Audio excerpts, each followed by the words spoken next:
Hello, everybody. Welcome back. Sorry I'm late. I just noticed that something's wrong with the time on my computer. The time says it's 6:32, which I know it's not 6:32. So I have to figure out, I can't figure it out at this moment. I have to figure out how to change the time. So for now, the time is off. And if I mess with it too much, I might mess up the stream if I'm not careful.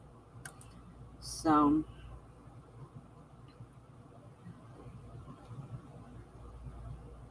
what's wrong with you guys? It's not working right.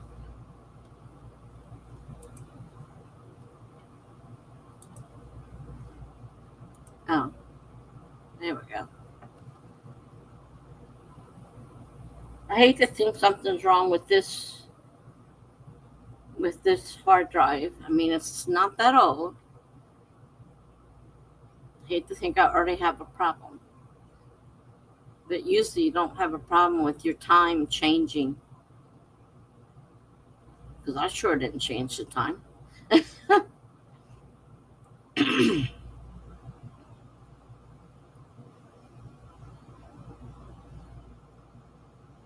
My throat is a little froggy, unfortunately. Supposedly changing that medicine was supposed to help that. Because he says it's my indigestion causing it, but it's still doing it. And the medicine doesn't seem to be helping. And when it gets like that, I can't, it's like, it feels like there's a lump in my throat. And he actually went down and looked, and he said, there's nothing there. Well, I can feel it. He says, no, there's nothing down there. It's just, so I'll be clearing my throat, sorry. Till it stops, it comes and goes. Hopefully it won't last long.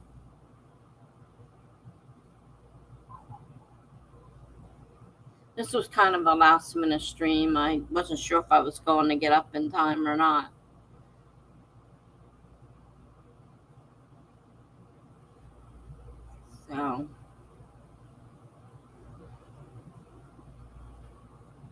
So far nobody's here that I can see.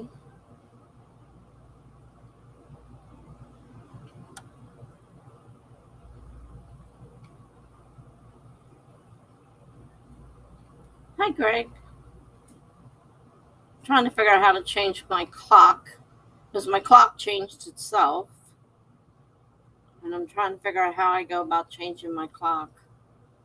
Oh, it's always something. I mean, why is the clock acting up? Well, last time I had problems like that, it was my hard drive. But it can't be, it just got a new hard drive. It can't be the hard drive already. It can't be. Please don't be the hard drive already. That's all I need is another. I mean, hopefully everything's backed up. It says it's backing up, and it appears to be on my drive when I look. Not that it's been a lot of stuff, but I have it automatically backing up, and I see the pop-up, you have backed up. So after I make a change, it's actually doing that. Yeah, the bottom right of my Windows taskbar, it says it's like a half an hour difference. Right now it says 6:36 p.m.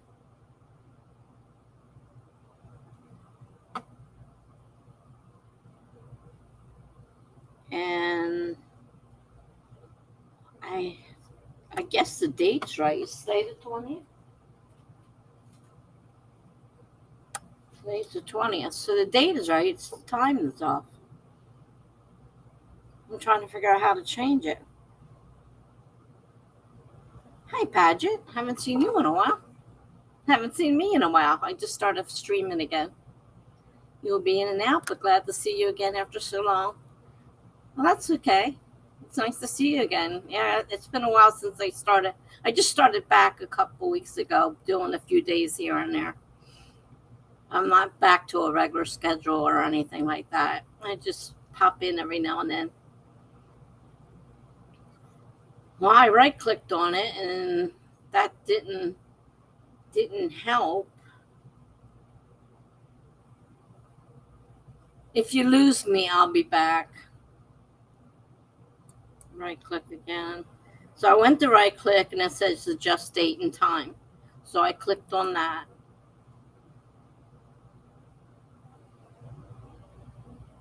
But when I tried to synchronize it, because it says synchronize, it doesn't synchronize.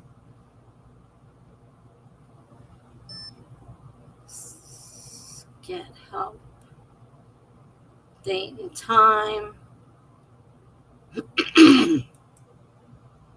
Sorry about the clearing of my throat, but I can't help it.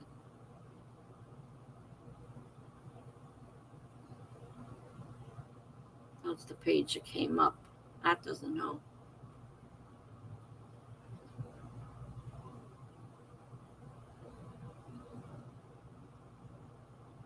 Doesn't have, oh, set the date and time manually, but when it's grayed out, I can't. Oh, all right, take it off automatically. Change. Hold on, let's see, maybe this will let me do it. Time 7:09.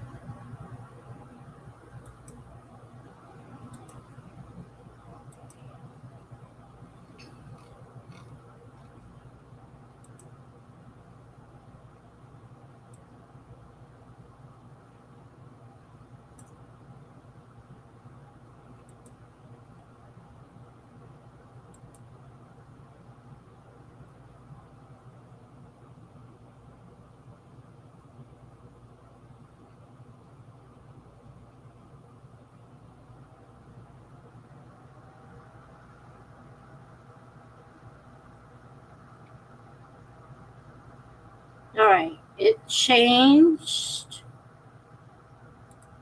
I think I may have got it. Hi, Jenna.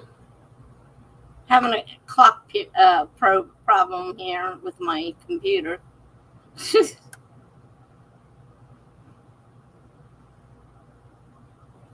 All right, right now it's set to my phone. So we'll see whether it continues changing. Well, I set it to 7:09 and now it's to 7:10, so I guess it is changing. My phone says it's 7:10, so I don't know what happened. I was getting ready to sign on. I says, "Oh, it's not time yet." I said, "No, it's got to be time." So I was just looking at another clock. All right, it's changing. It's on. I'm not going to worry about it now. Nice to see you guys. Like I said, I'm having trouble with my throat, so I'm clear my throat a lot. I'm sorry, but there's a frog in there. That's what we used to say when I was younger. You got a frog in my throat. In my throat. It's hard to say frog in your throat. Frog in my throat. I wasn't sure if I was going to stream or not. It was kind of last minute. And I said, well, might as well. I haven't done it in a while. And I found myself, drifting back into I don't feel like doing it, so I'm not going to.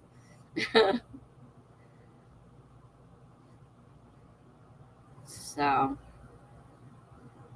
the air's polluted. Isn't that nice to know? It's telling me my air is polluted. Guess that means I better not go outside.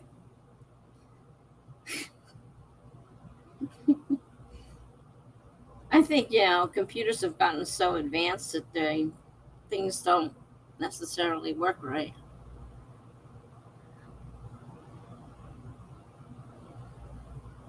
Hey, gibberish. I don't have any strong goals for the stream myself.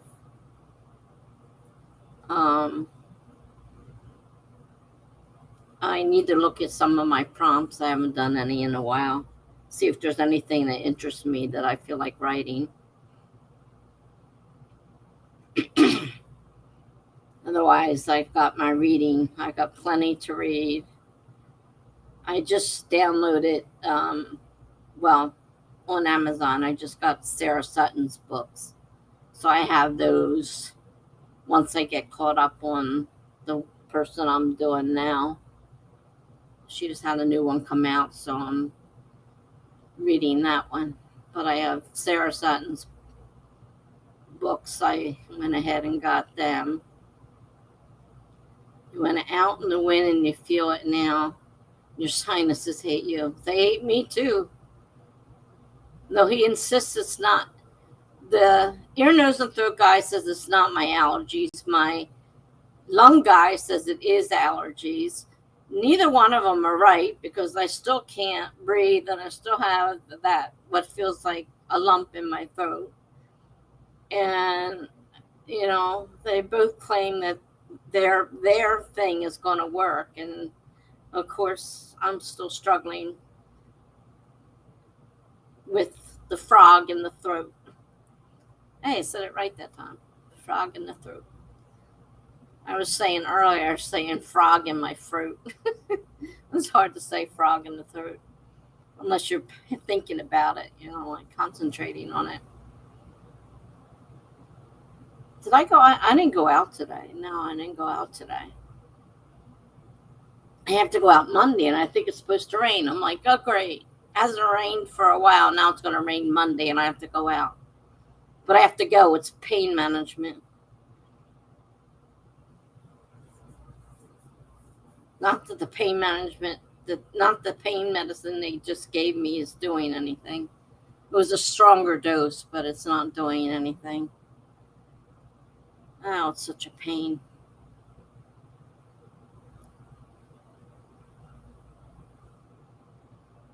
Doctors drive me crazy. And I swear that half of them don't know what they're doing anyhow. Because if you go to several different ones, you'll get several different answers. Okay. Well, according to my clock, if it's right, it's been 15 minutes. So we can start our first stream. Our first sprint. I get those words mixed up all the time. Our first sprint. So let's see here. Put up my timer. All right, you guys. I will see you in 20 minutes, starting now.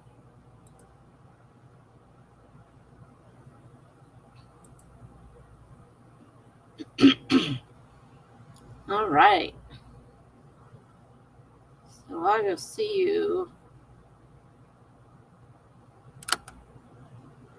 Hopefully this thing works right. Oh no, that's the last thing you need is for your patio cover to blow away. Is it like vinyl or is it a wood cover?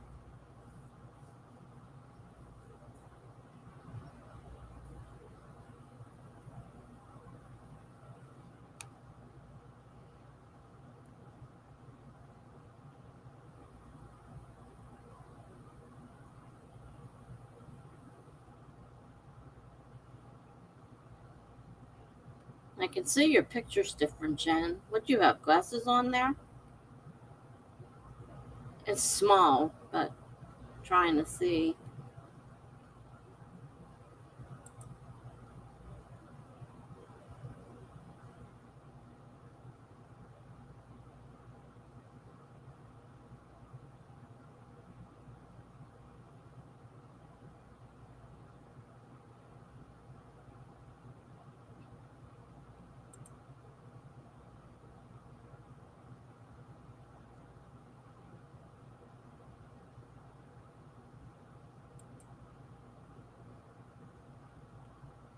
Glasses. Okay.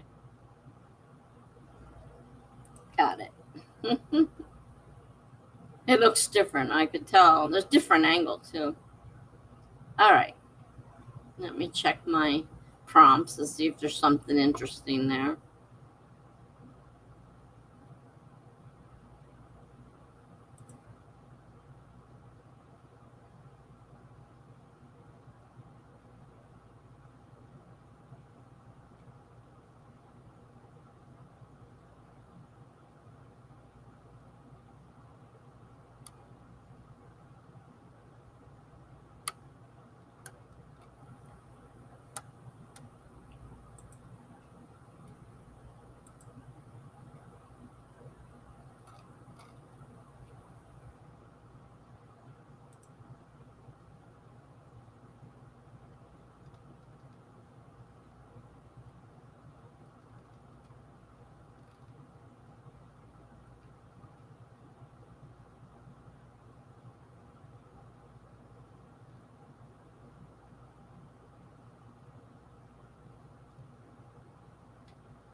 Forgot to mute myself. Sorry.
what I'm trying to figure out now is my domain is running out and I'm not renewing it, and I don't want to have to change thousands of posts address, and I'm wondering if it will do it automatically or not.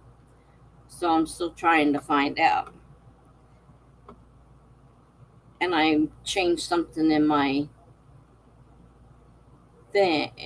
post, and things are missing, so I don't know what I just did. Or maybe they did it. I have no clue.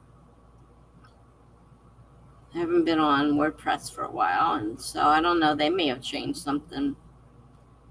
So how'd you guys do? Anybody get anything done?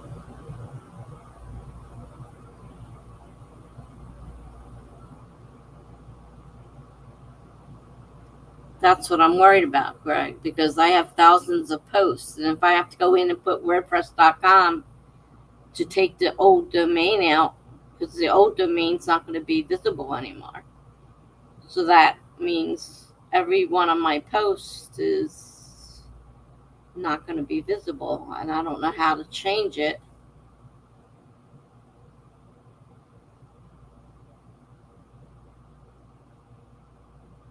So I was kind of hoping I could find some kind of, thing to change it or something. I mean, maybe it will automatically do it. I mean, my old blogs are off the domain. Maybe I should try pulling one of them up and see what happens there. Jenna did a lot of nothing. I did a lot of something, but I think I made things worse. Greg is playing chess. She had read 6 pages, kind of in a reading slump and behind my monthly goal. Oh, they know it expires. They keep sending me notices because they want my money. But there's got to be some way that the address, when the domain goes away, that the free domain goes back on there. It's got to be some way. Can't possibly have to go in there and change thousands of, even if I could figure out how to get in there and change the address on thousands of posts. I hope. It's just one thing after another. And these are the kind of things that get me upset and then make me not want to do it anymore. I'm kind of a negative person to begin with, and so when this kind of stuff goes on, WordPress knows it expires because they keep sending me a notice to pay up my domain or it's going to end up going back to a free one. So yes, they know that it's going to be free. They keep telling me that.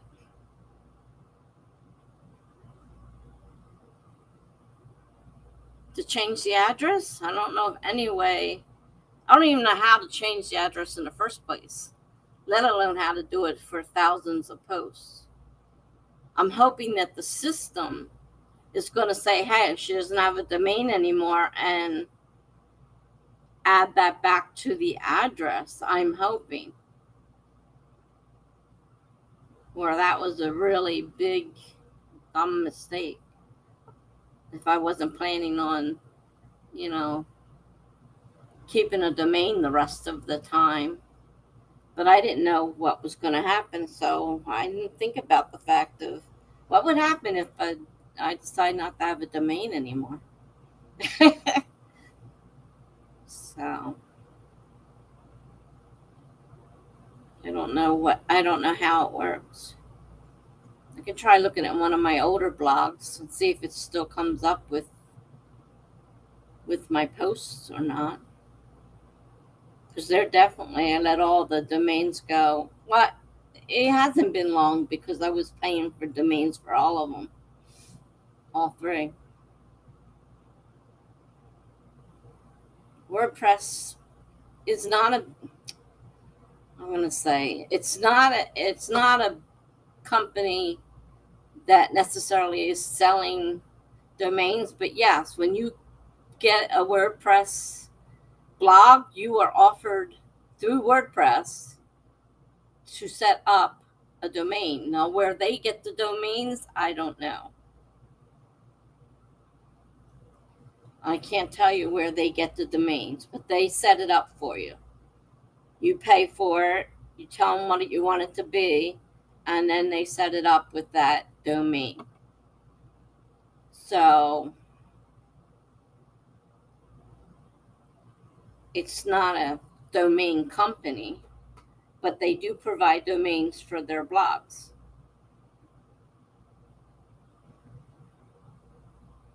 So I don't know how it works either.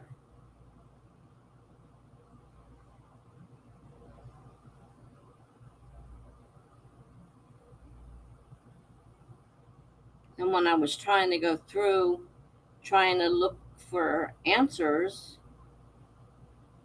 I don't know if I did something or not, but a couple things disappeared that are usually there on my blog. So I don't know if I did it or they did it. It's always one thing after another. I got a couple weeks to figure it out, and then it's gone. And then then I guess I'll find out what happens.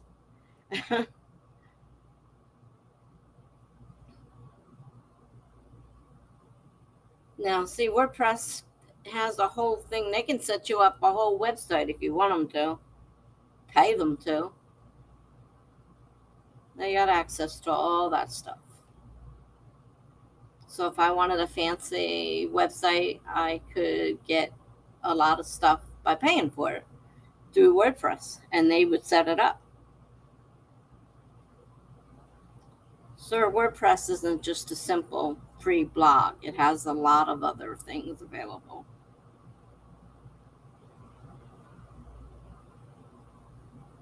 I mean, obviously on the free blog, you're not going to get as much as just if you pay for the, but it was like $200 a year. And that was just to keep the ads off of there. That didn't include the domain. I paid separately for the domain. They put it on there, but I had to pay them to put it on there. And you could add things like, newsletters and stuff like that. But I don't have an extra $200 per blog laying around. So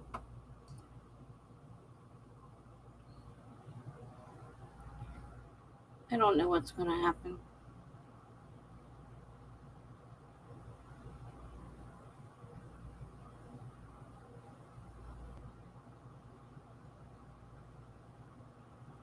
Yeah, you really should, Jen. Even if it's just a WordPress, a lot of people use WordPress for a website, depending on what you want to do, depending on your needs.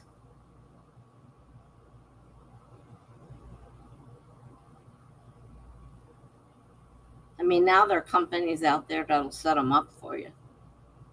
Though I'm not sure, I wasn't too impressed with Wix, but Wix is one of the ones that does it. But it's expensive. You start adding up all the stuff that, you need. It gets expensive. Nope, I haven't heard a word. Now we're at another weekend. So I'm sure I won't hear anything over the weekend.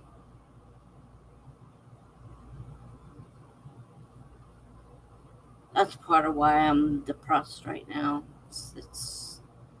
It's depressing. And my son says, well, what happens? Can you eventually lose this? I said, well, the way I see it, they can't keep putting money out, tons of money out, without if they don't have money coming in. And without residents, they don't have any money coming in. So how long can they last before they say, we can't keep waiting for the state to, follow through and send us the paperwork we need and give us a license? And then they shut down. So part of me is worried about that, because this was like the best thing out there. Most of them you share a room. I mean, you have a separate little tiny space for a bedroom, and then there's a small living area, and you share the bathroom. That's the way most of them are. So to have a whole place to myself privately was a big deal. And now it's looking like it may not, it's going to be a year, like in July, that I applied. And I don't know when they actually started taking applications. I mean, how long can they, they're not getting any income in.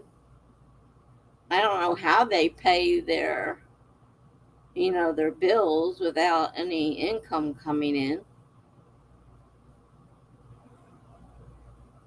So I don't know what's going on.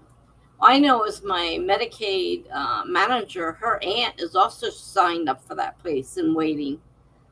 So I'm not totally alone in it. I mean, my Medicaid manager, like I said, her aunt is trying to get in there too. So she, is finding out between the two of us what's going on. And her aunt, though, came from another state, so she had even more problems to fix before she could move forward. Whereas I live in New Jersey, so it wasn't, it's New Jersey Medicaid. It doesn't matter what county you're in. Then she gets in and something to do with the county. She set something up wrong. I don't know. She was telling me about it, but I don't know whether this is going to happen or not going to happen. I have to keep hoping that what is good will happen, what it is for the best will happen. That's all I can do. I mean, they don't answer the phone. I found someone who will answer emails, but she doesn't like being bombarded, obviously. And I've asked her several times, have you heard? She says, no, you'll be one of the first people to find out. It's, they need to start moving forward. And it seems to me, logically, that if they don't have money coming in, how long can they keep at this without money coming in? And they have to shut down. And then they really lost a lot of money. Because they remodeled this whole, it took an old motel and remodeled it. I thought they built it from scratch, but I found out one of the times I was there, I was listening to somebody's conversation, and they said, oh, it's an old, motel we remodeled. I'm like, oh. That explains why the setup is the way it is, because it does kind of look like a motel. So each person gets a room, and like, all motels, they have a bathroom. Some have kitchenettes. Well, they put kitchenettes in here, whether they had them or not had them, I don't know. But they had kitchenettes in there. And, of course, the heater is in the window like you see in a motel. It's in the window frame. So now it makes sense. Yeah, I don't know whether you couldn't get a license before you build it. Maybe you had to be so far built before you could get a license. But this is crazy. We were told we were moving in September or October when I had my interview. Move-in date was September or October, they said.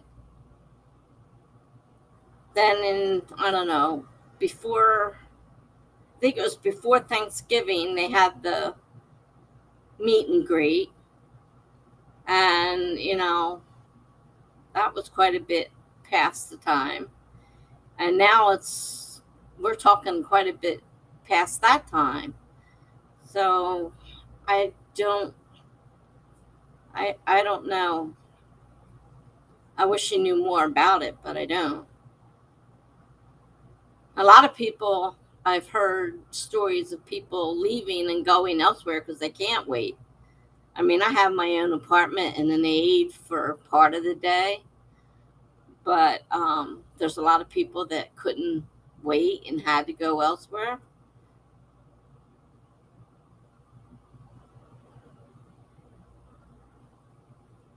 So I don't know.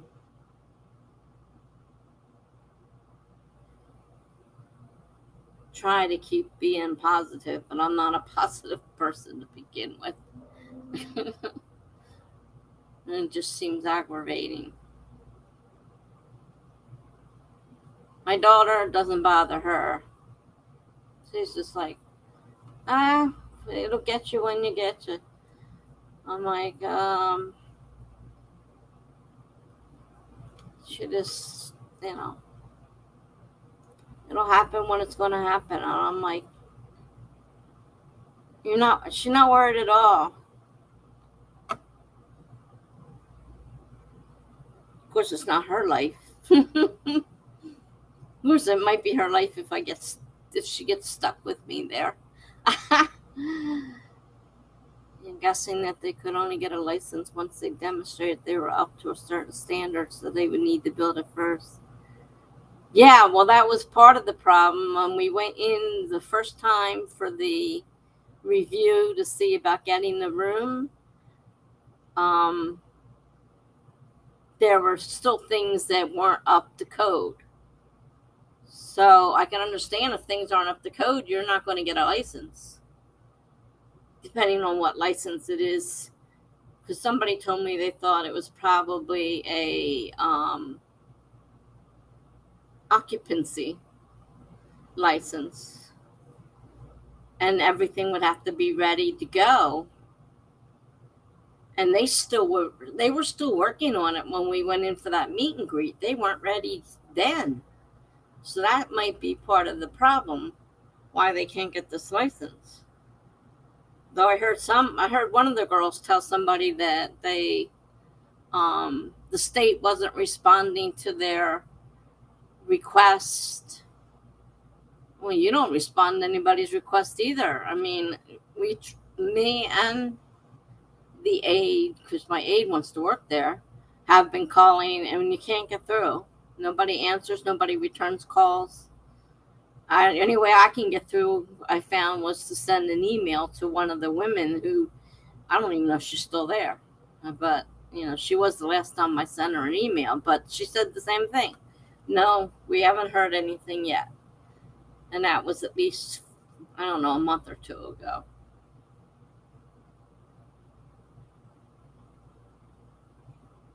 So I really don't understand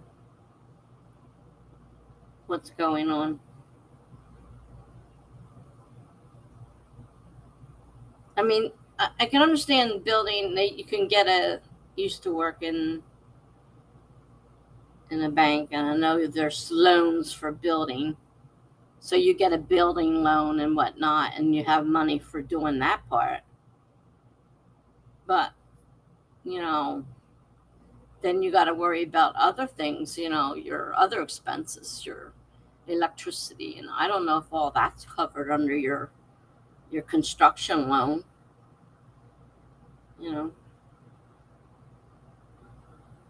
But yeah, I'm sure they've cut out most of the staff. There's probably one person there trying to deal with anything that, comes up while during the day, but they're not answering the phone.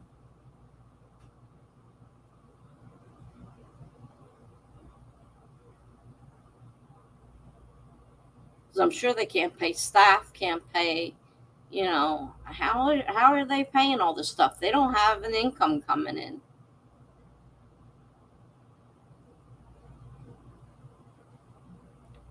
Really sucks. I thought I'd be all straightened out and done way before Christmas time. That's a laugh. It's definitely a laugh.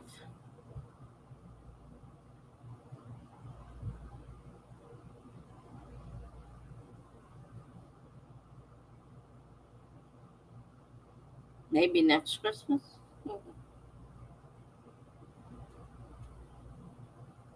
And the weather's getting hot again. Now it's supposed to be 90 degrees tomorrow. It's almost 80 right now. It's supposed to be 90 tomorrow. So the weather's getting hot again. I didn't want to move in the wintertime, but I didn't want to move in the middle of summer either. And it's not even summer yet. It's still May. Last time I looked.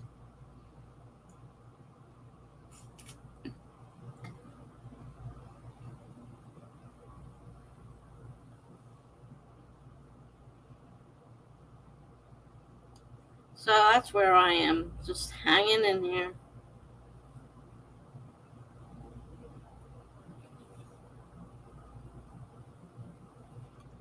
All right. We want to do another sprint. Not that anybody's doing too much.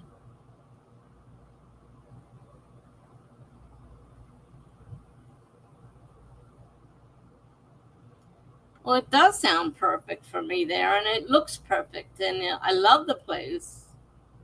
It's beautiful. It's really nice. Looks really nice.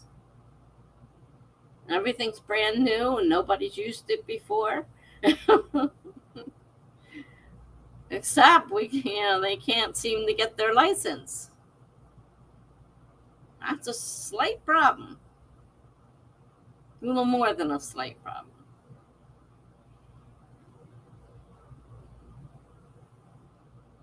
Oh, I don't know. I try not to think about it.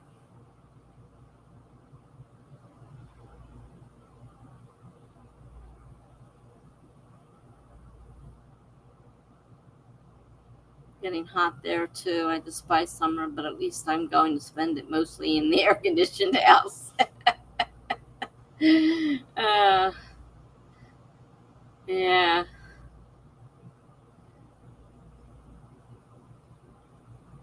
I've had air on for a long time because it is so hot on the 6th floor, even in the wintertime. Let me see. This is my air.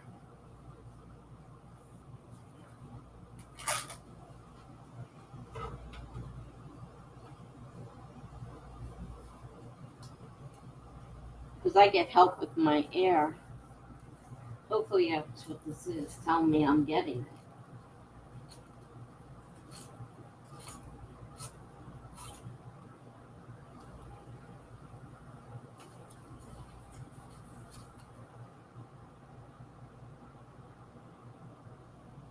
Now I'm only getting $200 this time.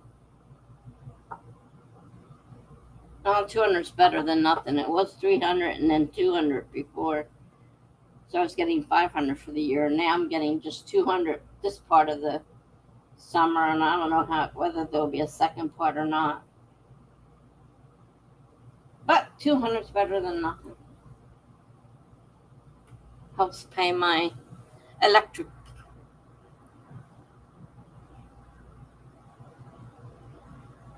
Yeah, when you got the air running nonstop. And the aide cannot turn a light off to save her life. Oh, no. No heat. No.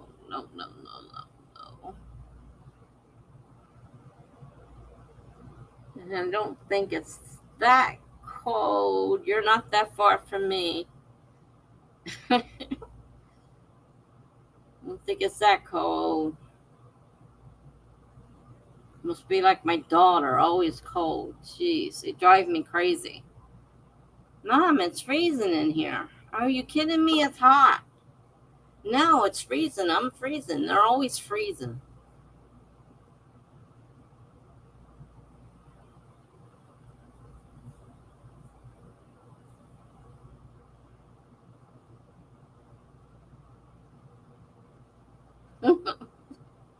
It's not that cold. I don't understand that.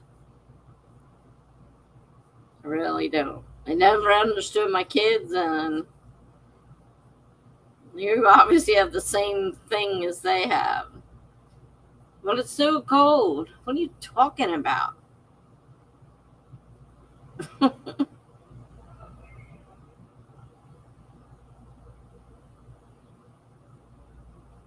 I have one window unit running. Well, it's not in the window, it's in a sleeve. But then I have fans running, trying to keep it cool in here. The afternoon sun comes in. It's always so like you'll see this window back there behind me. It'll come in there, and sometimes it looks like I have a halo around me. Like a religious halo. That's what it looks like.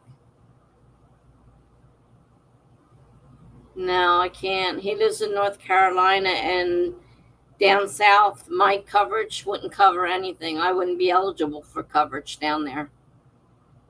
What I make, which isn't much, down south, things are lower. So I already tried that. He was going to look for a 2-bedroom apartment. And so I started searching, and I found out that I wouldn't be eligible for coverage down there. My income's too high, and it's not high. I'm on the very low. I get all these benefits in New Jersey because I have very low income, but in North Carolina, I make too much. So not much I could do there, unfortunately. He was going to take me in. Of course, now he's got a family that he's living with, and I don't know what would have ended up. I mean, she seems like she wants me to move down there. I'm like, I can't move down there. Because he asked me, I have told him, I said, tell her I'm sorry, but I won't have any benefits if I move down there.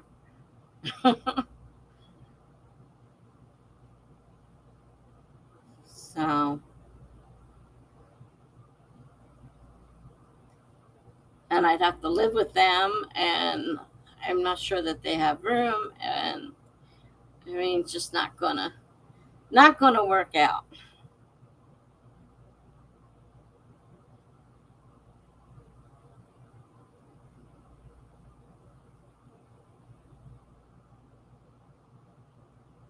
Did we want to sprint again or what, people?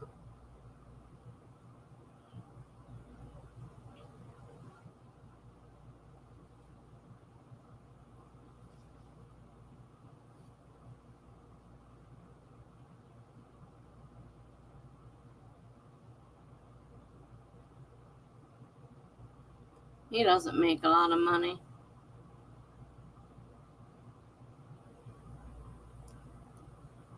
The idea wasn't for me to move down there and him take care of me. He wanted to help take care of me, but he was counting on my on my benefits.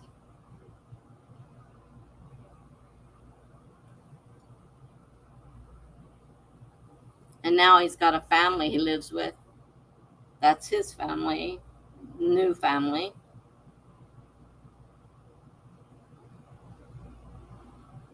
Yeah, he can't take care of me. But he wasn't going to let me be without. He didn't like the fact that my daughters leave me alone and don't, if I ask for a ride to the hospital, they don't take me or whatever. He doesn't like that. There's not much I can do about it because I can't move down there.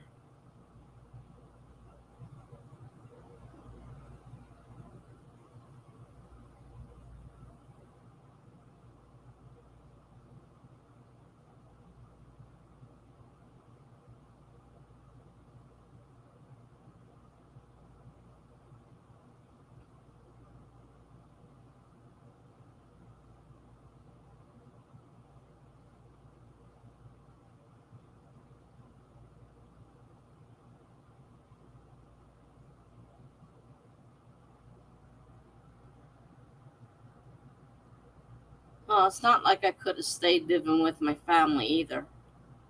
That wasn't an option.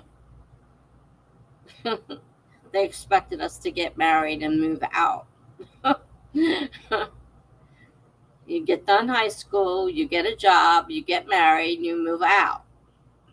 You don't have to get married. You just have to get a job that pays enough so you can move out. So,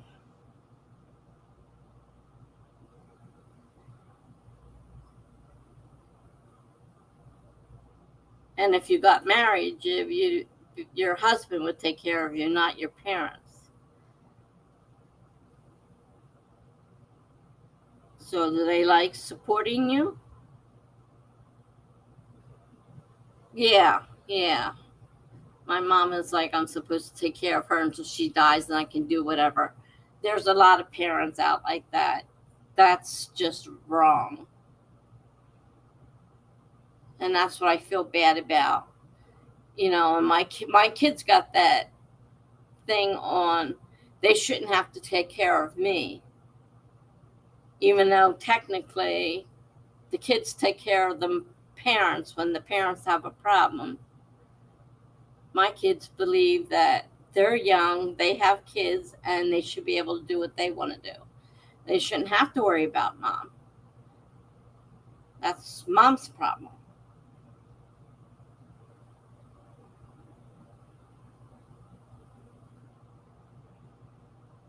No, that's not old school gibberish. I'm sorry.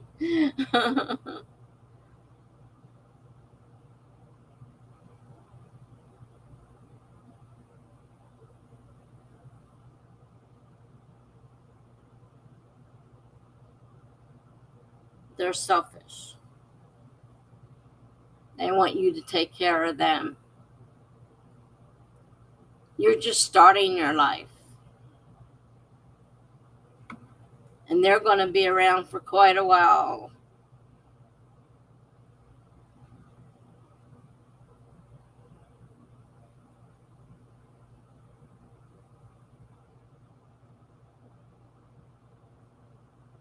Because they're still young, I'm sure.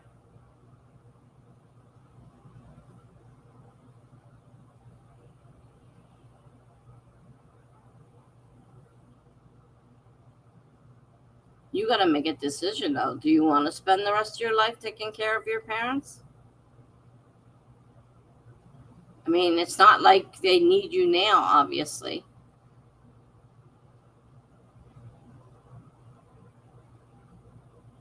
I don't want to dump everything on my kid either. But I would appreciate them being around if I need them. Which my son was, but unfortunately now he's in North Carolina. All right, Greg. See you in a little while. Oh, hi, Mel. I missed you coming in.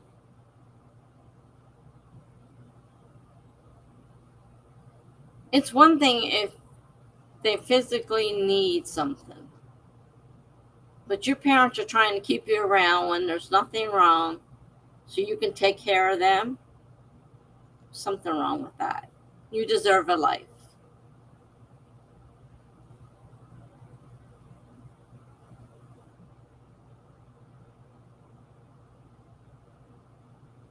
Yeah, I understand, Jen. I agree.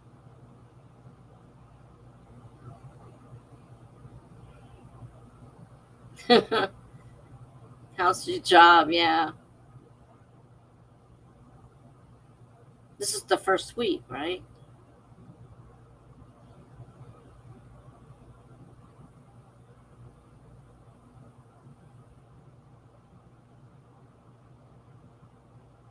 Well, that's good.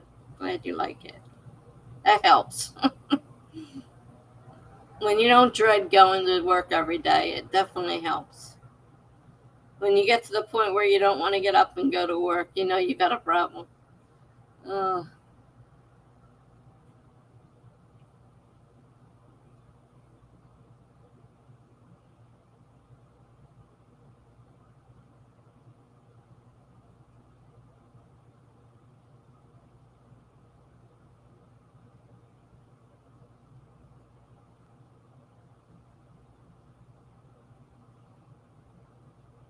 Well, with the assisted living, you've got care up to a point, and then of course eventually nursing homes, which I really don't want to be in,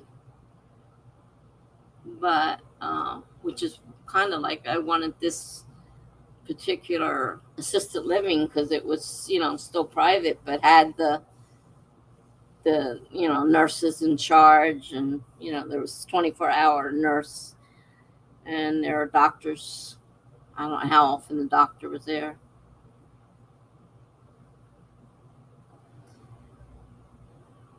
We kept my mom, but we couldn't keep my dad home. He had to go to a nursing home because he needed 24-hour nursing care, and 24-hour nursing care is very expensive. And he didn't have insurance. Like if long-term care insurance, if you get it while you're working, is expensive, very expensive. But it helps pay for those expenses when you need them. But being able to afford it is a whole nother story.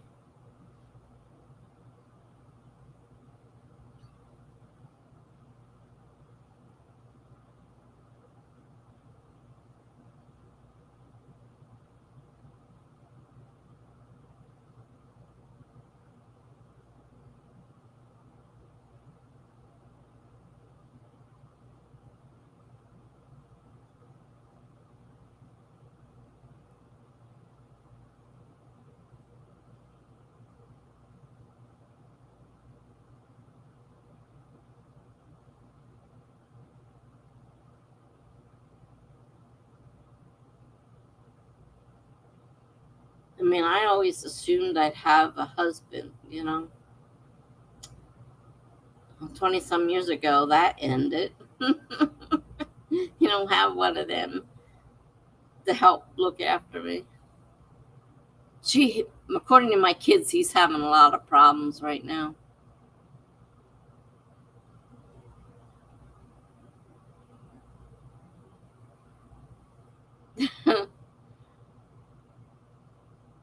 I agree, Melanie. It wouldn't be easy. And I know with, what's going now, my kids can't handle me asking occasionally for them to come and take me to the hospital or whatever, or pick me up or whatever. Just that is an issue. Imagine if they had to take care of me. No, not happening. They didn't even want to they could have had a larger house. They didn't want to get a larger house, and I know a lot of it has to do with the fact if they had an extra room, they'd have to take me in, and she don't want to do that. I know she doesn't want to do that. She's made that clear.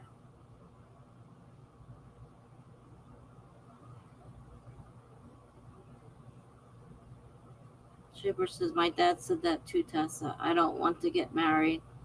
And my dad is like, what happens when you're older and you need help? And not everyone has to get married, but I just assumed I would be married, and it didn't work out that way. We ended up getting divorced. So now there is nobody but my kids who don't want to help. So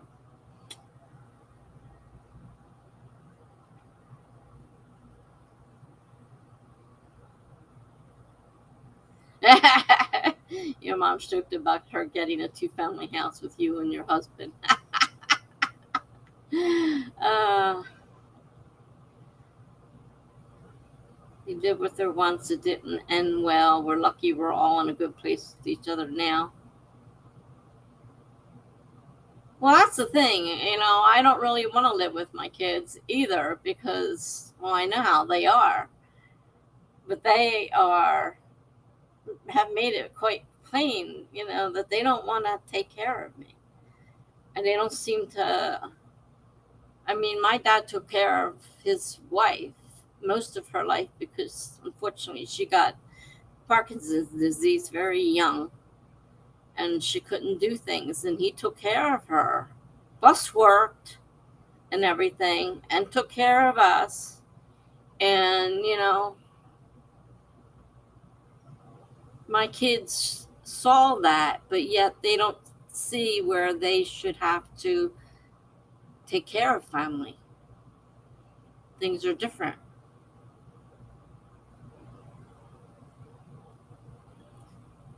Well, see, I lived with my parents for a long time. 14 years, I think it was. And we had that particular problem, whereas they kind of were the parents, and I was still a kid, even though I was in my 50s and 60s or whatever. I guess it was probably in my 50s. I don't think I hit 60 till I moved out. But I had to kind of act like the kid because they were the parents and it was their house, and I had to do, you know. So yeah, I can kind of understand being controlled like a teenager. I did have that happen. Even though I don't think my parents meant it to be that way, it just kind of, between the feelings between me and them, it kind of felt that way.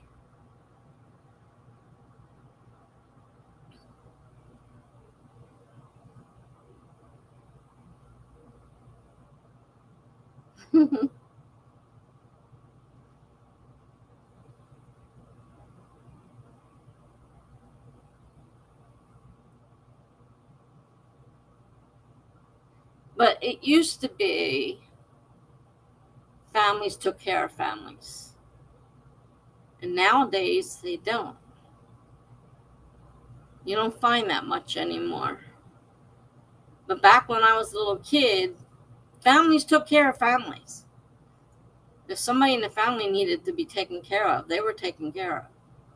One way or the other, they were taken care of. So things aren't the same now. Today's young people definitely don't want anything to do with taking care of anybody but themselves. And they expect people to take care of them.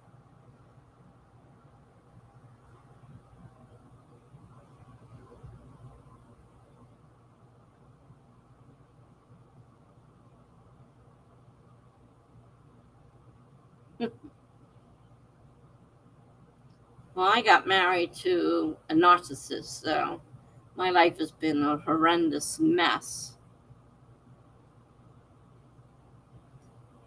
Gibber says I'm not included in that. Well, I'm not saying every kid. I'm not saying every kid is like that. But the majority, unfortunately, the majority of today's kids are. I see it in my grandkids. Now, not all of them. My oldest grandchild will do anything I ask him to and need him to. He's always asking me if I need help with something.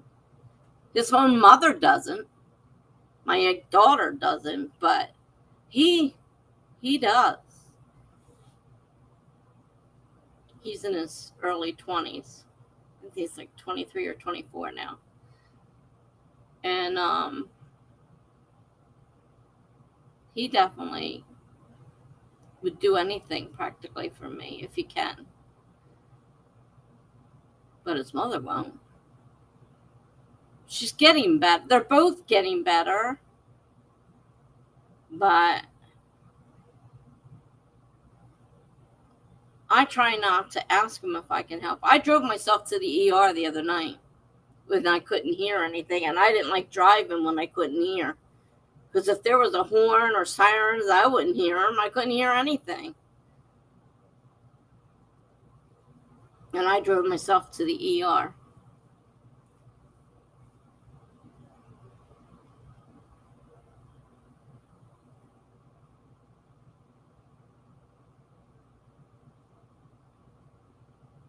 Well, I think it's normal to get annoyed when someone asks you to do something you don't want to do.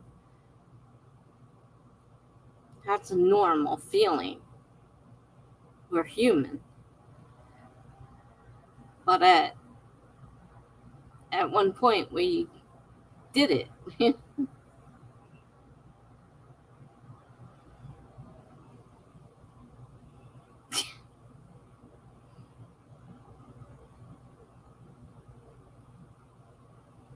I try not to call them. I try not to, because I know I'm going to hear, oh, Mom, do we have to?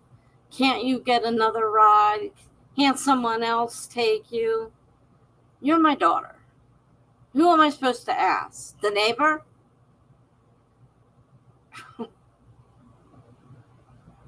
None of my neighbors drive, by the way. So, I'm one of the few people in here that drive.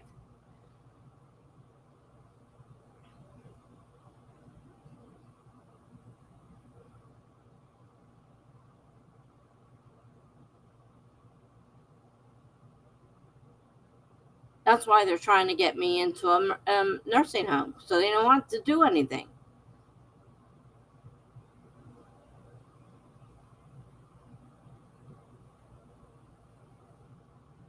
Yeah, Melanie.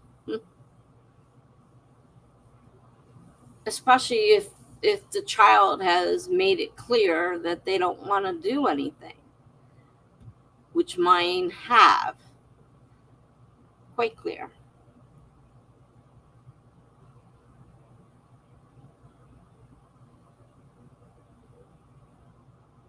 Oh, I wish mine would come and take me. I hate showing up at the ER by myself. I need someone there to listen to what's going on, especially if I'm having a hard time understanding what's wrong. I need someone there with me, but they don't want to do that.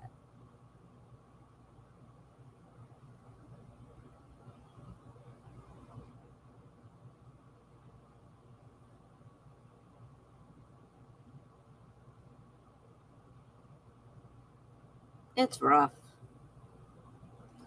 It's definitely rough.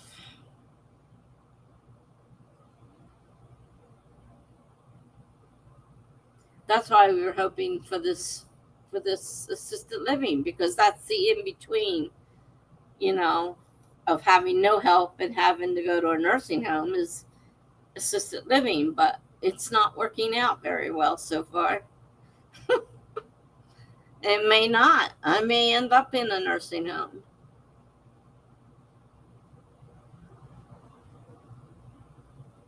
This is rough.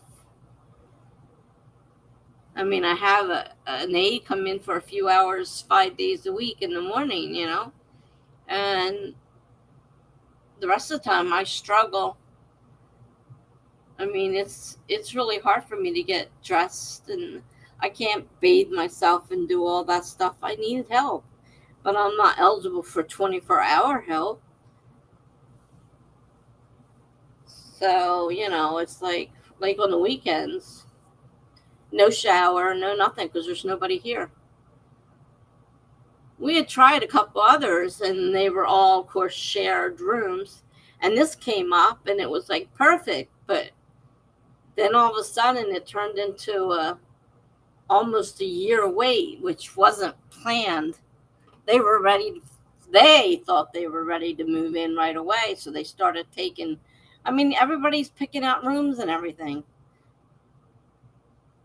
And it's like, you don't even have a license. And I've been hearing other people talk about other places. One said, I don't know how many people told me their neighbor stole from them, was stealing their stuff. And it's like, I don't want to, I'd rather have a nice little room to myself than a larger room and have to worry about my neighbor stealing my things. And having to deal with the neighbor and the neighbor's family and my family, and not that my family does a lot of visiting. So, and nursing homes are even worse because they're smaller. The assisted living is a little bit bigger, but nursing homes, and you don't have walls, you just have a curtain between you. There's like no privacy whatsoever. But they'd rather see me in a nursing home than staying on my own because I have so many problems, which I understand. It scares me being alone here, never knowing when something's going to happen.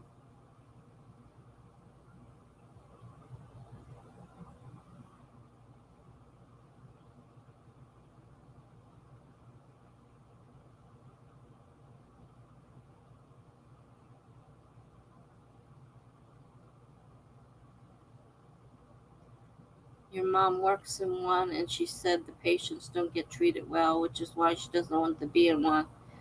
I know. I've been in rehabs, and I know they don't treat them well. My dad doesn't get treated well where he's at. My sister's constantly fighting with the social worker over getting his care taken care of because the way they treat him. So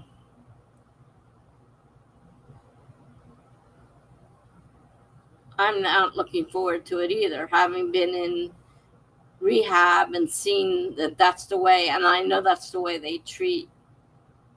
It's the way they treat their regular nursing aid, nursing home patients as well.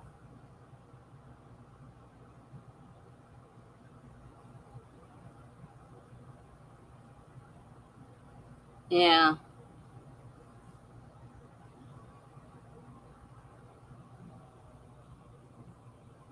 Yeah, you had to be trained to be able, I mean, like my age trained for all that kind of stuff. How to transfer, how to use the Hoyer lift, which picks the patient up and moves them. They're bedridden, they can't go anywhere. They have to be moved. They use the lift to move them from the chair to the bed and back and forth.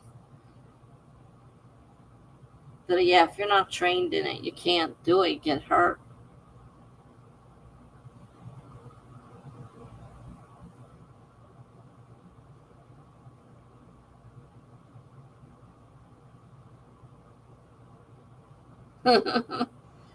Yeah, well, there are a lot of not so nice people out there, unfortunately. And I only called if I really, really had to. I didn't put my light on that often, but the way they treated me, you'd think I was horrendous. Though I could hear them talking about me. Oh yeah, she's fine. She doesn't do anything. She doesn't put her light on. She's a good patient. But then they come in and treat me like crap. uh,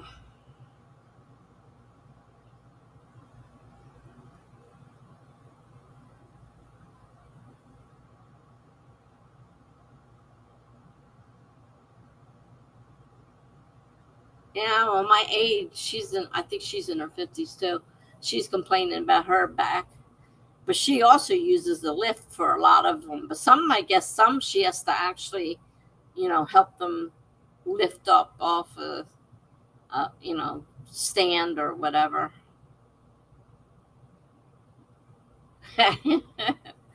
Full moon. Uh, so far, the time's holding right now. When I first got on, my clock wasn't working, but it's working now, thankfully.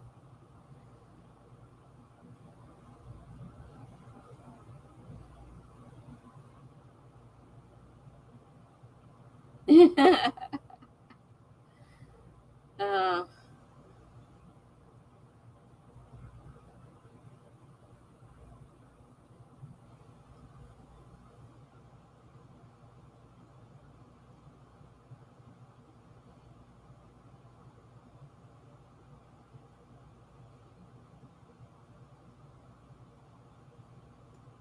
I've asked a couple of times and nobody's answered me. We just kept on talking about this depressing subject.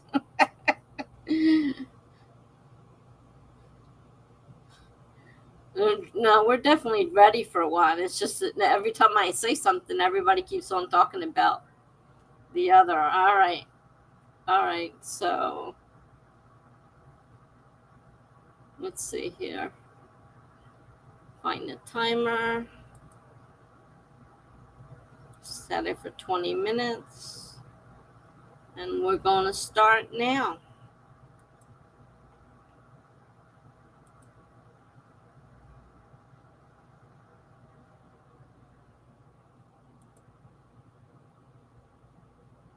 There we are. All right. See you in 20 minutes.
All right.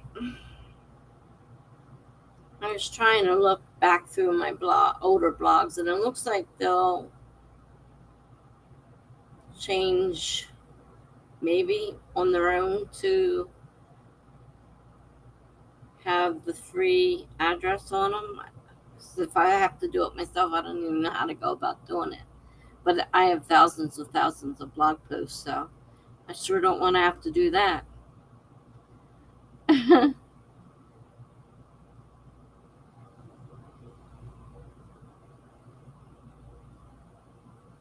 Melanie says she has 2 more scenes to outline for her new book, and then Act 1 will be ready to go. That's good. Timer scared your cat.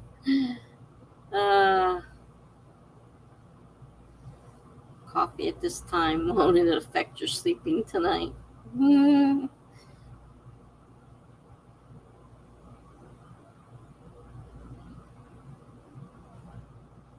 I gotta go take some medicine. I should have taken it while I was on Sprint, but I didn't think about it.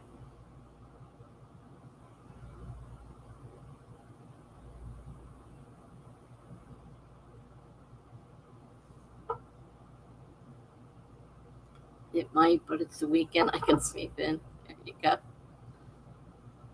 Teenagers, what did she do?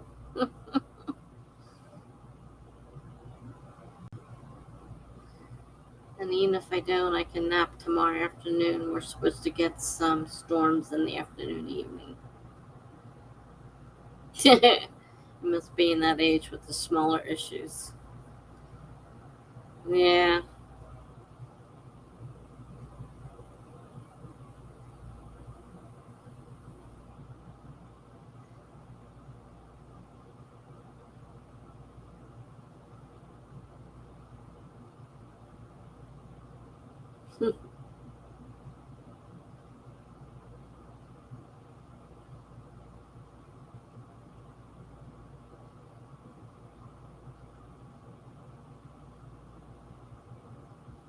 Well, that's good. I'm glad your daughter and her friends make you laugh. Could be the other way around. They make you cry. Uh, I hated high school. I was bullied. Hated it. Hated it.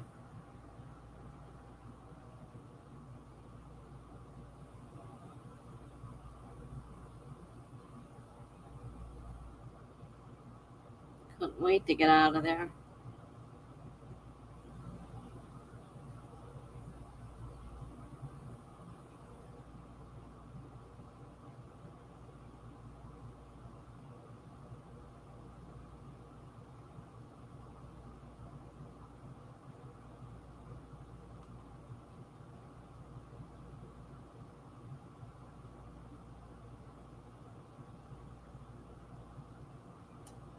Yeah, bullied. I was bullied all through.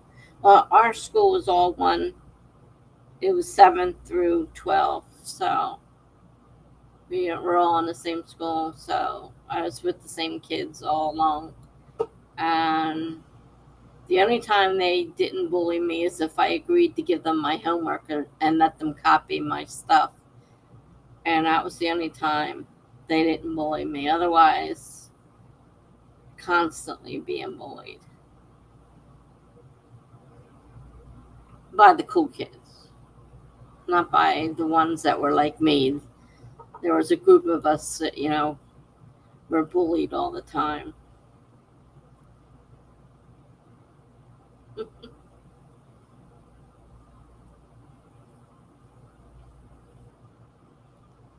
I enjoyed the school part of it, the learning part of it, but I didn't enjoy being treated the way I was treated. That's for sure.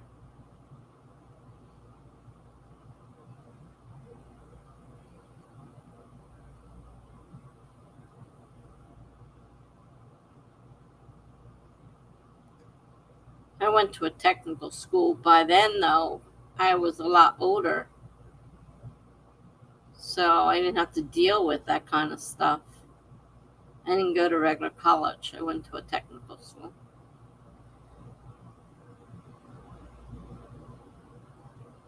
I took one college course, and then I got pregnant with my son, and I'm like, I can't do this. I'm laying on the desk, sick. And I wanted to teach her, I said, look, I'm sorry. I'm not doing this on purpose, but I'm pregnant and I am sick. I can't keep my head up. I'm sorry, I have to keep my head down. But unless you let me keep my head down, you're going to be sorry because I'm going to puke all over the place.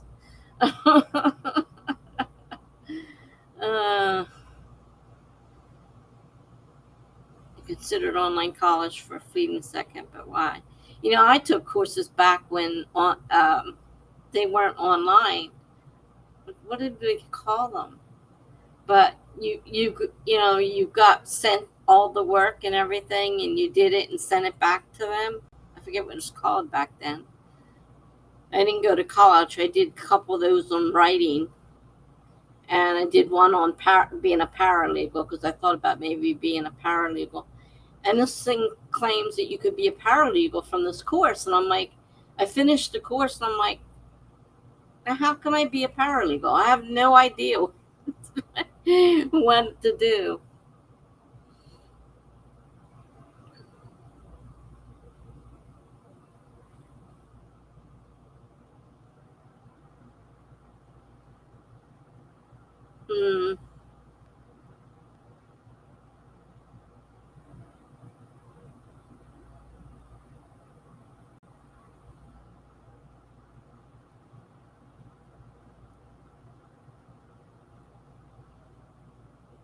Oh, a degree in accounting. Oh, I hate accounting. I don't like math at all. And I never understood accounting. I just could not understand it. Intro to court reporting course while I was working towards my associate's degree. I passed with all A's, but didn't want to do the law school part of it. And well, this was a paralegal one, and like it was online, so partially. But they mailed you the books that you were reading, but the information you could read in the books. So I'm thinking, I'm taking a test. I've got this book in front of me, and I just read it and put the right answer. How can you not get an A?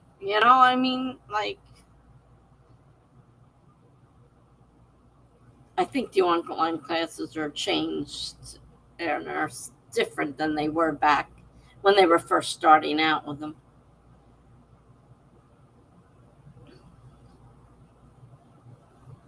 Everything is recorded twice, something like that. Yeah, Greg, counting. Oh, gosh.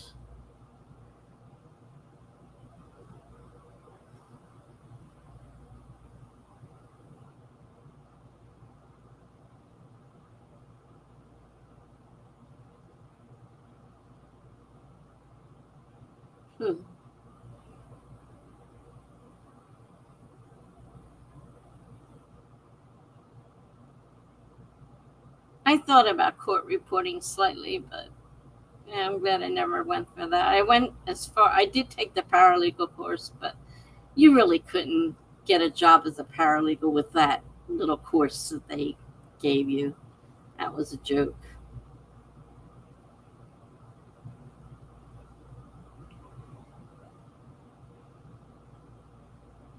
I still have the book. I don't know if I had the books for the paralegal course, but I still have the writing book with all the stuff because that came in, all the books and all the I don't know if I filled everything in or just wrote things on paper, so I didn't write on the book itself. I don't know, but it came in a big, binder, and it had all the things to read, and then write and turn it in your work, and they'd grade it and send it back. That was more like the courses I was expecting. That paralegal course was a joke.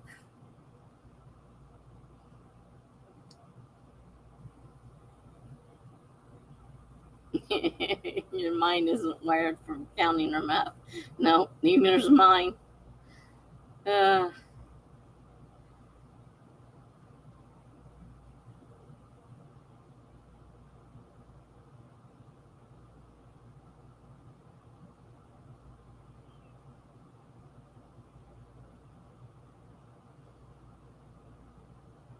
Yeah.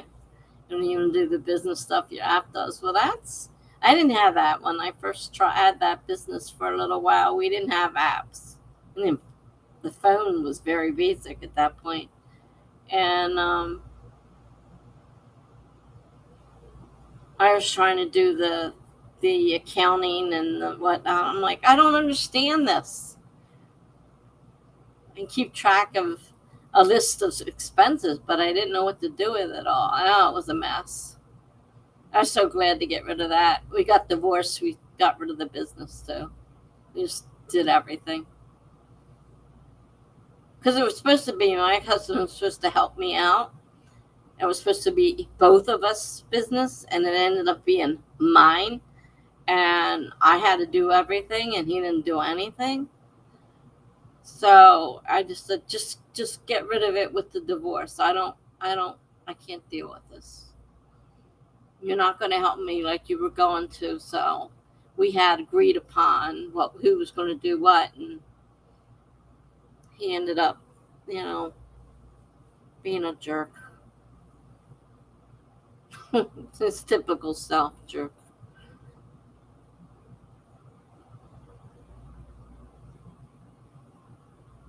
I'm in the middle of actually shredding that stuff now.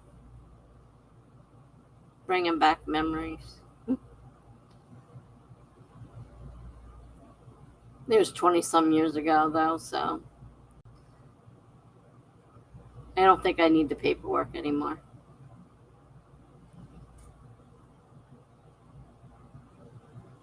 And if I do, tough. I don't have it.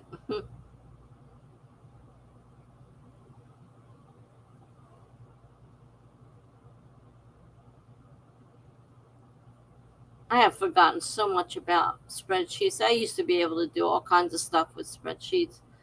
And I would create all kinds of reports for my job.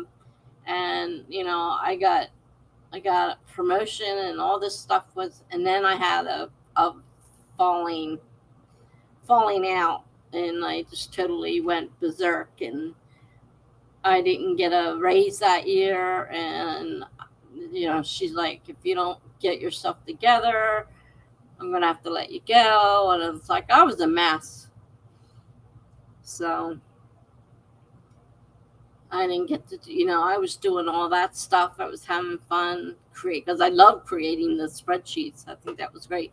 I don't understand the new Excel. This was all on the old stuff, the 1999 to 2003 or whatever.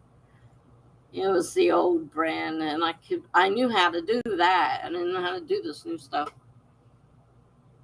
We were going to have a retail store, but eventually we were starting out. I was making a catalog. I was making my own catalog online, which took a lot of time. But, I picked certain items out of the catalog that I wanted to sell. I, create the catalog, and then we'd mail it out. And, I was starting, and that was a while ago. So things were really basic back then. I didn't know, the fancy part of doing web pages, because I hadn't done them yet. It was later after that I started taking courses in it. So we could take stuff to the flea market and sell it. We could sell it online. We could, pass out catalogs. We could mail catalogs. We could, we were eventually going to have a store. Eventually. My ex-husband, no. He ended up not wanting to do anything. After he promised me he would do all these certain things, as part of the business that I have trouble with, he was going to do. And then he decides not to do it, which is just, we were falling apart then anyhow. So,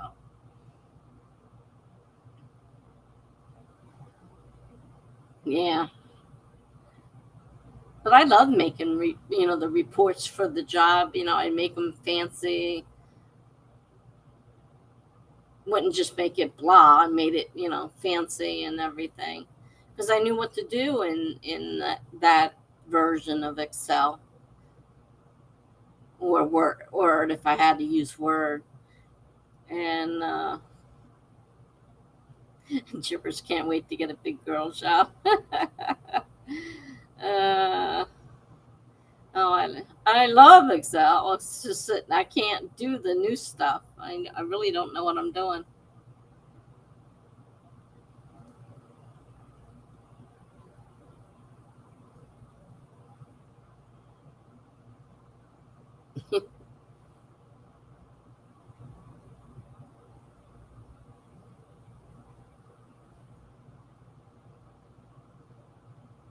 Well, I'm going to start another sprint because I have to go take my medicine. So you guys can either talk or write or whatever it is you want to do. But I'm going to start a sprint. If I can find the timer. Here it is. 20 minutes, and I'm going to start it now.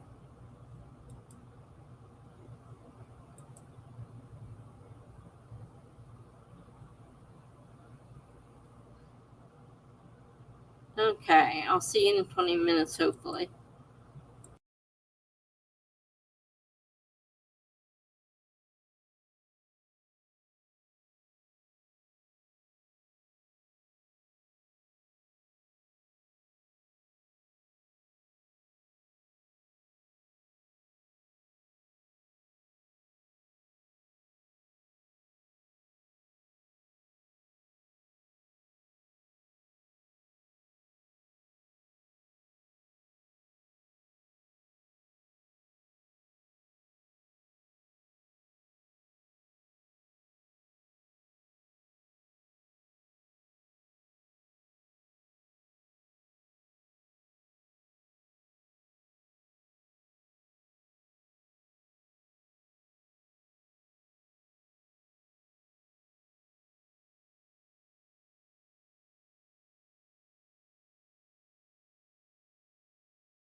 All right.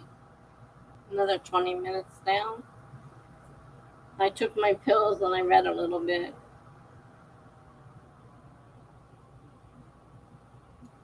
Anybody else get anything done? I don't see any comments in the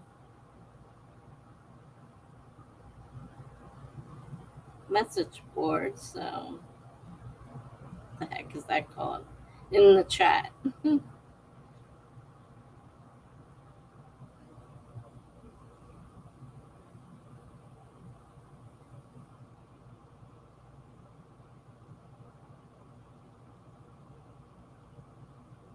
Melanie is halfway done outlining one of two remaining scenes in Act 1.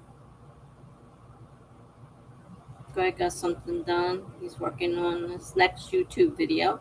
Cool. Cool, cool, cool.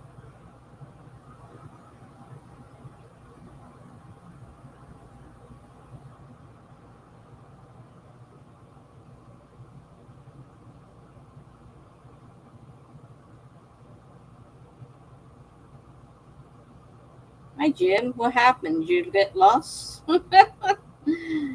Pat just says I am formatting my book in Atticus and trying to export it to print it out and read it and be done.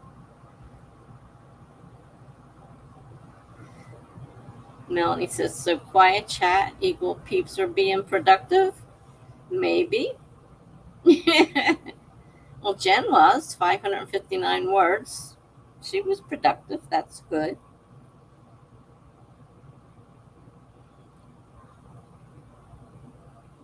Pat just learning a new software. If you don't keep learning new ones after a few years, apparently it gets harder. Yeah.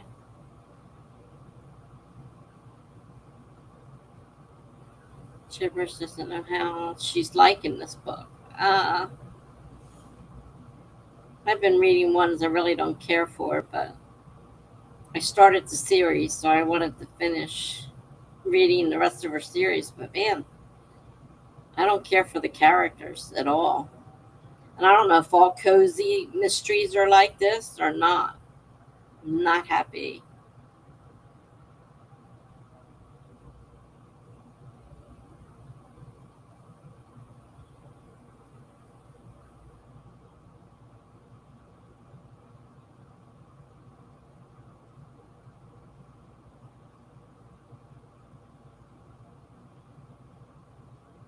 Melanie finished In a Dark, Dark Wood by Ruth Ware last week. So good.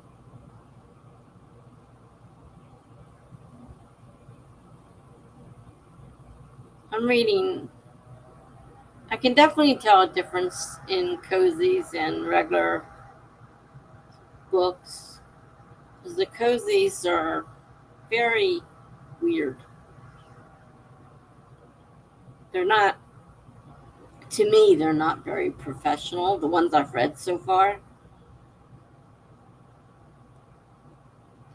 And I don't know if it's just the fact that it's a cozy mystery or not. I have no idea.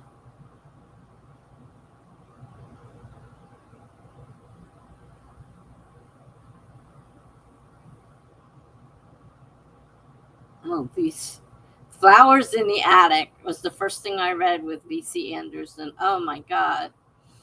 That was a long time ago, though.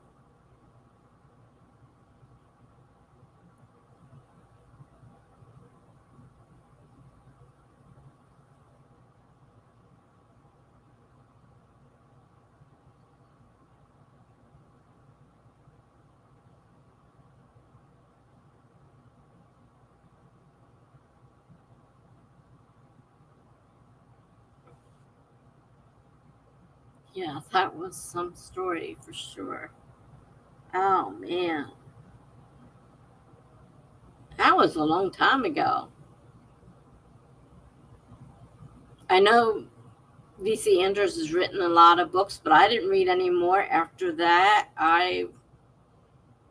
That really freaked me out. So I didn't end up reading. There may have been a couple, it may have been a small series, I'm not sure, but I didn't continue any more books by V.C. Andrews.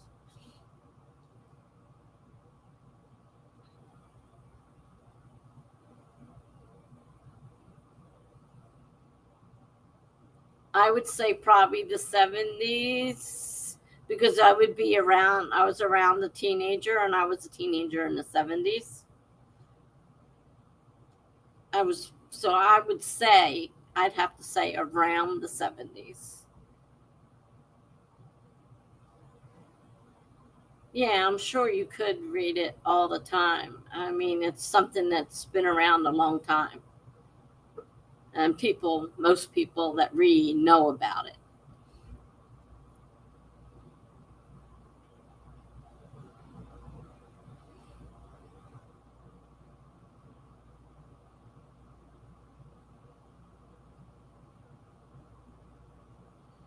It could have been the 60s. It wasn't, I mean, in 75, I graduated. So either the early 70s or late 60s, probably. And it was just one very wild book. And it didn't catch me to the point I wanted to read more of her stuff. Her, I guess it's a her. I'm not even sure. It's been so long.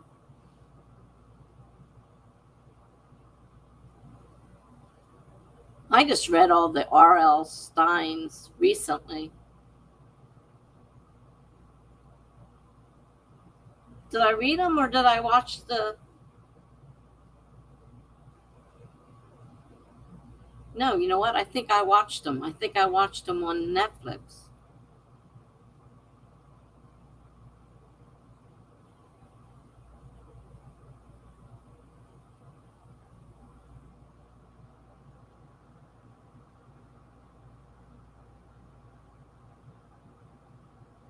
I've been reading whatever I can get on Kindle Unlimited because I can't afford to buy a lot of books. And that's why the cozies are you find the cozies mostly on the Kindle Unlimited. So that's what I've been reading lately. And I don't know. I've read a couple authors now, and I haven't been impressed with their work. And their characters, I don't like the characters. And I mean, I guess that happens at times in regular books too. There's a character or so you don't like, but like there's a lot of characters in this book. I just don't like I guess I don't like the writing.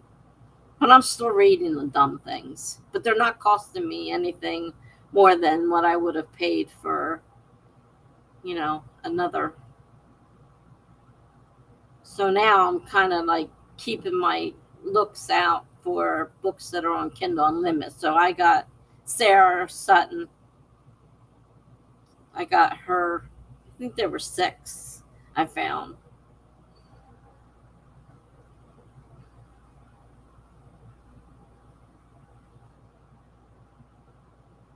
I'm reading now. What I'm reading now, they're mysteries or paranormal mysteries. There's a ghost in it as one of the characters, the main characters. And I like these a lot better. But this same author wrote another series, and I didn't like the main character at all. And they kept saying, oh, she's this, this. And I'm like, I don't get this. I'm not getting this feel for her. And I don't like her. But I like the story and the other characters. So I was still reading it. And it's like, just don't like her. And I'm not used to having books where I don't like the characters. Either I don't like the whole book or whatever, but it's weird. Yeah, they're small town, but they're silly. I mean, you have murders, but there's no gore and blood and everything, It's just, oh, somebody was stabbed and, you dance over it and you talk.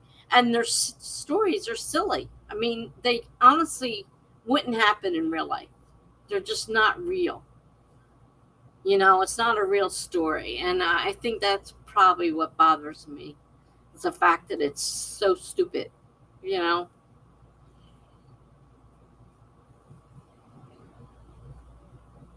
There's so many things popping in. I'm sorry if I miss your message, but they're popping in so fast. I love Stephanie Plum. She's great. I love Stephanie Plum, and I love Susan Grafton. Sue Grafton. However, I think she went by Sue. Sue Grafton.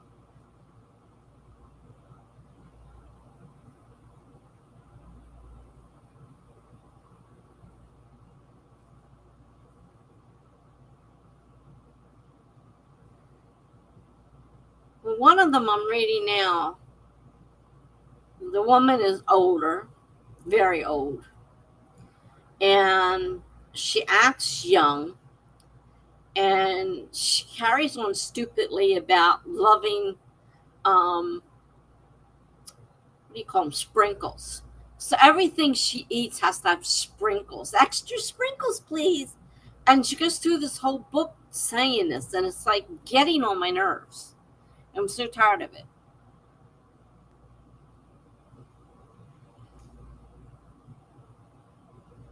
So it depends on whether I'm in a serious mood or stupid mood. Because the cozies, they're pretty stupid. The ones I've read so far, anyhow, have been. And I'm not talking about all small town stories, because there's a lot of small town series I've read that I've loved. But these particular ones that I've read lately, definitely called cozy mysteries, I'm not happy with them. I swear, that's all she says during this whole thing.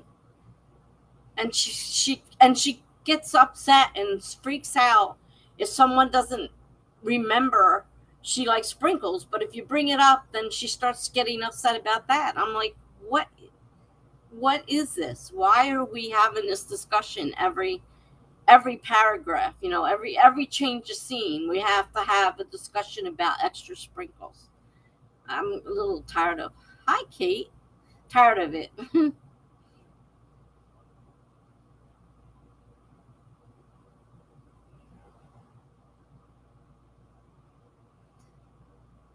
For some reason, I don't know why I can't put the stupid thing down. I've been reading these for a long time. The first series I read by her was silly, but I liked it. I liked the characters mostly. But the second one I'm reading, which is actually her first one, and maybe that's the problem, it is her first one, it's really silly. And she makes her characters really strange. And obviously, when she started out, she wanted to come. She wasn't planning ahead, so she wasn't planning on a second one. So when she started the first series, the characters ended up in another series, and they're different, but that's who they are. I know it is by the the storyline. It's really weird. I finally accepted the fact that it's okay to put books on the do not finish list. I have a hard time with that. I have very few books do I not finish. But to keep reading them, that's the stupid thing. Like, it's got me hooked enough that I want to see what stupid thing they're going to do next. I don't know. I don't know. Like a book that is good from the start and I can enjoy all the way through. I'm tired of people saying, oh, it gets good towards the end. Yeah, that's another thing. If you get through a few chapters and you don't like it, why do we keep reading it? I usually finish to see what happens. I agree with you, Jen. Me too. I literally saw someone start a thread on Twitter yesterday asking if a hook was absolutely necessary for fiction books. Overwhelmingly, of course, the answer was yes, if you want people to read it. I plan to read one book a week, though that hasn't happened yet. I don't know how long I think these cozies are considered like novellas. I don't think they're like full length books either. I think they're fairly short. Because I read through them pretty fast. I mean, I can read fast, but I think I'm reading much faster than if it was a full length book.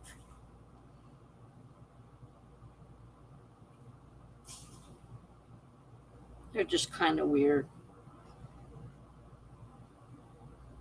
But since, I don't want to spend the money for the other ones.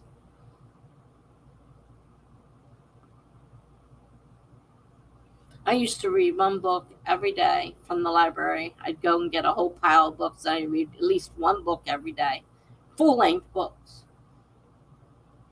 Of course, now to get a full-length book on Kindle, it's going to cost me money. So I'm getting the shorter books that are on Kindle Unlimited. And of course, the well-known authors aren't going to be on Kindle Unlimited. Obviously, you're going to have to pay for the book. Because there's one I'm reading. What's her name? Carolyn Arnold, I think it is. Her main character's Madison Knight, and I've been reading that. I just read the last one came out. I had to buy it though, because she's not on Kindle Unlimited. So right now, I still have my money coming in each month, so I can afford to buy a few books.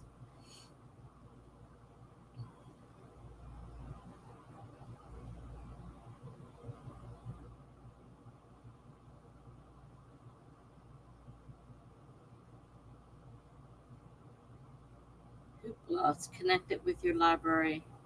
It doesn't have everything now.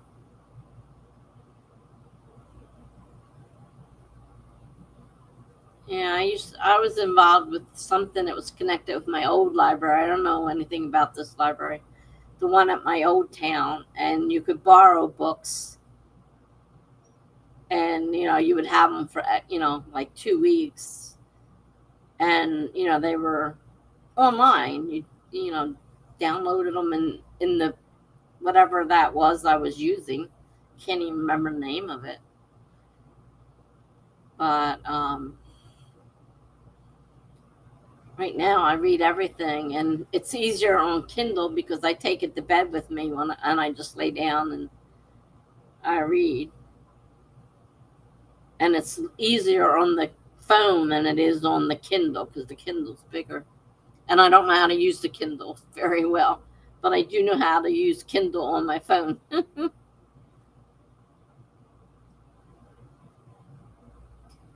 Well, yeah, I get that with the if you write, you should read and all that. But I went for a long period where I couldn't read at all. And that was part of my depression. And I always know when my depression's super bad when I can't read. Now I can't write, and all I want to do is read. So it's just the opposite. I'm not really sure if it has to do with the depression or not.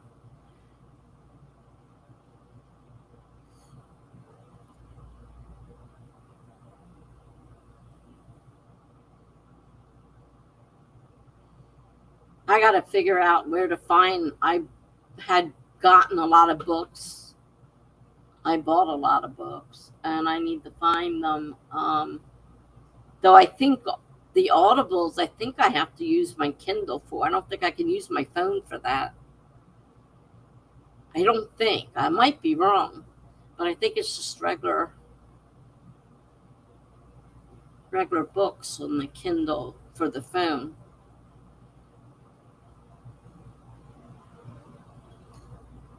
All right, Mel. Thanks for stopping by. Nice seeing you again.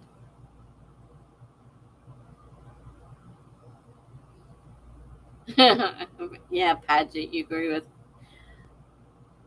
For a long time, I didn't read. A long, long time. And before that, I was reading, like I said, a full book, a full, regular size hardback book. Sometimes they were paperback, but they were full books, not these little novellas, And I would read at least one a day. So I needed at least 7 books every week because I read at least one every day, sometimes more than one. I had a spreadsheet made up with all of them listed so I know what I read. So right now I could read a lot of books and I wouldn't I might remember saying that sounds a little familiar, but I don't remember because I can't check. I lost the spreadsheet and I can't. I don't know what happened to it. It happened a long time ago. It disappeared and quit working and I'm like, okay. It was cropped and I think I couldn't get into the file anymore. But I kept track of every book I read. Now I don't. Well, I'm starting to with these new ones, but mainly because I don't want to miss them. I want to read them in order.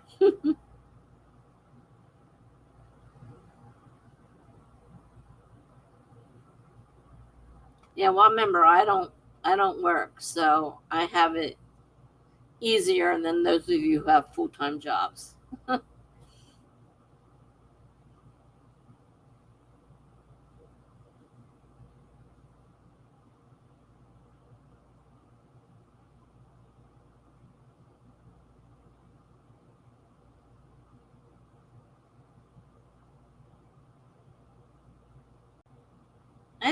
I didn't read them on purpose, but there were some. If I started reading them and I couldn't remember how it ended, I would end up reading the book because I would start to read it and get involved again. And it's like, okay, now I got to read it because I don't remember with the ending. And I had gotten further into it than, I was ready to just give up on it. So there were times I reread books over, not on purpose,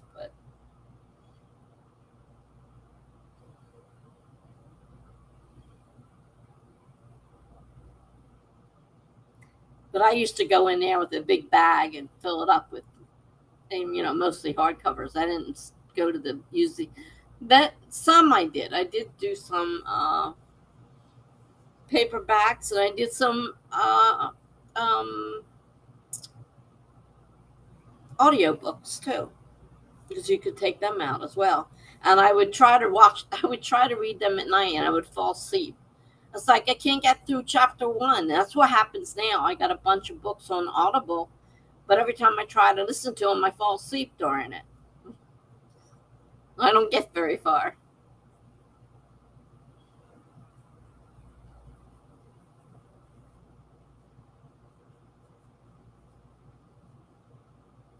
I read quickly and very rapidly through books.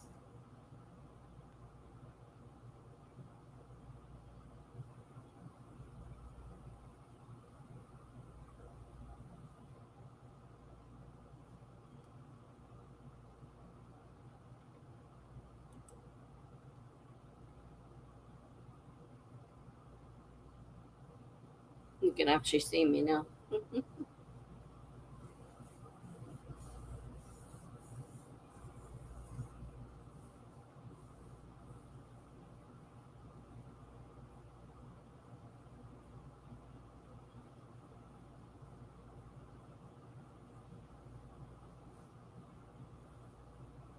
Right now, I sleep, I eat, I read. I sleep, I eat, I read.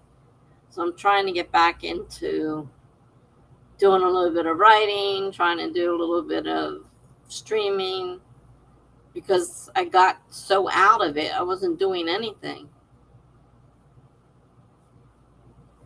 The days are flying by. Uh, but if you think about hours, how many hours you put in, are you putting in more than 8 hours? I mean, if you're putting in more than 8 hours, then you're still basically, working two jobs. You still go to sleep early for the most part. You really like sleeping, though. uh, I'm so tired now, and like I said, all these medicines I take don't help. And I just added another opioid, and that, of course, makes me tired too. And it's like I am just so tired. It's hard for me to plan things and have to go do them because I'm so tired. Now I had to go out and get 2 lights in my car fixed. The blinker light and the dome light both needed to be replaced. Do you believe that cost me $40? Couldn't believe it. $40. 2 lights.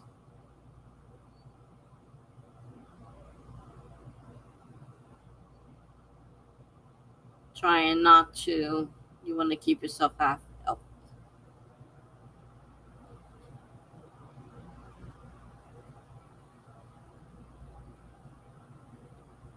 Well, it's easier to keep yourself healthy than let it go and then try to get healthy.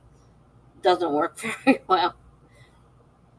Because I'm a mess, and getting healthy at this point is hard to deal with. Trying to fit stuff into the day. The gym is next week because I need to get out of the house and move around a bit. They have treadmills now that I think have computers on them.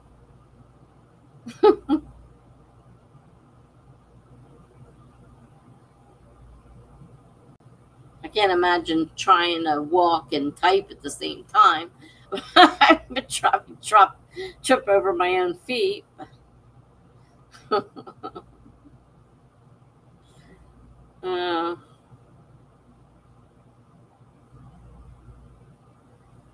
That's good, Jen. 4K a day, every day is that's good.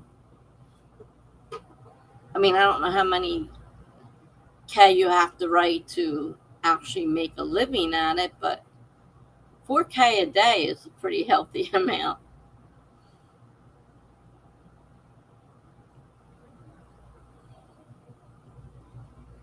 I mean, I couldn't imagine writing that much in one day, every day.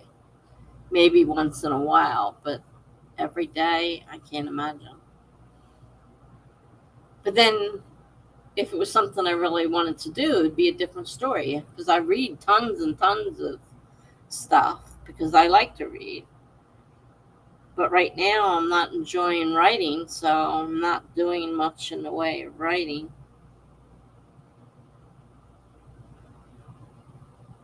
That really sucks.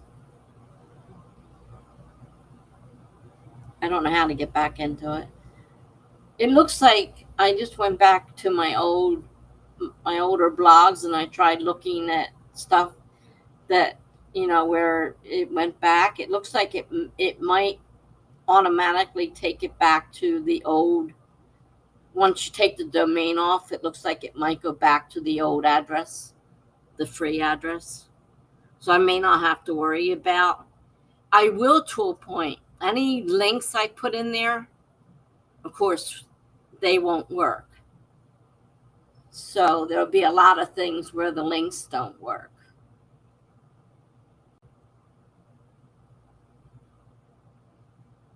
Hop back on in the afternoon or whatever and get in as many words as I can.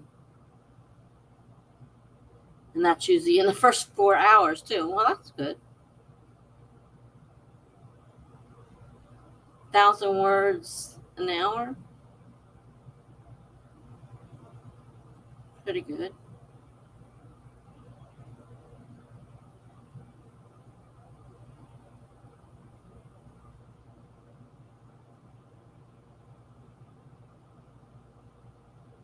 I just wouldn't want to get myself locked into something like that and not be able to do it.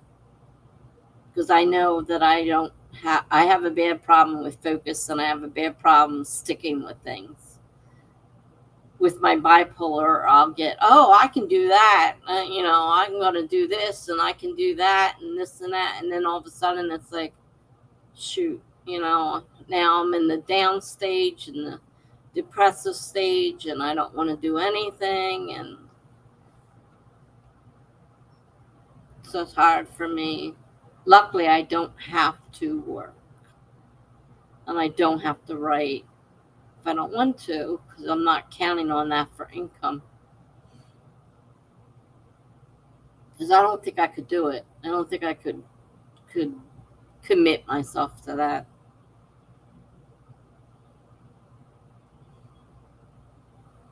Wow, sometimes close to 7K.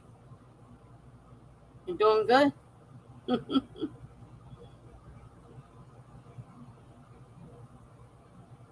Glad to hear it.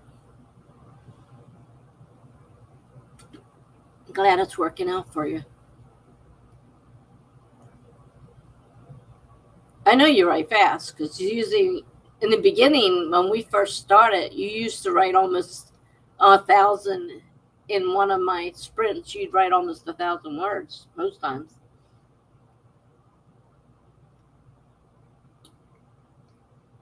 That was back when I was counting words and I was writing similar. Now I don't write that fast.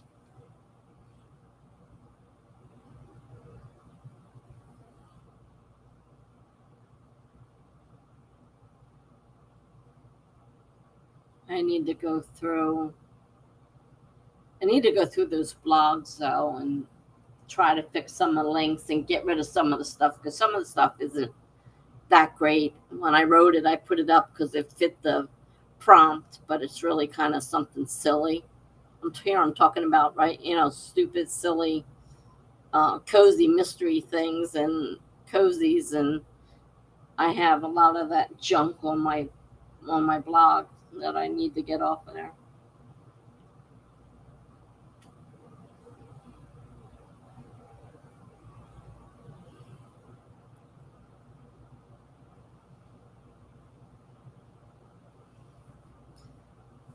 I'm glad it's the weekend because I don't have to get up early tomorrow. Get up whenever I feel like it.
I'm sure you want to try and cut out weekends if possible.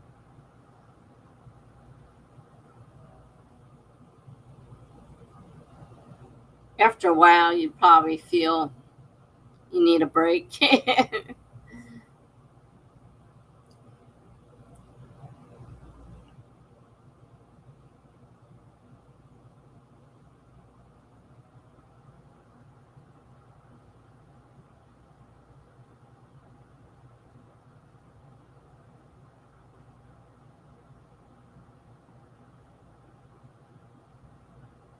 I just restarted writing about a little over 10 years ago.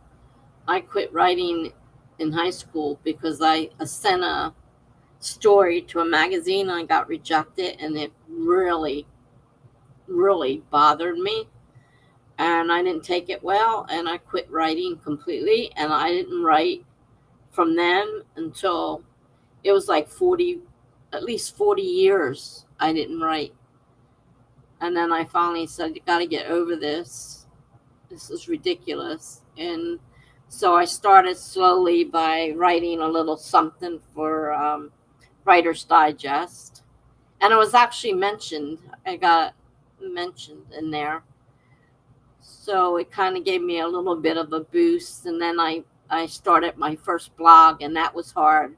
I wrote a story, and then I sat there and I waited forever trying to push the publish button, It was really hard to do.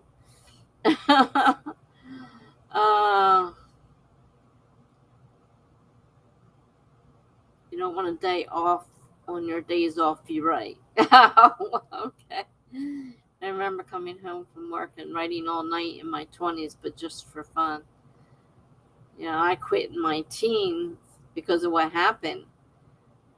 And I mean, eventually, the more I read about other authors, even Stephen King had tons of rejections. You know, I tried not to let it bother me. Of course, I haven't submitted anything to anything right now except for that, and I did get a mention. What do they call the honorable mention in there? But it helped, you know, a little bit with my self-esteem.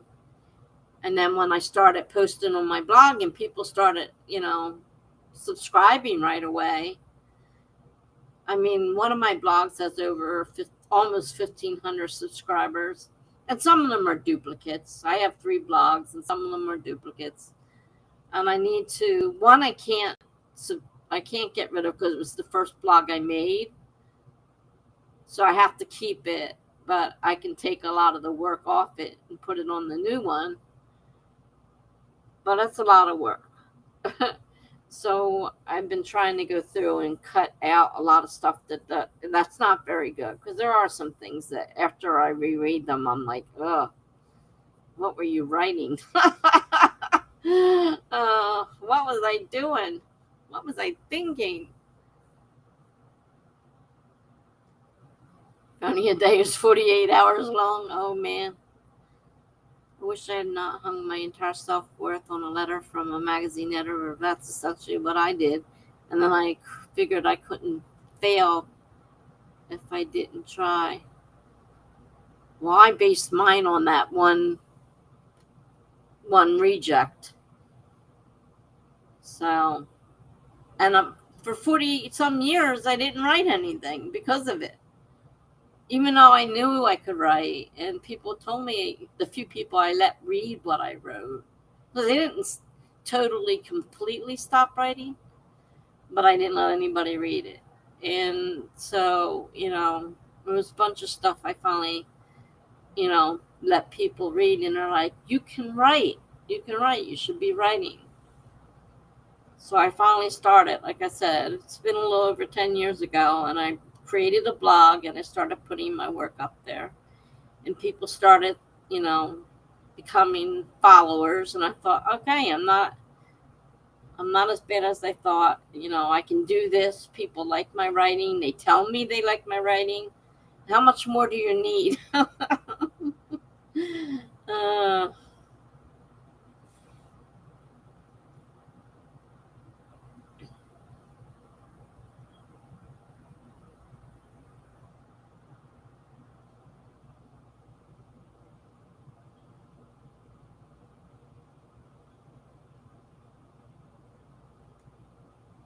Oh, it's nice to see you again, Pageant. Have a good night.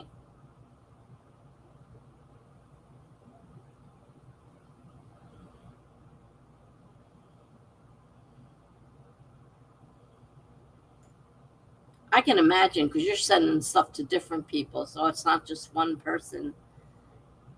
But everything you send out, yeah, you got that feeling, you know, are they going to like it? What if they don't like it? But that's good that they make you feel better.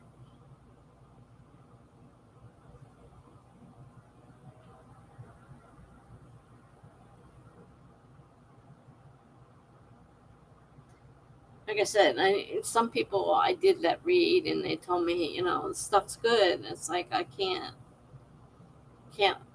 write it for other people, but it only took me 40 some years. And all the stuff I could have written in all that time if I had been writing.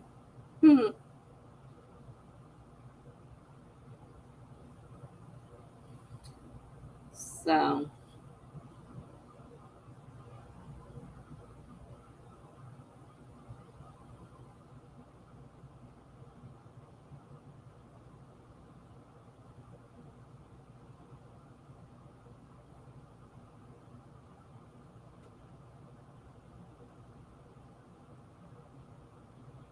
I never had, I mean, I kind of wanted to be a writer, but I never had that big draw to make me want to do it, you know.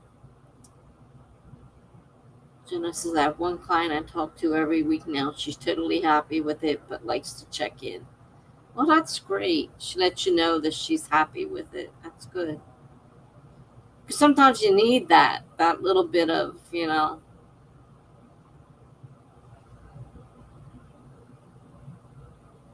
helps the old self-esteem.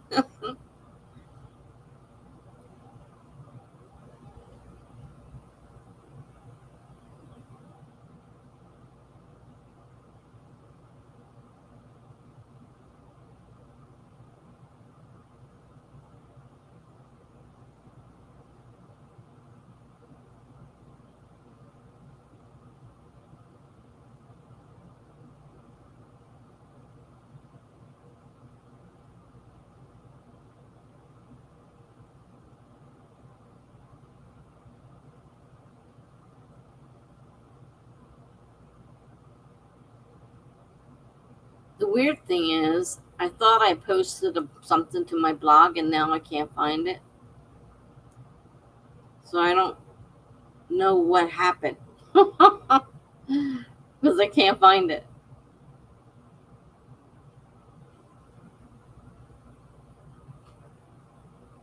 It's nice to bounce ideas back and forth too. With your client, you get to bounce ideas back and forth.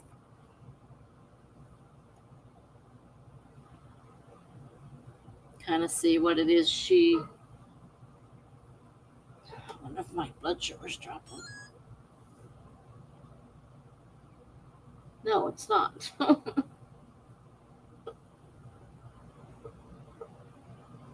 right, Greg. Glad you stopped by tonight.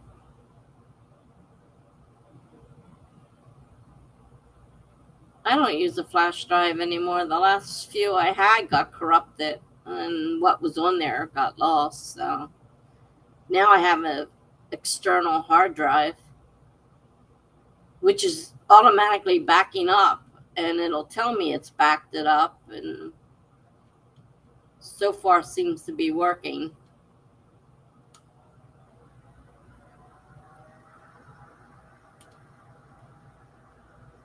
I got to finish going through all my photos that are on, the heck is that called? OneDrive. Because it's about to run out. And I'm not paying all that money for it. So I have to go through there and finish taking off. For some reason, when I take a picture, I end up taking 10 at a time of the same thing. I don't know why. So I have to try, and every now and then I sit down for a while and go through and delete pictures.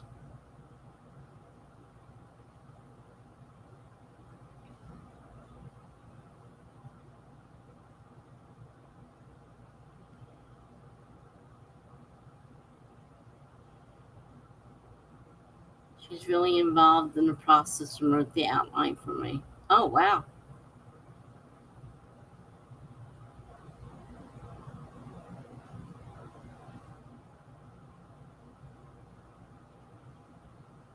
That's some help, and to actually write the outline for you.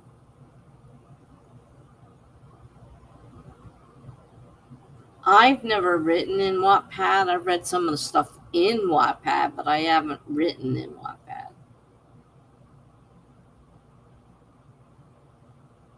I know a lot of the stuff from Wattpad, some of it's fan fiction, of course. Good night, Greg. Thanks for coming.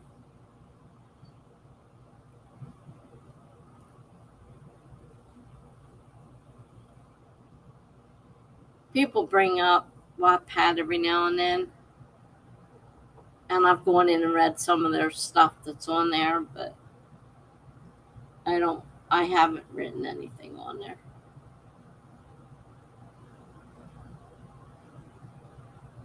I put my stuff on my blogs. I got 3 of them.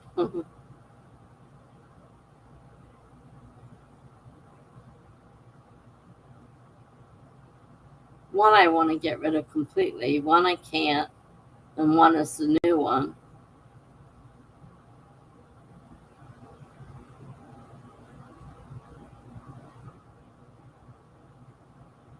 But the free blog doesn't hold as much stuff, so I guess that's why so many blogs out there, because people hit their limit and then they have to start a new one. I mean, I started a few new ones because I was doing something different, and so I started a new blog. Now I've got 3 of them, and I'm not even sure where things are anymore. I used to read I used to read a lot of stuff online too. Lately, I haven't been reading as much online. I use the Kindle version online sometimes. Kindle has a version online as well. So I also, if I'm just sitting here, but I can't sit in this chair sometimes for long before it starts really bothering my back and my knees. And so I'll end up moving around. So that's why I like having it on my phone, because I can carry it around and I can get and, lay down if I want, or sit down somewhere more comfortable or whatever.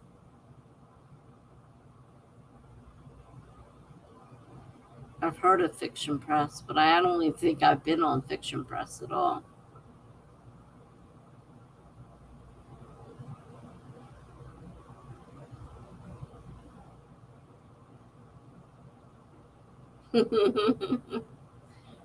We grow up and life becomes more complicated.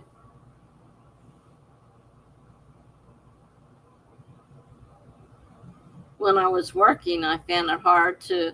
I still read, but what I would do is I'd give up my sleep for reading, and I'd go to work the next day dead because, I spent all night reading something instead of sleeping.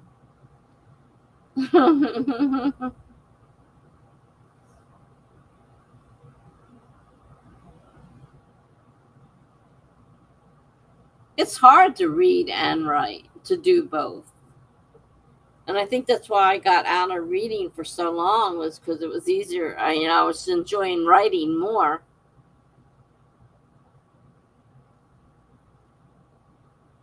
I'd be burnt to a crisp if I did that. Read on the beach all day.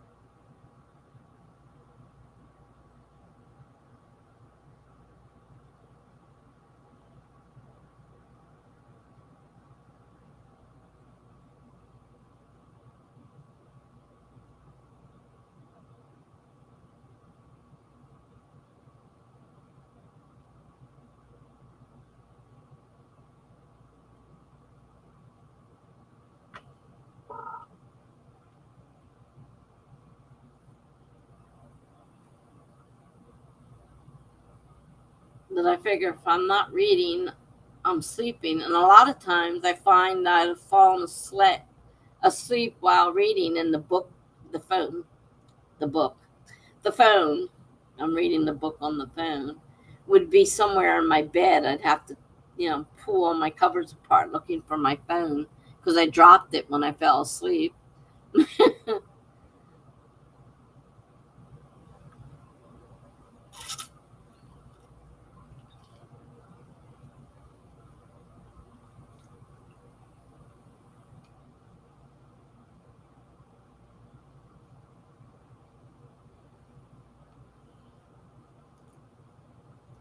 I just bought some tarot cards and runes, the little tiny square runes, and the books.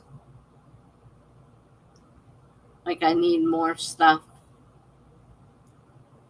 And I got interested in it, and so I bought that. I did it before and I never got anywhere, and I got rid of the book. So now to buy another box, another card deck and book. Oh yeah, puts me to sleep, especially if I'm listening to somebody read something. Even, I mean, it does to myself. Like I said, I'll sit there. I'm holding the book like this, and I'm laying there on my pillow reading, and it just slides down out of my hand. And I'll wake up later on, and it's like, oh, where's the phone? And I'll be digging through my bed for it. Well, even from sitting up, I've been known to fall asleep with something, audible.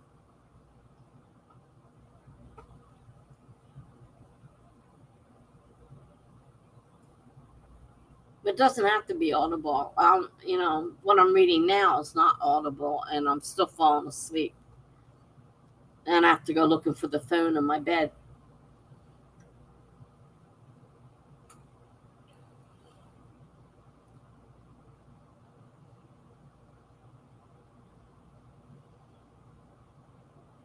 That's another thing that I'd like to look into with my invisible free time. What is that? I'm sorry. Did I miss something?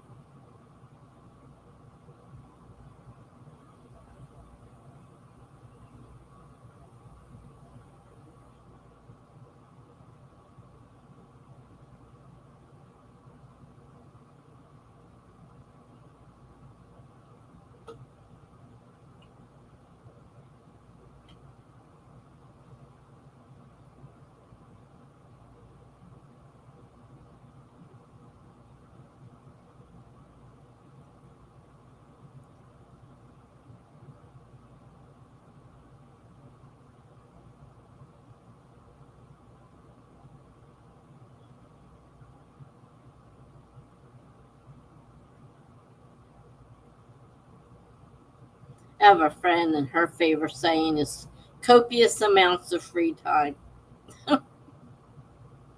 In my copious amounts of free time, I'm going to. She'd say that all the time.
So many things to do and so little time, but it's all good.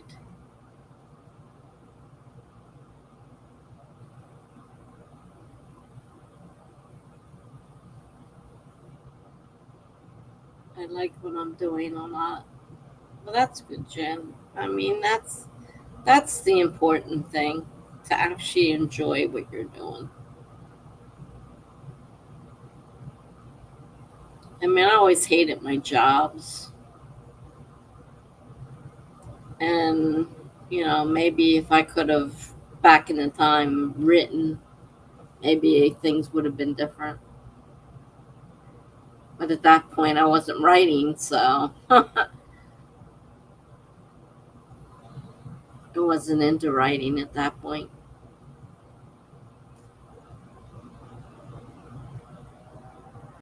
But it really is important to like what you're doing.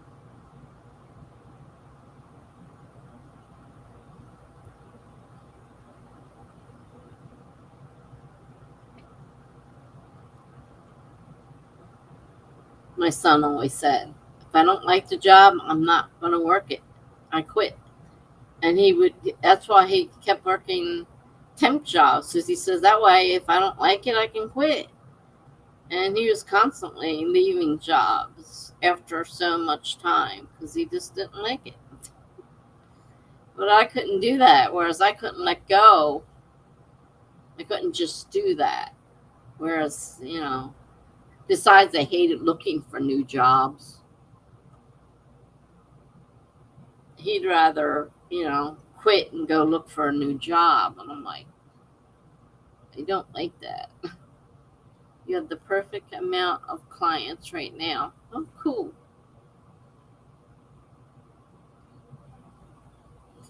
And you need to write something yourself for June, but it's a novella. That will be fairly easy. You trying to write a book a month, or?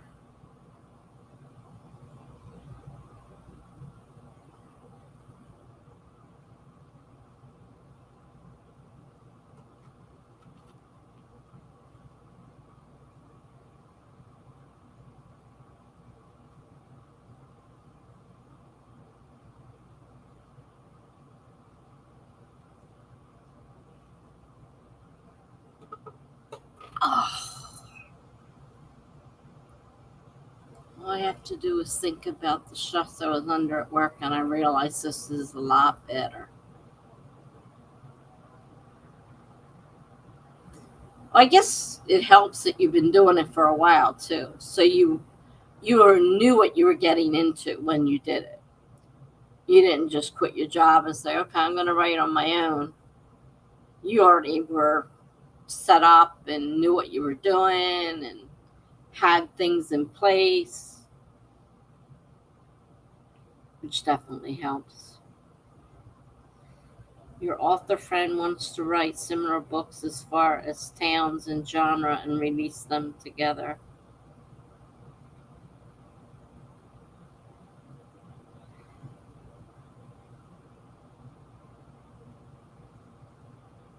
You mean release them all at one time instead of as a series?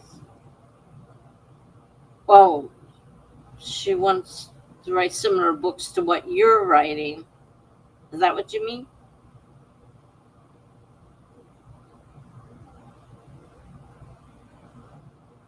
Okay,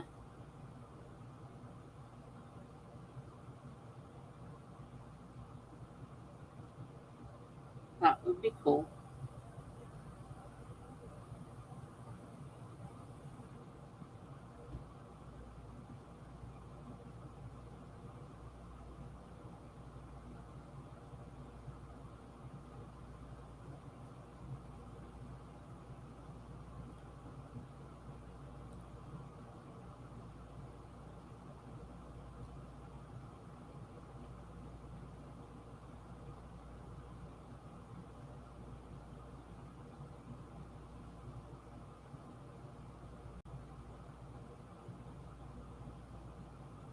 They'll be connected. Okay, I get you. Yours and hers will be connected.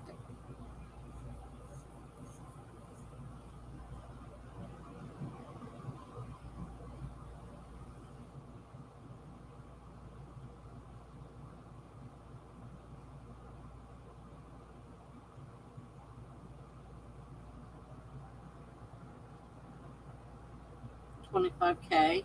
Yeah. A lot of your romances are around that size, aren't they?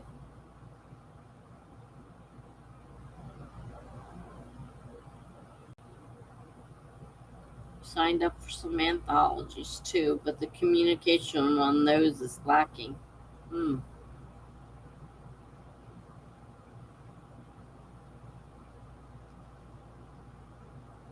I know Laura Nettles was doing a lot of anthology writing.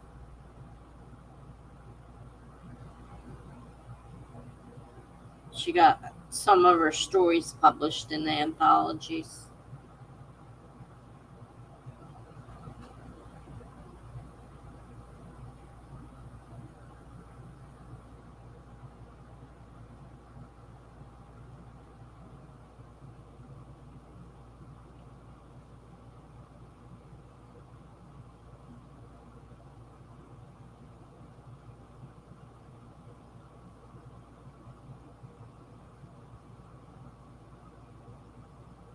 Oh, many are shorter. I never paid much attention to how long, because especially since I'm reading off a phone, I don't know how, size-wise, how they do that. They count the pages. How they count the pages.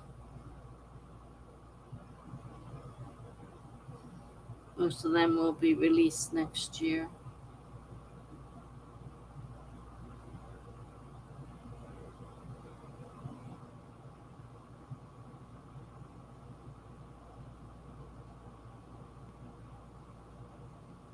That's awesome. She's so good at what she writes.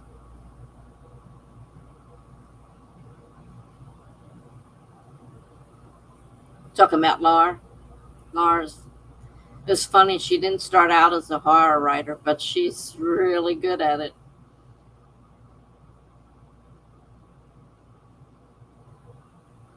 Turned out to be the best thing for her.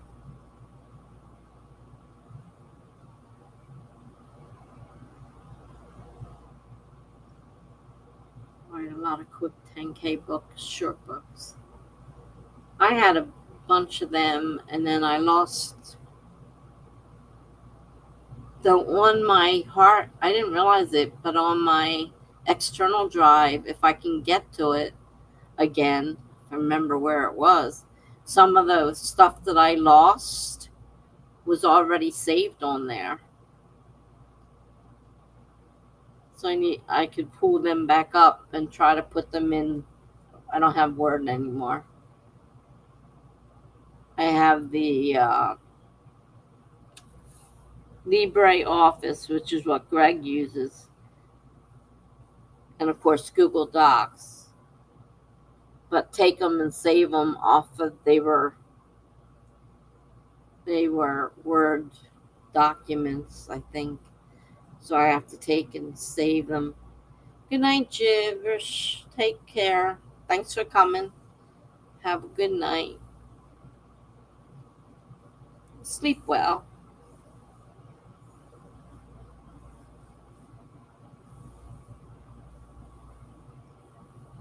Jenna says, I read everything fast so I don't think about it. Yeah, I read things pretty fast too, and that's like I have no idea what these cozies come in at. They're not super long though. I don't think anyhow.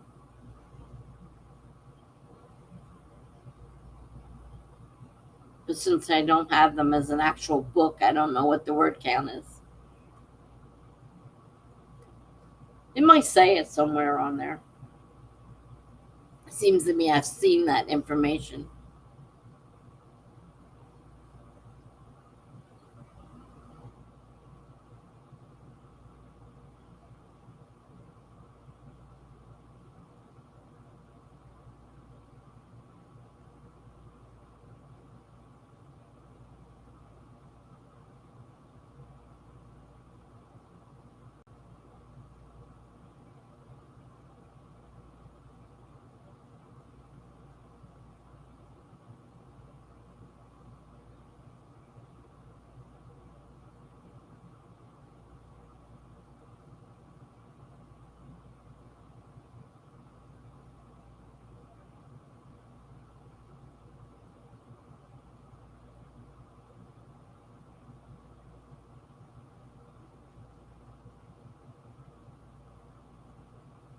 also think that quick little reads are nice in between books when you read something heavy.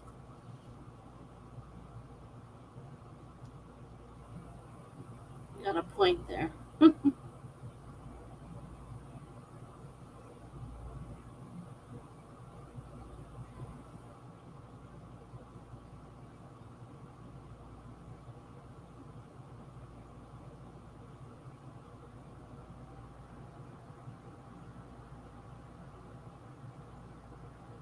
I mean, I have trouble getting up to 30 to 40,000 words.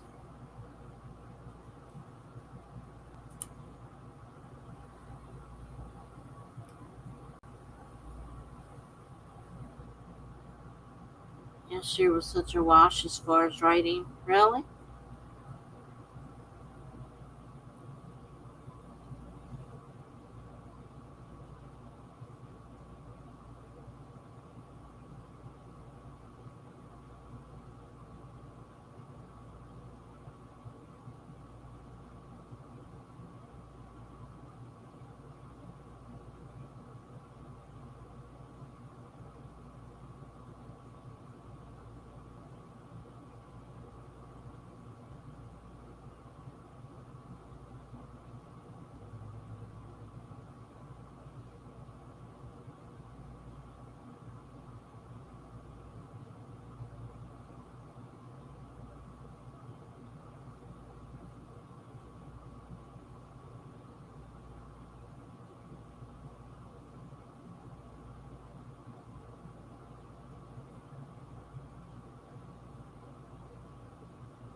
I am writing a 70K, but the outline is spectacular, and so is the pay.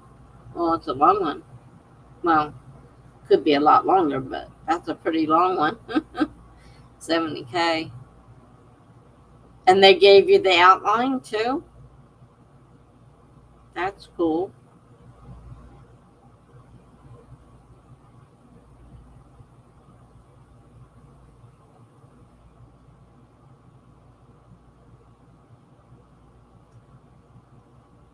Is it a really detailed outline, or is it just a general, like, synopsis sort of thing?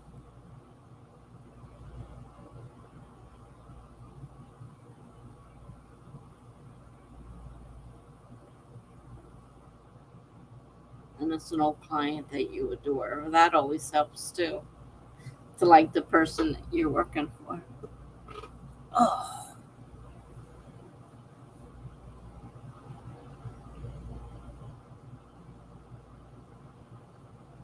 You working on the 70K now?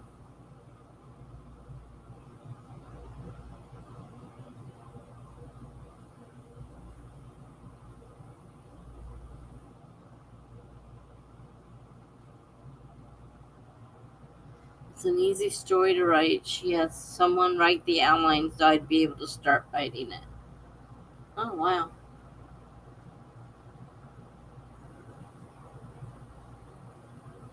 Detailed. There's a lot of characters in it.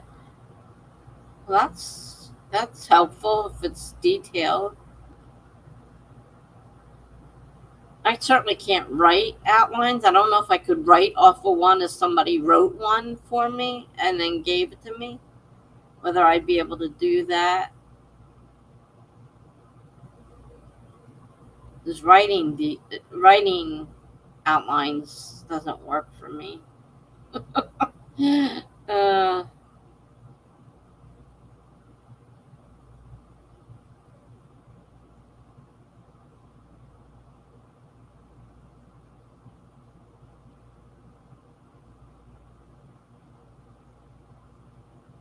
wow, you're gonna have your hands full. Well, that's good. You know, you got something lined up.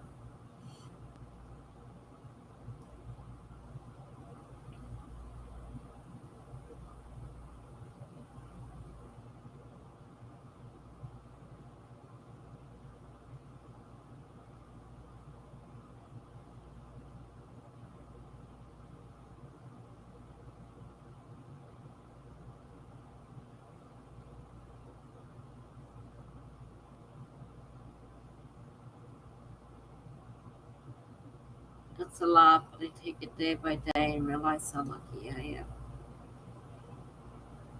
It is a lot. But if you can handle it, that's great. Really great.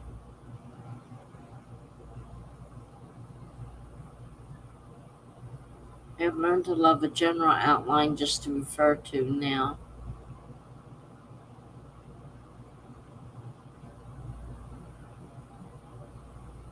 I gather that some of these people, like Kennedy Fox, must have some kind of general outline that they can just sort of plug stuff into. They just announced they're going to write something that's going to be very, from the way it's talking, it's going to be very dark. Not their usual type of writing. I'm not sure whether or not I was reading the little thing on it. I'm not sure that I really want to read it.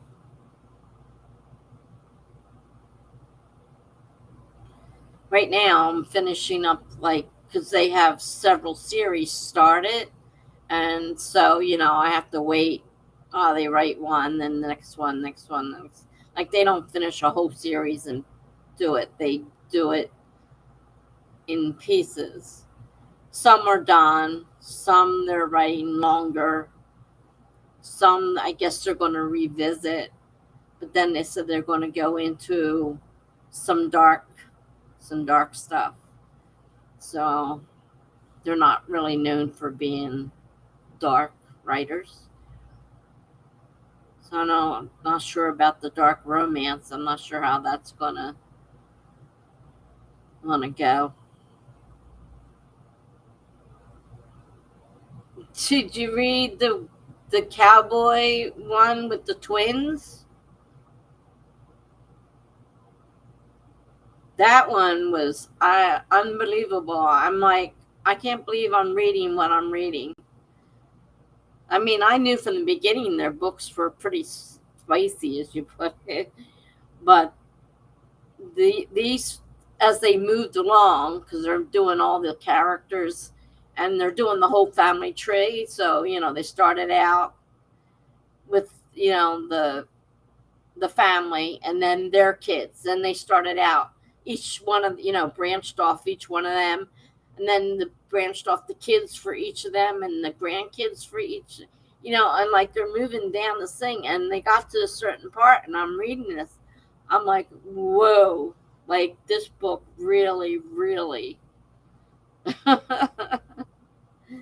really got spicy, as you put it. It was something else. I'm like, wow.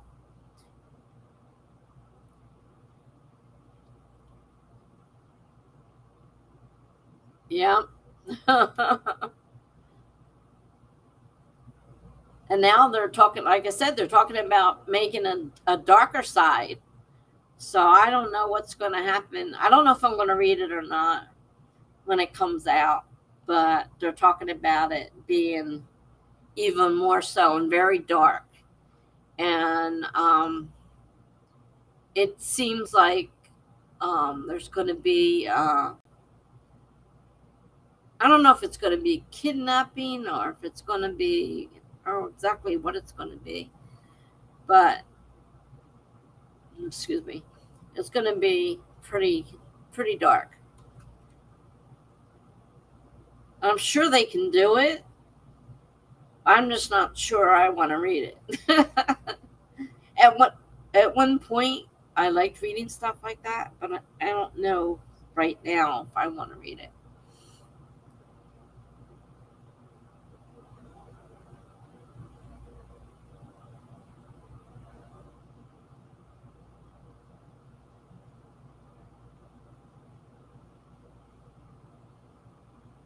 I just got Brooke's book she did on her own. I found it, and so I got that. I figured, well, let me read her book, her single book. And Courtney goes under Lyra Parrish. I don't know if I have a Do I have anything on her or not? Did I read any of Courtney? I'm not sure. Yeah, as I said, the dark romance, their last newsletter went into it a little bit more detail.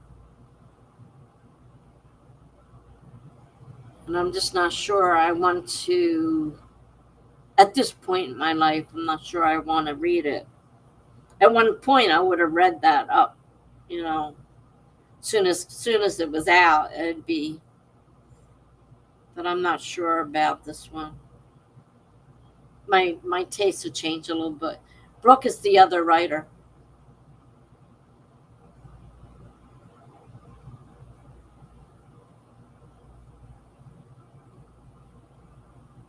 On Kennedy Fox, she's the other writer.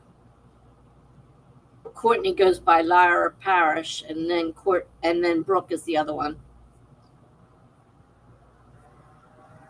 They're looking for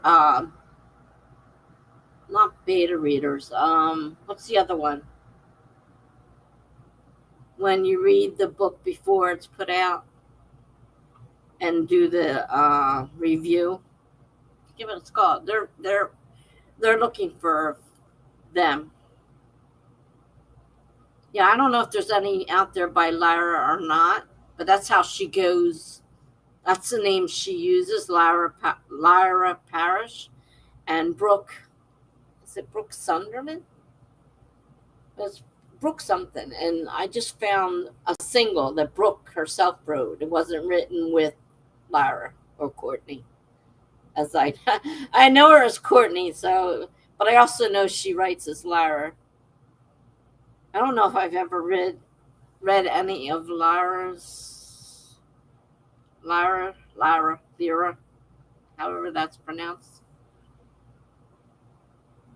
I know she wrote some, and she was talking about advanced reader copy, ARC. They're looking for ARC readers. It was in the last newsletter.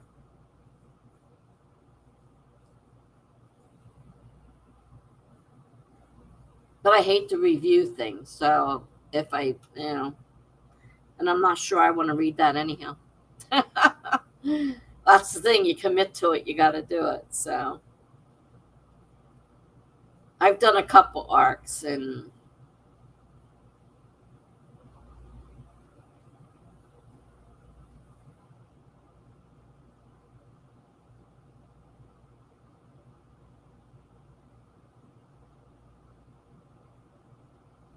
I don't know why they're looking for more, whether they lost the ones that they had, or maybe the ones that they have don't like the new spicy idea they have. I don't know. But I did notice they were looking for new ARC readers.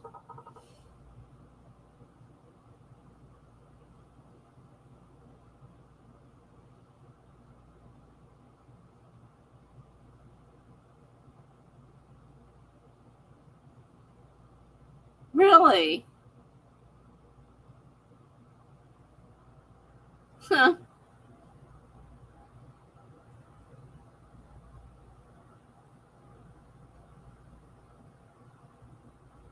I'm pretty sure she said she's written books on her own because she said something about making new covers. I thought, if I'm not mistaken. Right. Courtney, I've known now for a few years, ever since I started, well, not a few, maybe two. How long have I been with Authortube? But I always liked, and then she would do the book that she did the um, streams with is not the same book. It's not the one that writes with her. So she streams with a Brooke and she writes with a Brooke.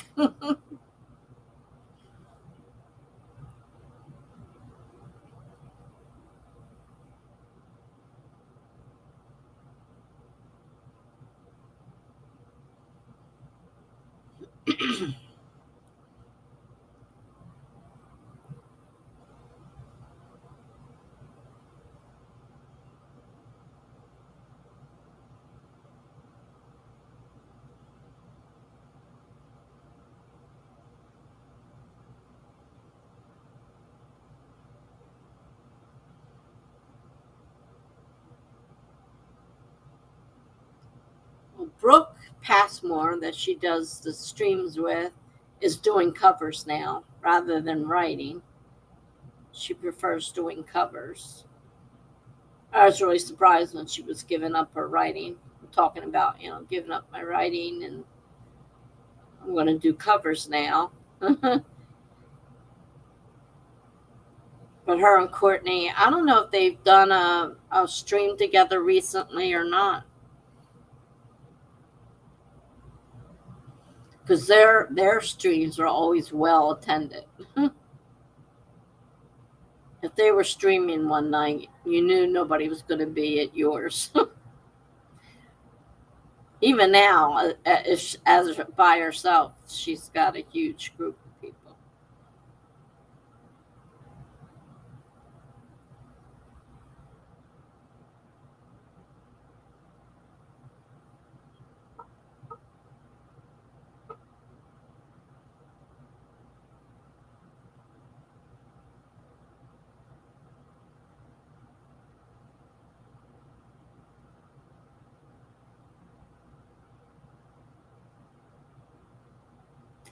I haven't seen one with Brooke as the partner.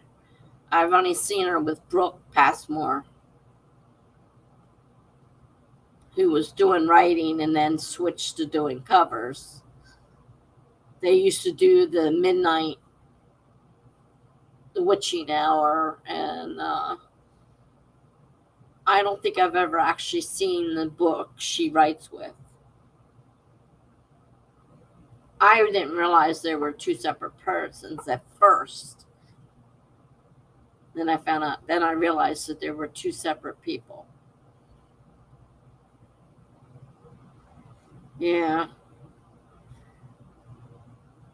They're later in the day, and for me, she's behind.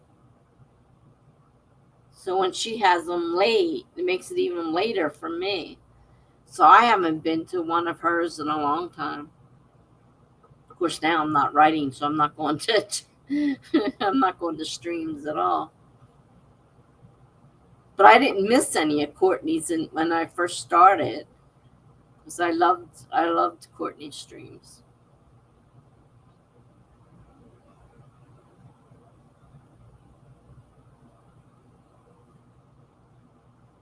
Yeah, watch streams all day long. It is a lot.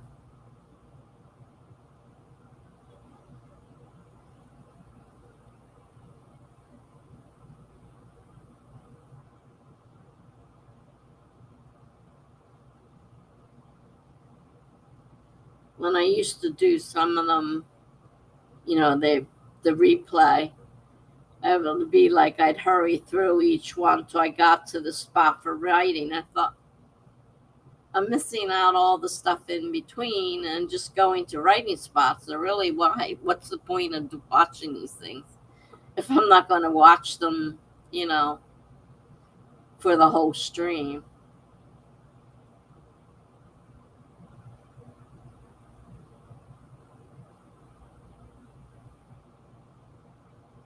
Well, I guess so. She used to get up early to go to school. Like, it's going on 11 here. So it's going on 8 at yours, if I'm not mistaken. If my math is right.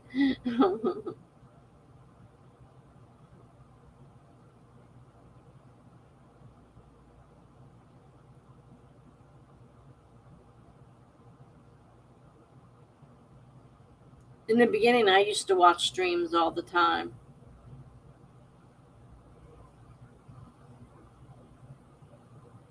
Then I started creating streams, so I did less watching of streams. Then, of course, I stopped everything.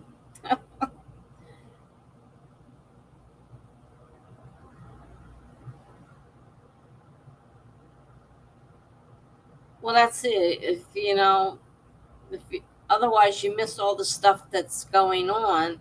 If you skip from just each writing section, you miss all the stuff in between.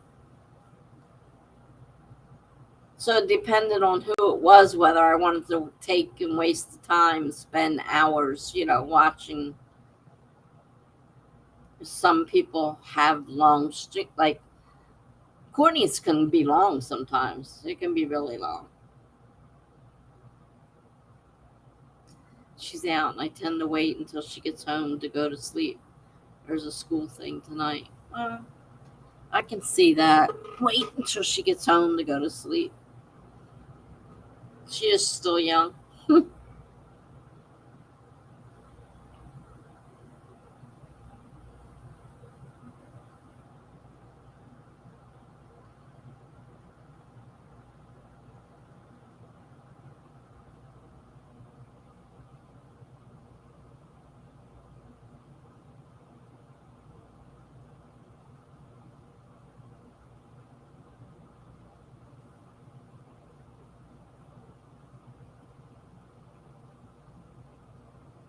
Coming up on summer again, won't be any school. Yeah, I do. I have had that happen.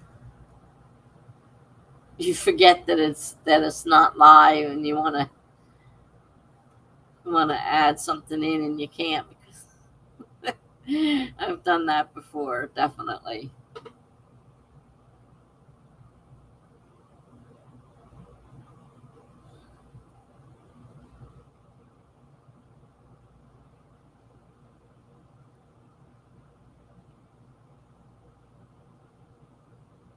Like I used to watch Courtney's a lot of times in replay.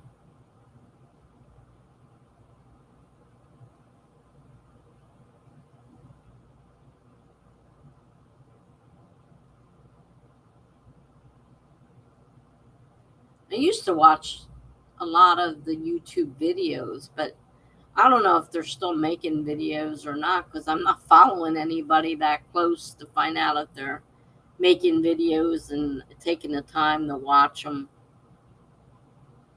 I've kind of you know, lost a lot of stuff I was doing. I lost interest in it. I wonder what summer writing might be like. It's easier to do when she's at school. It may be a little bit harder, especially if she's bored and wants entertainment. I don't know how she is like that. But if she's home and you're home and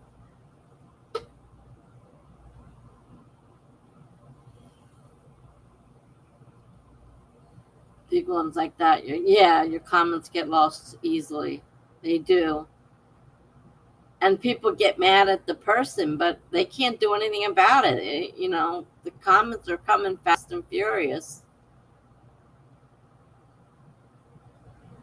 I've seen people commenting, "Oh, you're not answering me. You're not answering me." Well, they've got hundreds and hundreds of people watching, you know, commenting. They can't keep up with it.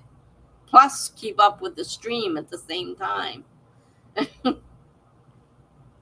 It's hard.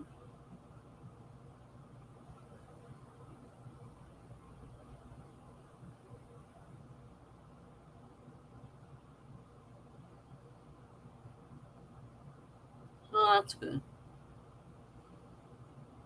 Hopefully, she won't be wanting you to entertain her. Yeah, you can definitely do that. You're not on a time clock.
She likes being in her room. She finally has a little TV in there.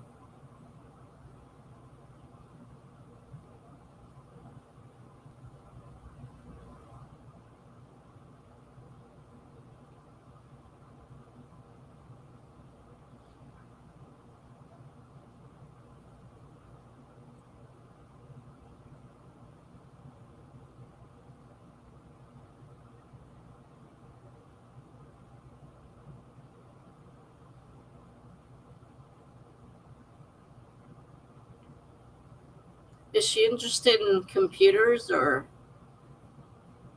not so much?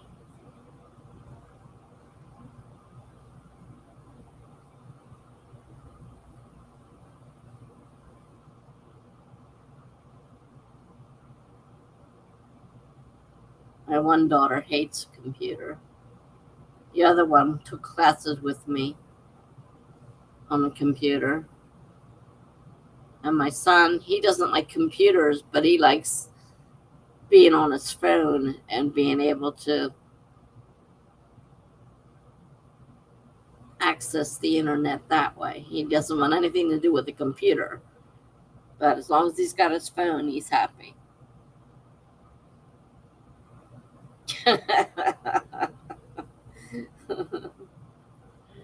She doesn't fall asleep to hers like you do. uh,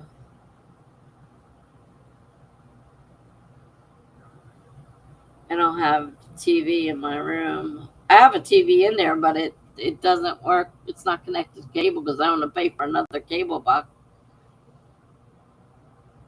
One's bad enough.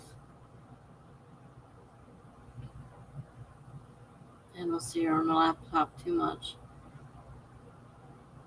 Well, my granddaughter, she's 16. She's into, well, she's number one in her class, for one thing. And she likes learning, and she's taking college classes already in high school. And they're real college classes, not something made up for high school kids. These are real college classes she's taking. If she keeps doing this, by the time she graduates, I forget how many credits my daughter said she'll have her associates. I think she'll have her associate's degree by the time she graduates, because she's taking college courses in high school, and she's number one in her class. Like, she's doing really great. So she's really into the laptop and learning and doing work and all that stuff. So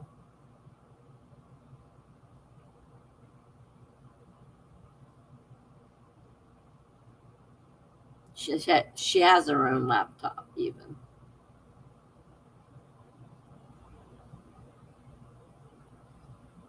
I was surprised when my daughter told me about that. I said, "You're kidding me." She says, "No."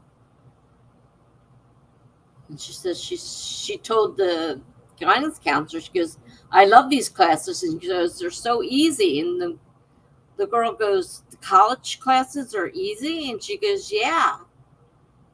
She's just flying right through them. So they said at the rate she's going, she'll have her associate's degree when she graduates high school. So she could start right away into the bachelor's at a college. I was surprised. I wasn't. I knew she was a little smarter than some of the grandkids are, but I didn't realize just how smart she was. My daughter doesn't brag about her or anything, but we happened to be talking one day, and she finally told me that. I said, "Are you serious? That's great." I said, "You realize she realized it. She's probably going to be valedictorian and have to do a speech." She goes, "She doesn't know that yet." But she will probably be valedictorian if she's number one in her class. She's in 10th or 11th grade. I can't remember which one. She's 16 now.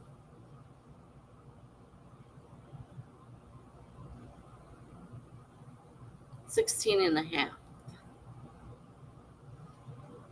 Or almost 16 and a half, yeah. I was really surprised. So that's great.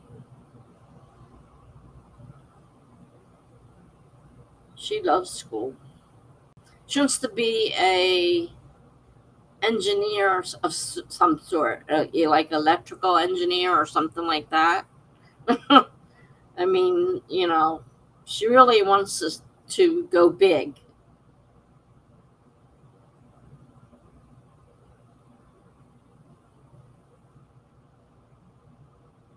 And she's working hard to get there.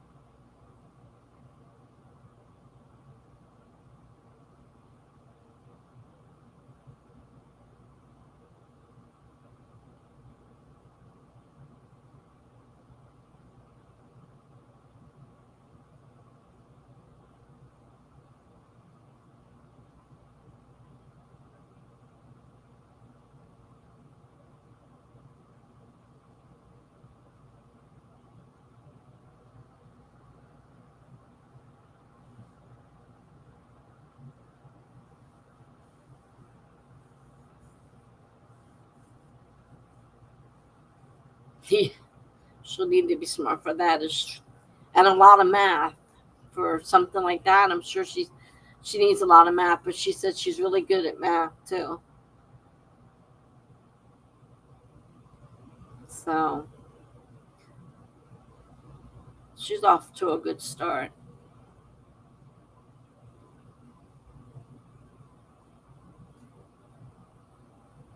My sister's kids were really, both of them were smart. And they went to college and got their masters and all that stuff. And one of them is into numbers. So math, of course, is a big thing. And she works at an insurance company. I don't know if she's an actuary or what, but she does a lot of numbers and stuff. And the other one is in the medical field. But they're both very smart. So I was really glad to hear that my granddaughter was actually doing good too. Yeah, me too. I hate math.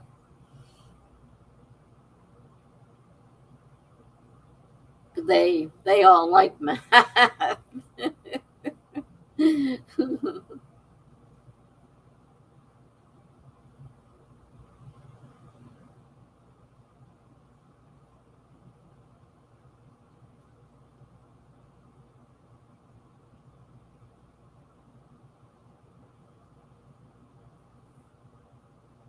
I struggled with math. Math was not I was good in English and grammar and all that, but forget math. Not my thing.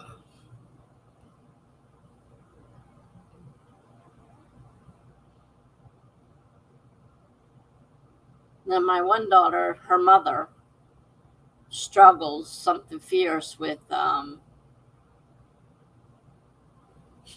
forgot what it's called now, where she gets things backwards. Can't remember what it's called. It's skipped right over my brain right now. Like she would say, instead of animal, she would say aminal. Like she would get the letters all screwed up and she'd turn them around.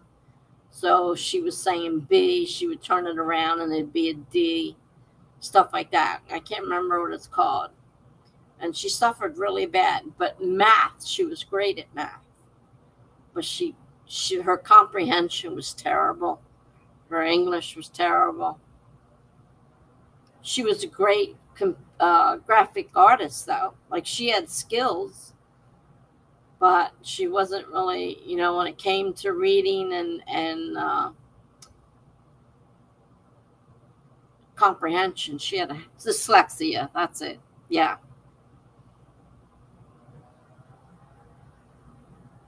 we were going to have her listed. We had her done by the child study team, but they said the problem is if you have her listed as actually dyslexia, and have it on her record, when it comes to college, they're not going to care what she does. Like, they're not going to even look at anything. They said, just, she's not that bad. It's better to leave her be and let her, because otherwise she wouldn't be able to go on and do what she wanted. And she was able to get into vocab, not vocab, Votech for computer graphics, and she was great at that. So all that would have held her back if we took her and had them, label her as dyslexic. So we didn't have her labeled. We left her alone, and she did fine. And she had that skill. So she had something, that could do her good. But now she's raising her kids and working in the school. She's not doing it anymore, but when she first started, so she spent, half her school day at the Votech, learning what she needed to learn for the math that she needed just for what she was doing. But she did pretty good. I mean, she struggled, but she did good. Well, they said,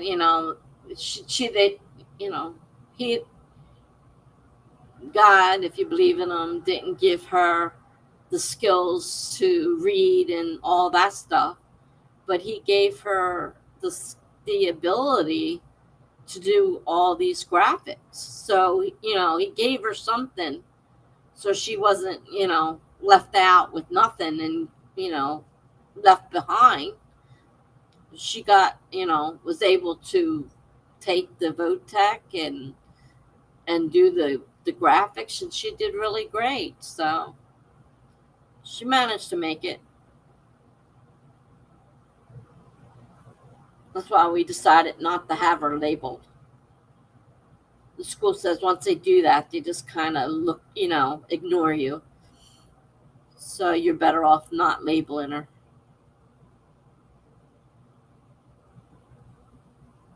So that's what we did. The other one, she didn't know what she wanted to do, and now she wanted to be a nurse. And she finally became a nurse, and then she got injured permanently with nerve damage in her arm. And now being a nurse is not so easy. It's hard for her to do anything with her, and it's her dominant hand that got damaged, permanent nerve damage. So she spent all these years, because she was older, and she spent all this time and all this stuff doing to be a nurse, and she gets it, and not too long afterwards she gets hurt in the job. Yeah, it is. Graphic design is definitely good.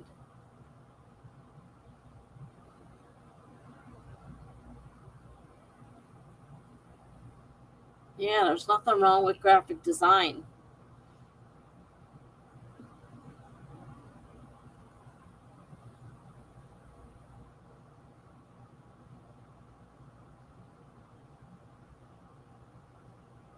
She was already working in high school, because in senior year, they were allowed, as long as they kept a certain grade, they were allowed to take that instead of going to class 5 times a week.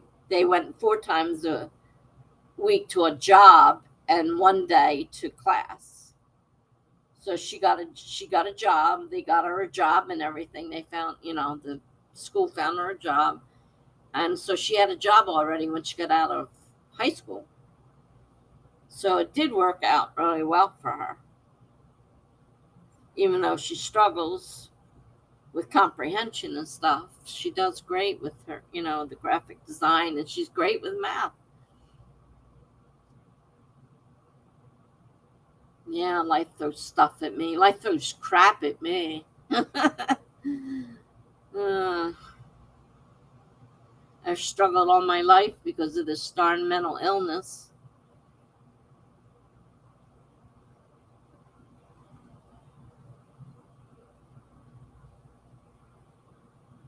And then my ex-husband says that, the divorce was all my fault because I didn't get a career. I didn't have a career. Mentally, I wasn't able to do that. But, he was a jerk anyhow. And, I didn't have a career. Sorry. It's not my fault that you're a jerk. My not having a career has nothing to do with it.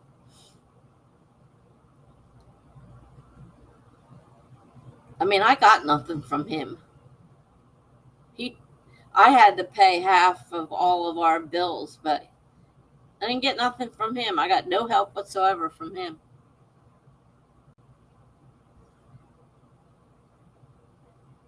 Hello. We're just talking right now. We're not really doing anything.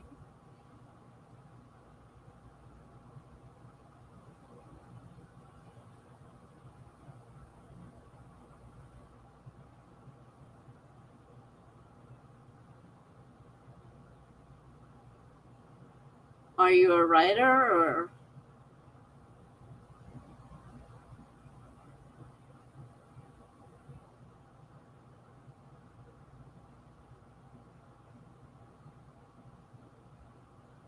I don't know what to call you. You're trying to learn how to write. So you're a beginning writer. Well, these kind of streams are good. Yasina. Okay. Yasina.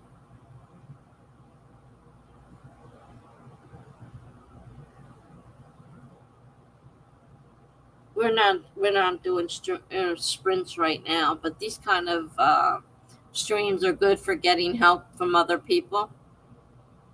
Plus, of course, if you've been around a while, you probably listen to YouTube videos. That's the name of your character. Okay. His name is Josiah. What genre do you write in? Or haven't you picked one yet? I write a little bit of everything. I mainly write short stories.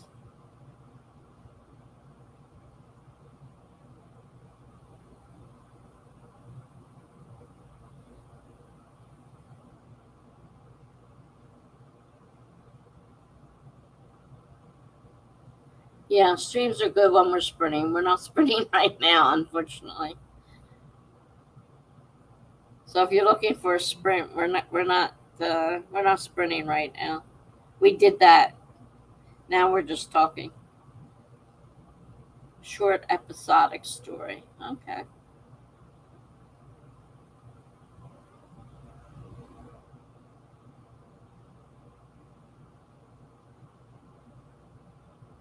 I write a lot of them, put them on my blog when I feel like it. And right now, I'm not doing much in the writing. I'm having a writer's block, unfortunately.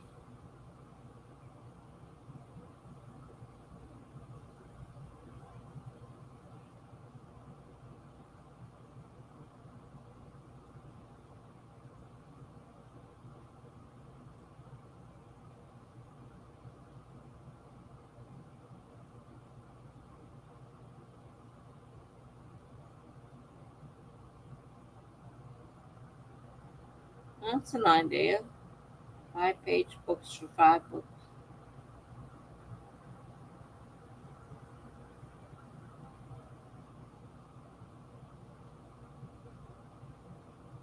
Yeah, you can always change things as you're going along.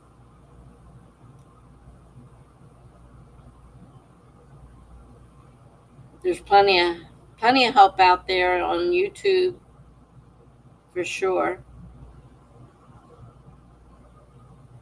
And attending these sprints is usually good if they're having sprints. We're past that stage. We're winding up. But during the beginning of the night, we were doing sprints. But it gives you time to mix it up with other writers and get some ideas. Ask questions. Oh yeah, writing always changes, I think. Even if you start out with one thing, you might change your mind as you're going along.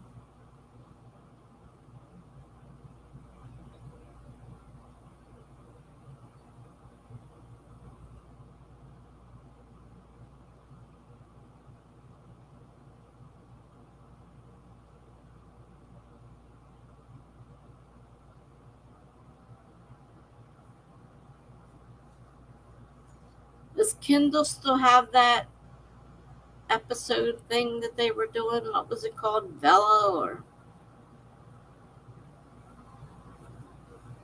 I haven't been following it. I was following it for a while. Yeah, I can sleep in tomorrow. Yeah, I am running over, I know.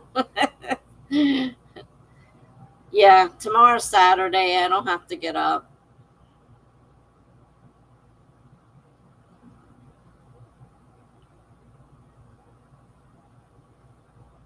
Otherwise, I would have been out of here a long time ago.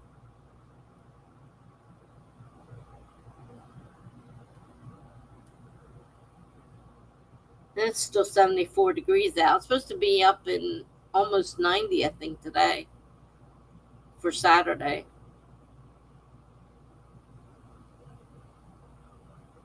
It's going to be hot.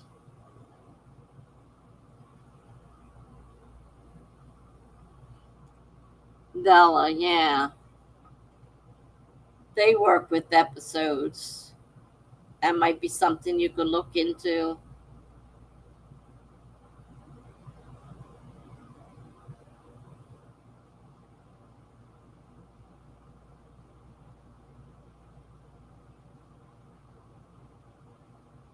Sounds interesting.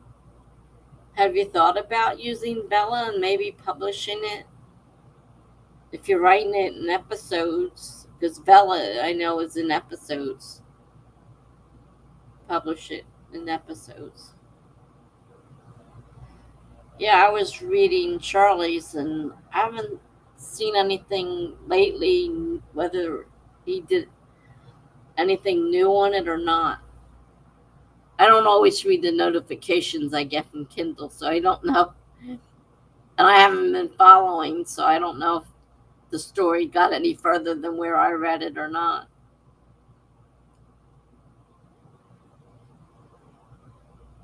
But if you're looking to try to publish, you could use. Okay. Josiah, the Son of Man.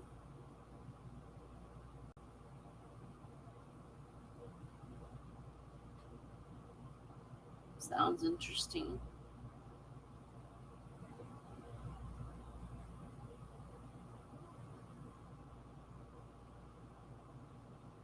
Okay.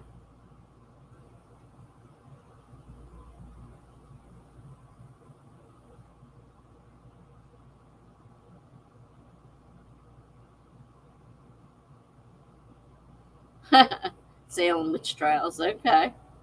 Yeah.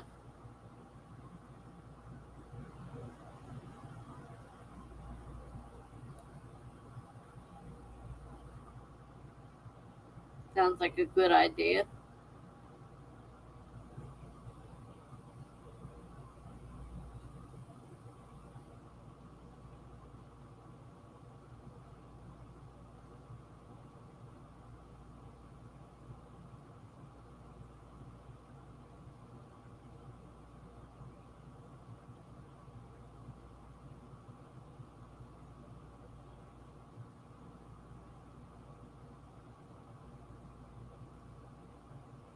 I think it's part of Kindle, but then it's been a while since I've really been on there, so I don't know if they separated it from Kindle or not. But it was part of Kindle when it started, anyhow, for sure. And you know, did episodes, which are like chapters. I don't know what the limits are because I didn't get into it, but did separate, you know, episodes, and then you got paid for each. The first one was free, and then after that, to read further, you had to buy coins for them. So I haven't read anything in a while either. Let's see, Josiah. So the Illumins are killed by humans for drinking the blood of their livestock, and basically they are all stacked up on crosses with a metal cow, aluminum, and die in mass.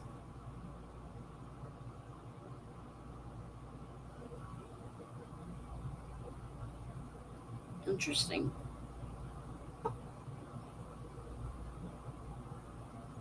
If you're writing it, like I said, if you're writing it in episodes, you know, that aren't very long, you'd have to check up on that. You might, and you want to actually, I don't know what your age is, if you're even old enough.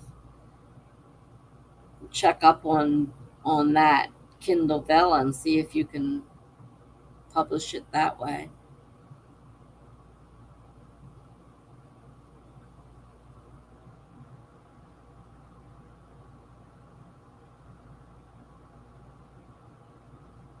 I haven't actually used Vella myself. I have read. I was reading Charlie's. I think I still have coins left. I had to buy some more. I ran out. They give you so many free to start.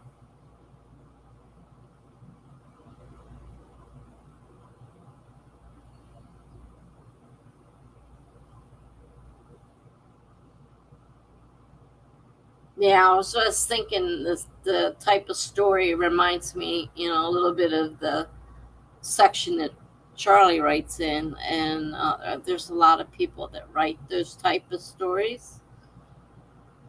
So you might actually get a few readers that way if that's what you're looking for. If you're really, really new, you may not be ready for that yet. I don't know.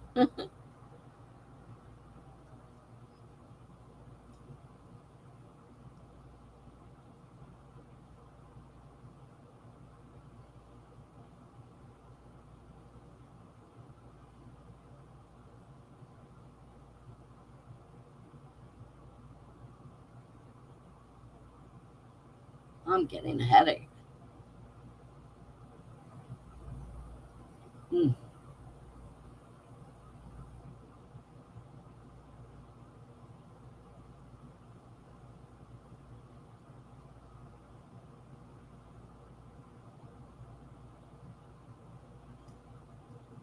Yeah, I don't know either. I got free coins, and then I was reading Charlie's, so I ran out and I bought some, but I don't know how long they last.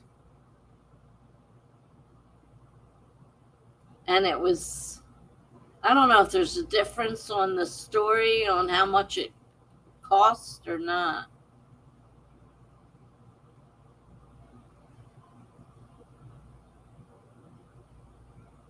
You had to pay, you know, up front each time to read a section. And then I hit the end of his first part. Her first part. Read the outline, but I don't know how it ends. Maybe he brings back his species and they take revenge, or what exactly? Oh, well, you might want to think that. You might want to think about that before you're. before you go too much further. I don't outline, so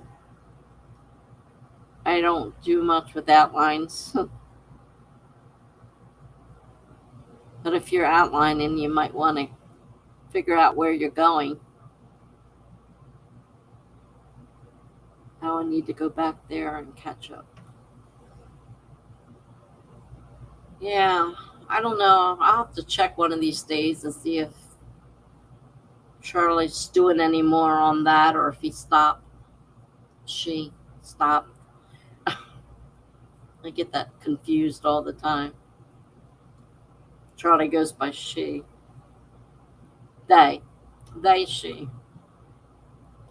You know now that when you fill out a form, it asks you for your pronoun? I'm like, the first time I saw it, I'm like, what do you mean my pronoun? I didn't know what in the world they meant by pronoun. I do understand it now, and I'm finding it on more and more forms. Even government forms have the thing where they ask you your pronoun.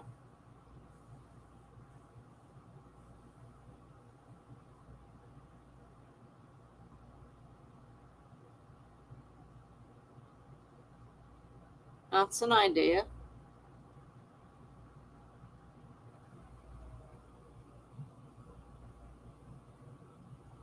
There's probably a lot of different ways you could go.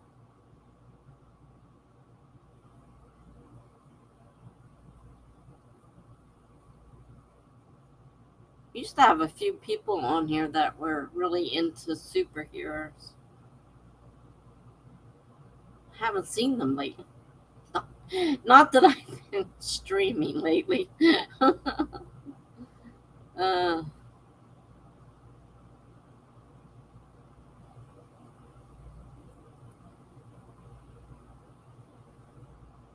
you could become a crime fighter, certainly.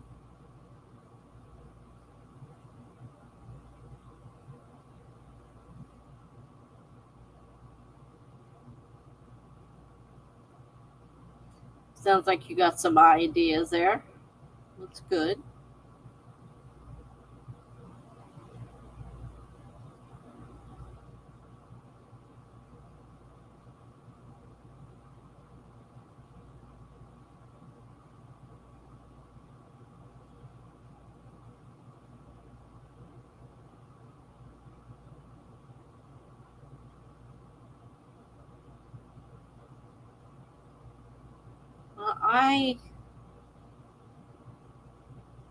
I write mainly short stories in different genres.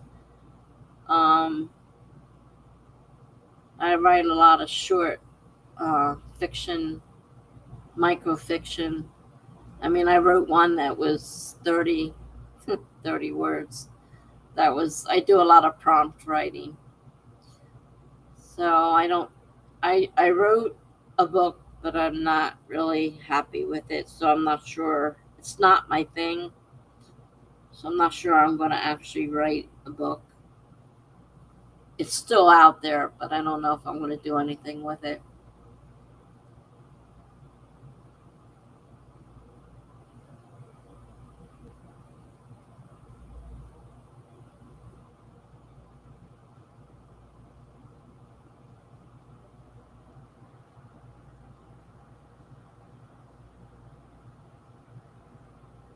Yeah, sounds like a complex story, and sounds like it could go in several different ways. So yeah, an outline probably is a good idea to get an idea where you're going and keep yourself on track. I don't use them myself. I'm a pantser.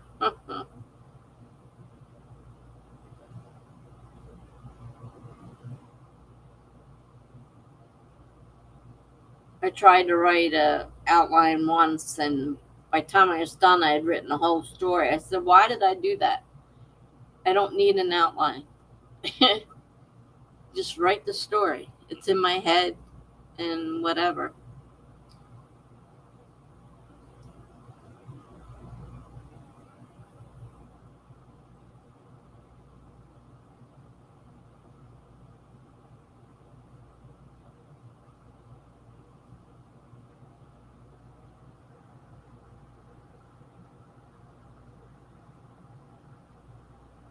I post my stuff on blogs. I don't publish.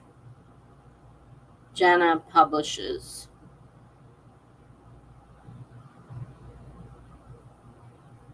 I write from my thoughts, yeah. As I'm going along, the story creates itself. I don't outline.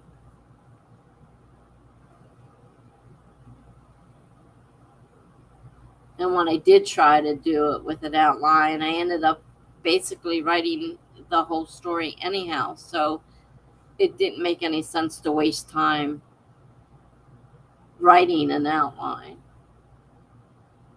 It's kind of like the first draft. And I just write as I'm going along. And it works for me. It doesn't work for everybody, of course. Some people need outlines.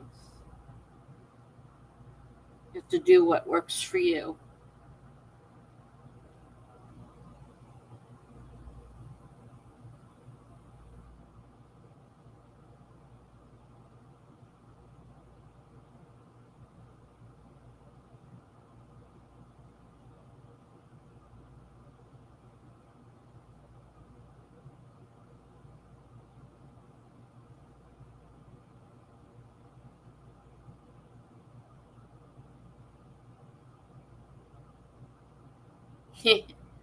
Yeah, remember when we first started, you were doing more pantsing than outlining.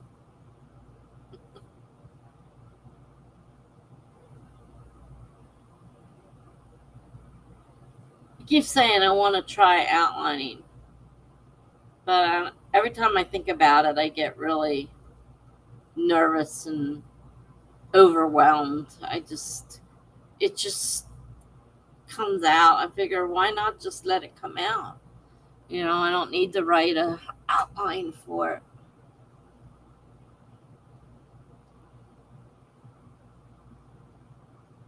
Because usually I have the whole thing in my head.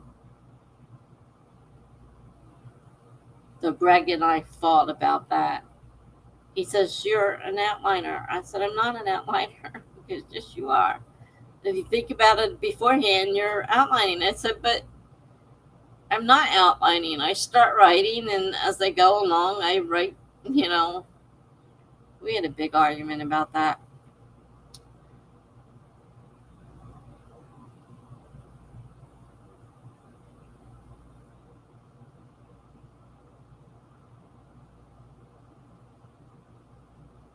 And the last one, I wrote one outline. Because even when I was in school writing research papers, I wrote the whole thing, the whole research paper out. I did not write an outline. And when I went to school, the teacher's like, where's the outline? I'm like, do you need the outline? She goes, yes, that's part of the assignment. So I would have to go home and take my paper and try to write up an outline to go with it. Luckily, my writing was mainly done enough the way I set it up that it was kind of laid out. So writing an outline later on afterwards wasn't a problem. And I should have known, because this happened every time I wrote a research paper. Teacher's like, where's the outline? And each time I didn't have one. So, I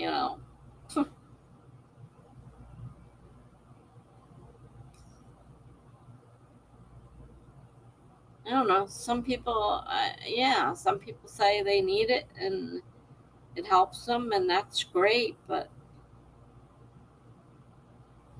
for me, it doesn't help. Yeah, they want all the research and data you collect. Yeah.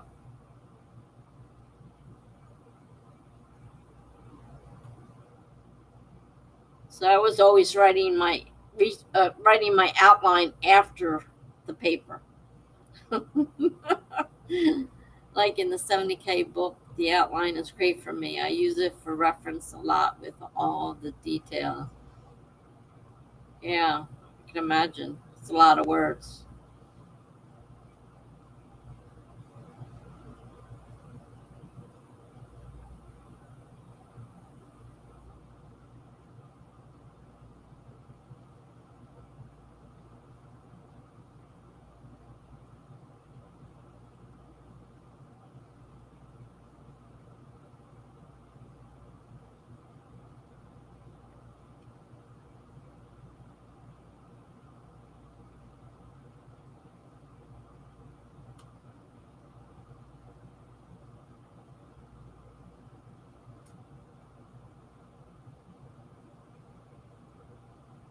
This is why I don't like writing papers.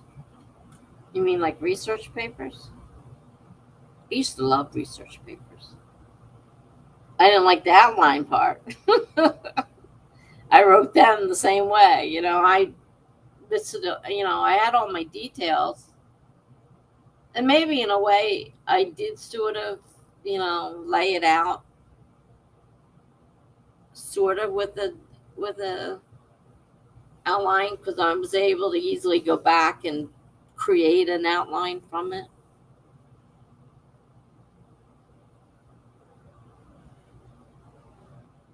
I used to use index cards and lay them out and move them around, and so I guess in a way that's kind of a outline, but that's the way we were told to do it. Put a separate, reference point on each card, and then, move the cards around as you see fit.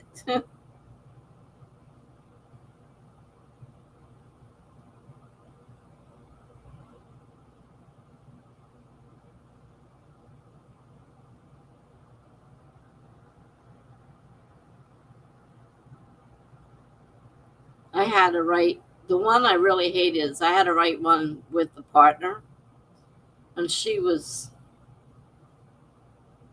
no good at that. The only thing she was good for was typing. So I said to her, because we're sharing a grade on this, I said to her, we're sharing a grade. I'll write it, you type it.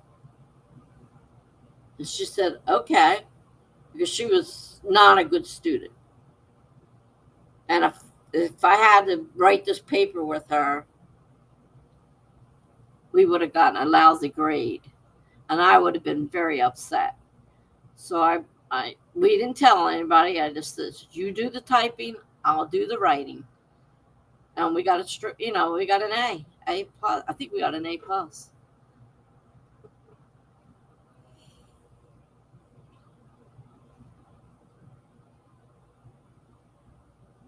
But I hated doing projects with other people. I liked my grade. I didn't want to have to take the grade we got, because we had that problem when we went to the technical school.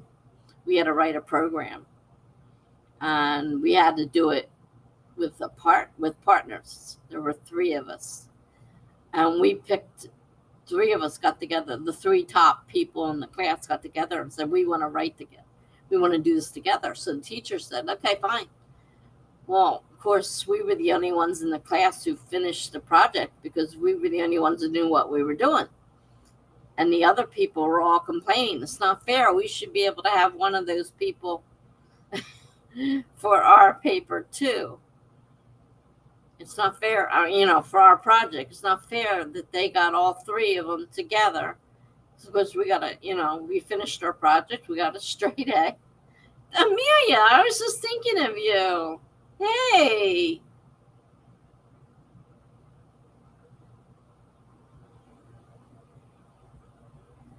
That's funny. I was just thinking of you.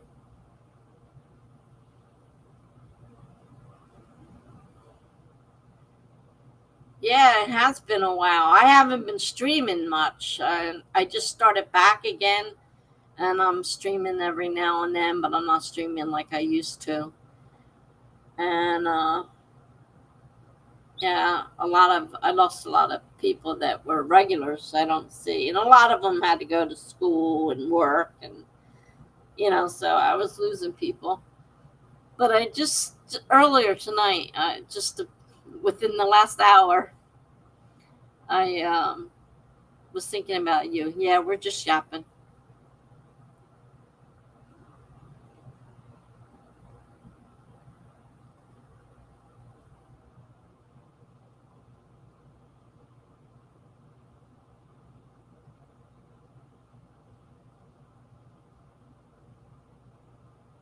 Talking about research papers.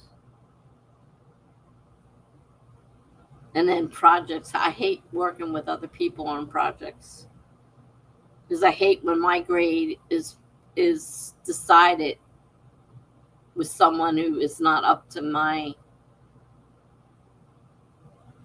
I don't want to be a show off here, but my intelligence level is higher, and I don't appreciate it getting stuck with someone who isn't, and it ruins my grade. I really hate that. Amelia said, I just got off my school semester Tuesday. I took an extra class that I shouldn't have. It was free, though. Well, good thing it was free.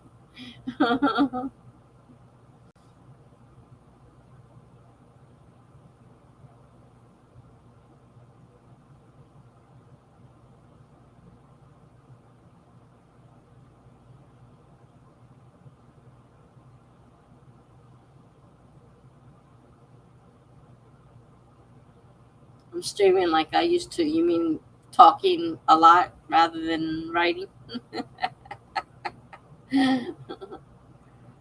Uh,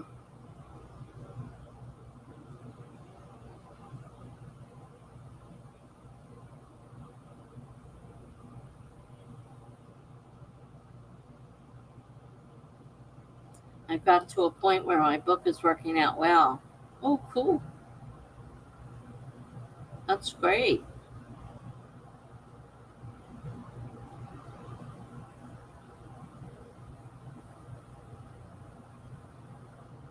Did you have to rewrite a lot, or were you able to continue where you were?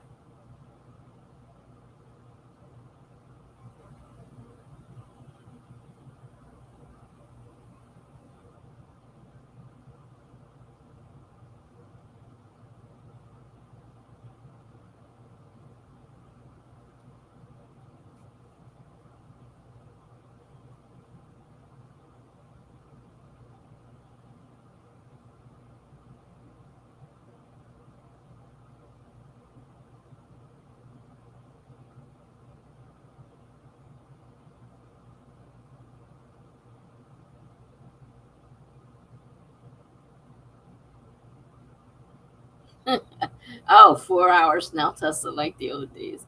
Yeah, kind of got carried away, didn't we?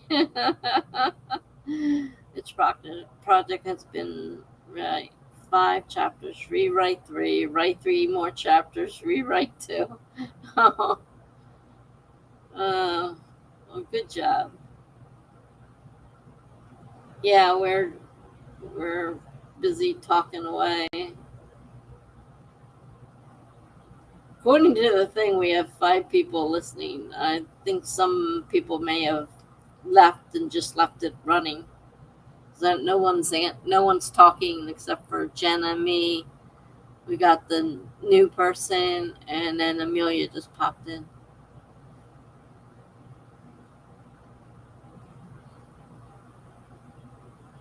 Well, that's good. It gets better every time. That's the whole idea, to get better each time.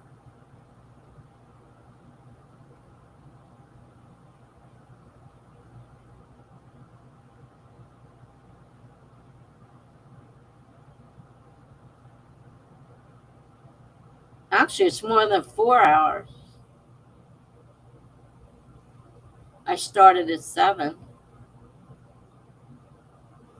and it's 12. 5 hours. 5 hours. Holy cow. We've been writing for 5, with chatting for about 3 hours. uh,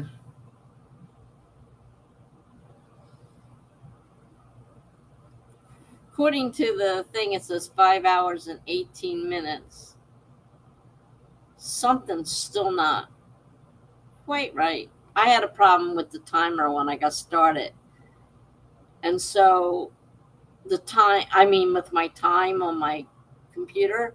So when I changed the time, I noticed it added the time to the timer. So it's telling me I've been working for 5 hours, 19 minutes, and it's not. That's an extra half an hour in there. And that's where I moved it up because it was behind.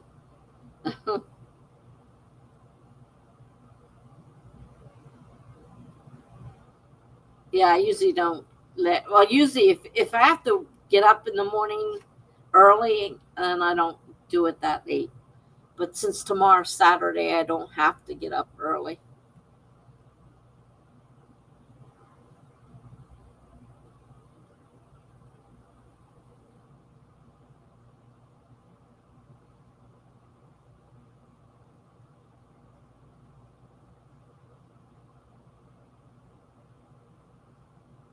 My fingers are sore.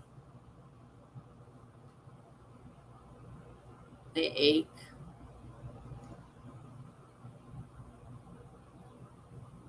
I have a headache. I have finger aches. My body aches. I'm not due for another pill for 3 more hours.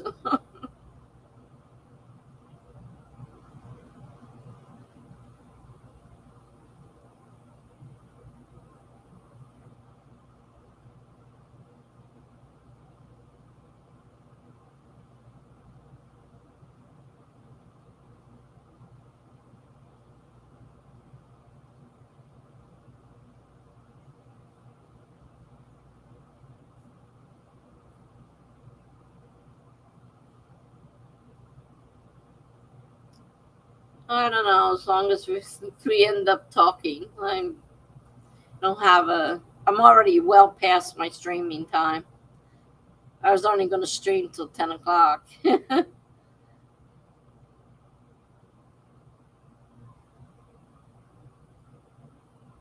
Probably gonna, yeah, that's probably what's gonna happen. Is I'm gonna end up calling it a night here soon because I've got a headache and my body aches and I'm tired.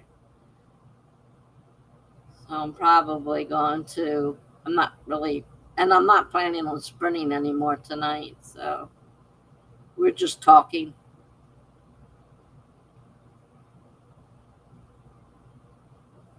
I don't have a schedule anymore right now because I've just been coming back now and then and sprinting. So just kind of have to watch out for me.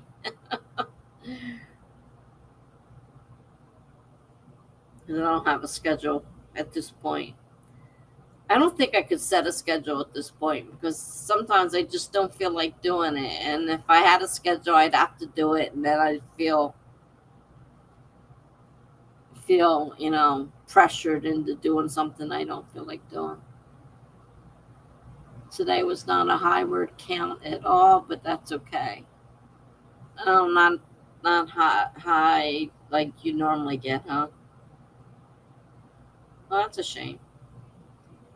But as long as you keep it to a point and average, it'll average out. Hopefully, average out for you.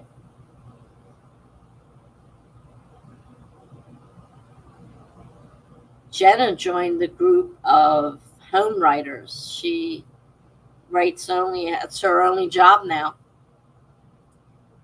She's not working anymore. She's just writing for her living.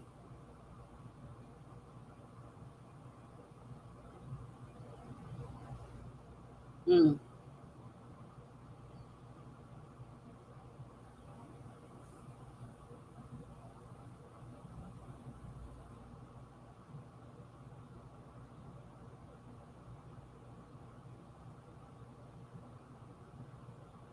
Yep, she's retired and writing full time.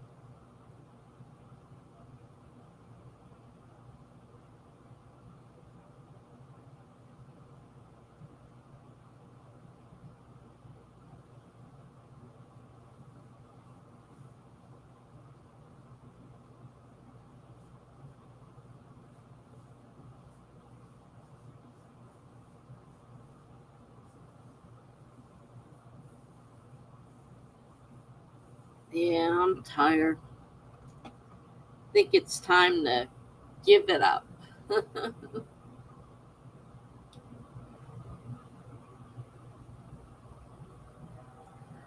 Yeah, he says my job has been getting more hectic each day, and so has college. I've been getting involved in different college stuff more.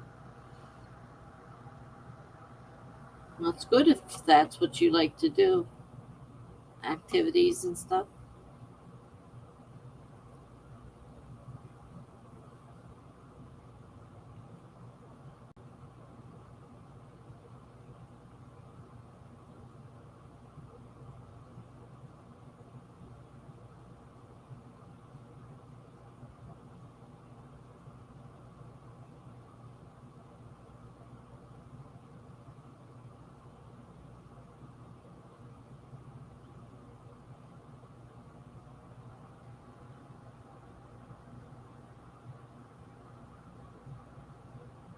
I think she means how's life treating you. Mm.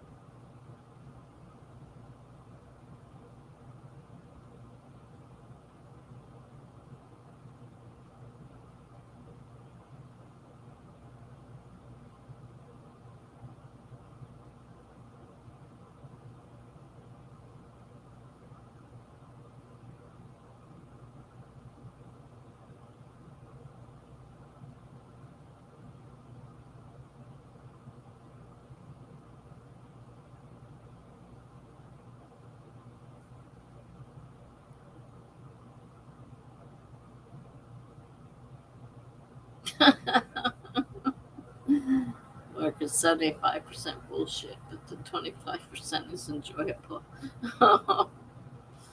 uh,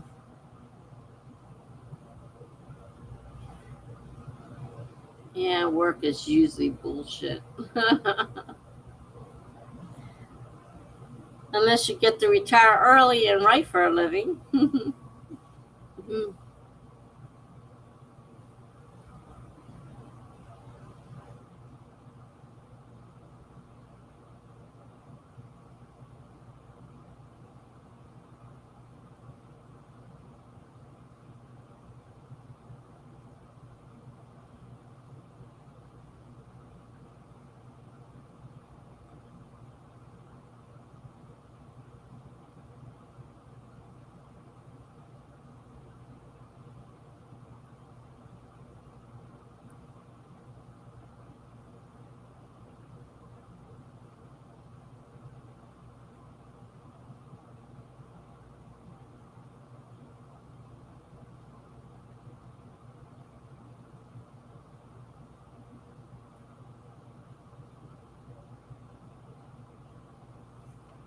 Work is really bad, though.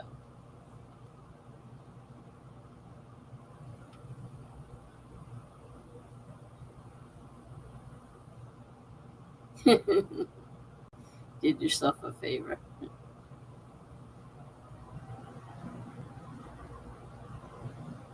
It's good that you're able to do that. Not everybody can, but you lucked out and were able to do that. We had an employee cut themselves and bleed over a few parts of our food processing stuff. Had to clean that, and then less than an hour later, we discovered a lot of mold covering our upstairs ceiling. Oh my gosh, that's disgusting.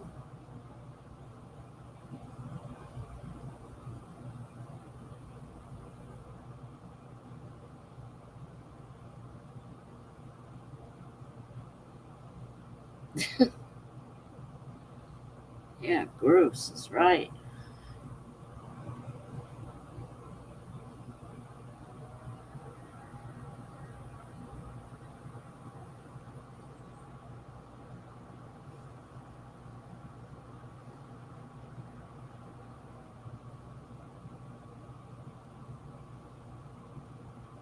Oh, food factory. I worked in a food factory. Well, I didn't make the food. We made the containers that the food went in.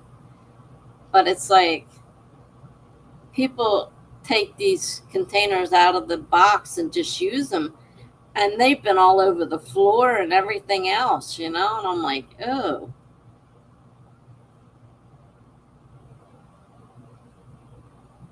You know that nobody's washing all that stuff when it comes out of the box. Takeout containers and stuff like that. And this stuff, I don't know where it is where you are. We're not allowed to have plastic bags or paper bags anymore in the grocery store. And straws are made out of cardboard, which makes the food taste awful. It really stinks.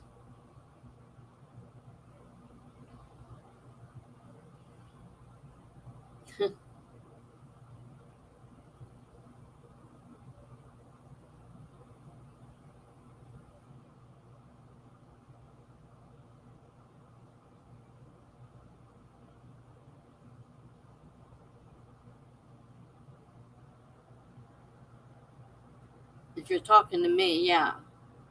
No more paper, no more plastics. Takeout is affected by it. Grocery store is affected by it. You have to get your own bags and bring them. And if you don't, you got to buy them when you're there. And so you end up with a million bags that you bought.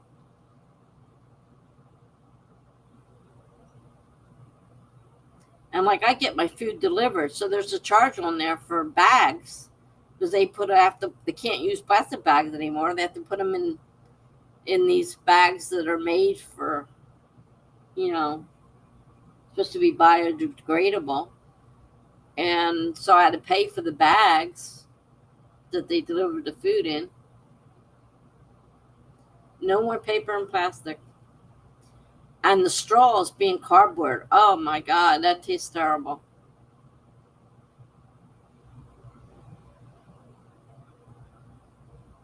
Yeah, well, these are big grocery stores that you now have to bring your own bags. And of course, I went to the store the other day and forgot the bag. And I had too many things to carry, so I had to buy a bag. I'm like, jeez. But it's getting worse. When I went to McDonald's the other day, I wasn't thinking about it, and I got a shake, and I'm like, oh, cardboard tastes terrible.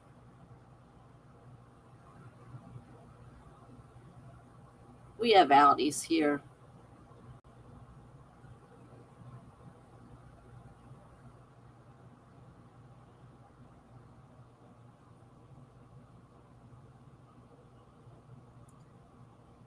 Yeah, well, my thing is I leave them in the car, but then if I use them, I take them upstairs.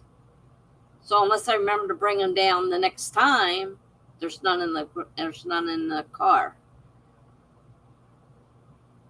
So if I'm not thinking when I leave that I need to take bags with me, and of course with the delivery, now I have to buy the bags to have my food delivered.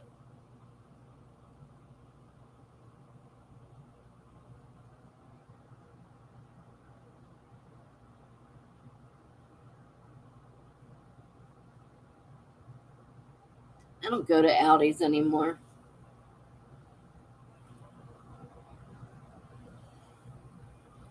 Some of the stuff was okay, but some of it was really awful.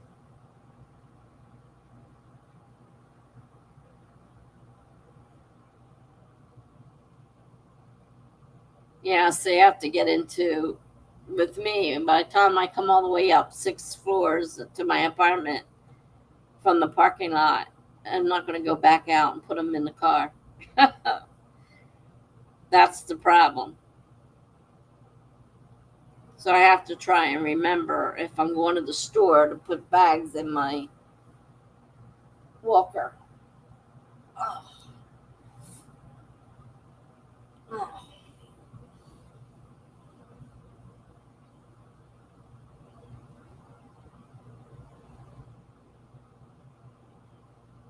And before they started doing this, I always had tons of bags in my car.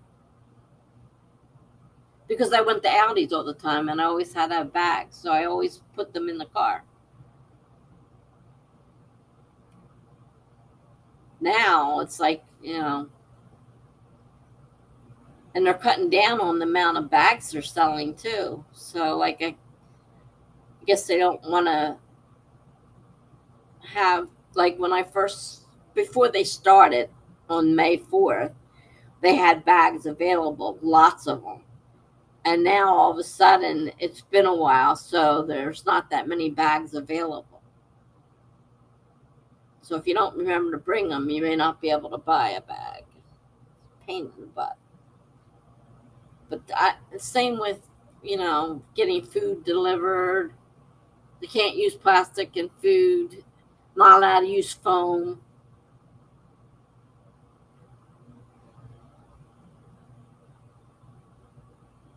So the containers they used to put, foods in, the foam, can't use them, can't use the plastic containers. Now, I guess it depends on the store. It must be dependent on what they have, what they're allowed to use. Though I haven't had much delivered since they started this, so I don't know what the takeout will end up being. They always use paper bags and plastic containers and stuff like that. So I don't know what they're going to end up using if I order something.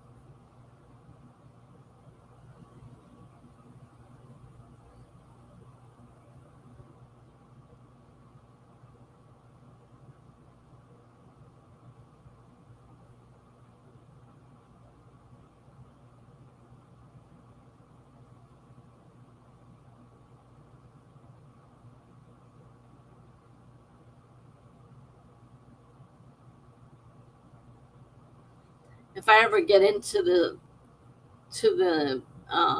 facility, I won't have to worry about buying food. I won't need all these bags that I'm now accumulating.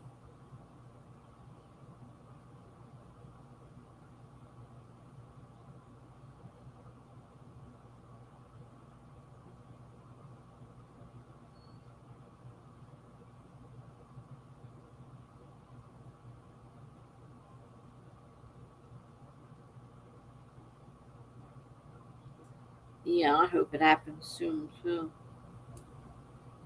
That's the other thing is that I'll have food, different stuff. I don't cook much, so I eat the same stuff all the time, over and over again.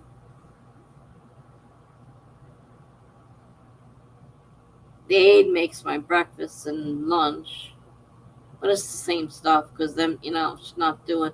Yeah, cardboard straws are the most awful tasting thing because you can you could taste the cardboard through the food. So like I'm sucking up a milkshake and I taste cardboard. Ew. Same with the soda. You could taste the cardboard through the soda.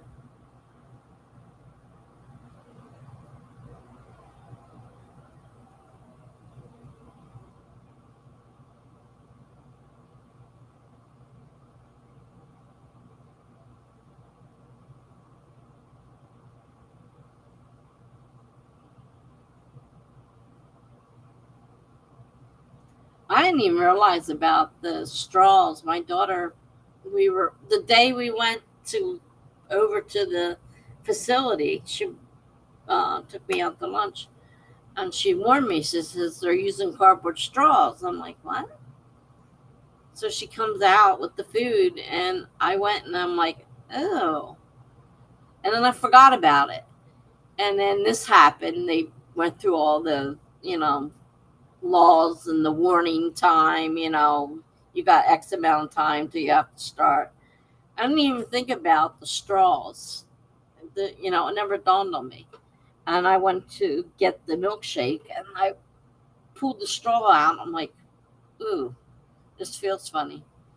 So I pulled it out of the package and I realized it was, cardboard. And so, of course, I tasted it and I'm like, oh, it ruins it. It really ruins it. The taste of food is not the same when it's trying to eat it through cardboard.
I mostly drink water, so I don't need a straw now.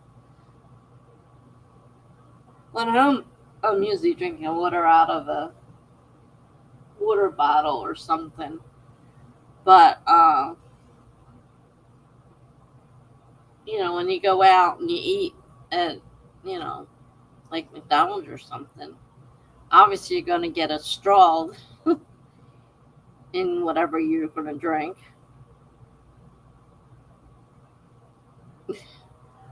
And yeah, it does taste weird. It ruins the taste of the food for sure. I wonder now, forks and spoons are plastic. What are you going to do about them? Make them cardboard too?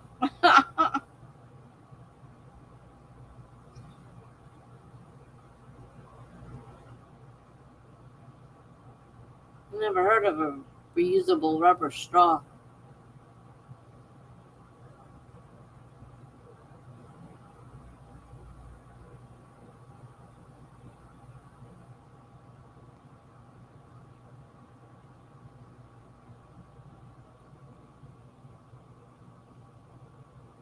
Rubber straw. I don't think I've ever encountered them.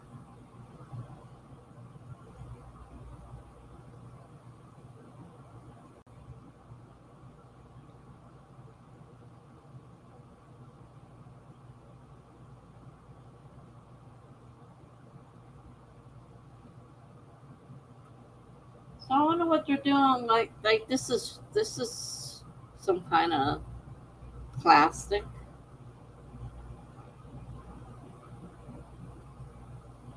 bendy straw.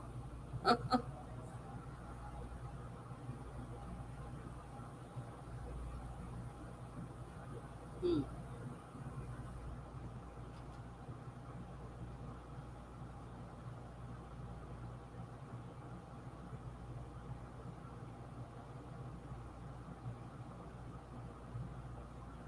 I like a plastic bendy straw rather than cardboard. That cardboard was awful.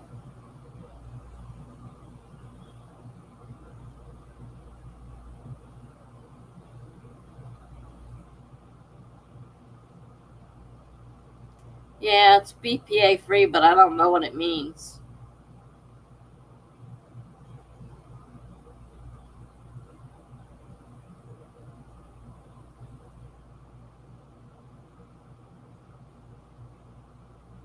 Cardboard silly straw wouldn't amuse a kid very much. Little kids are, they like the plastic bendy straws and stuff like that. They wouldn't be too happy with a cardboard straw.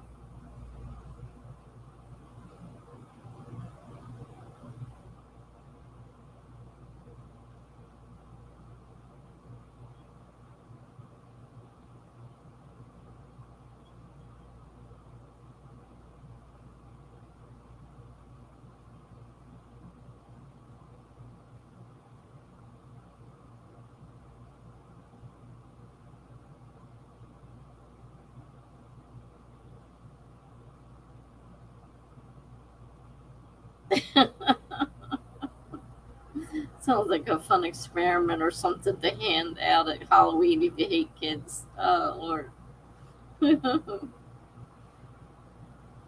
uh, I don't know. I don't know where this world is coming to. Someone else you avoid.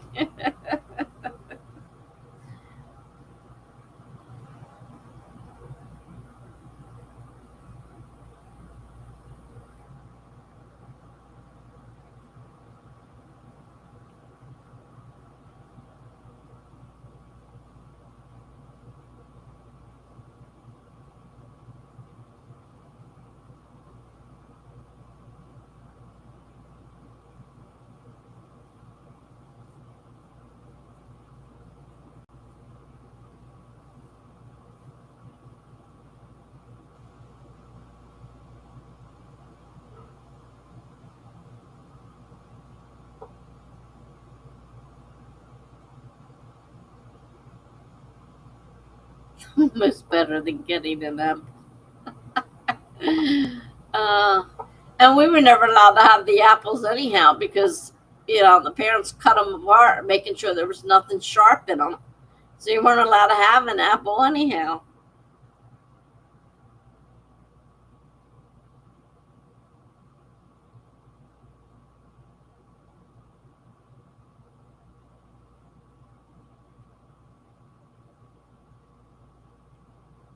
Things were really bad when they got to the point where we had to worry about what was in our candy. Razor blades, yeah. Or needles. You had to worry about needles too. By the time you chop it apart, there's nothing left of it. I don't know. I don't know if it ever happened for real, if it's just something somebody thought of. It was a long time ago, back when my kids were younger.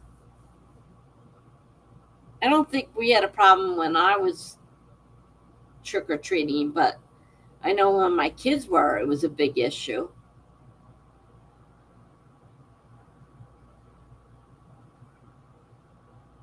It's like if the candy's the least bit open, you can't have it. Well, sometimes it came that way in the bag. The wrapper thing didn't wrap right or something.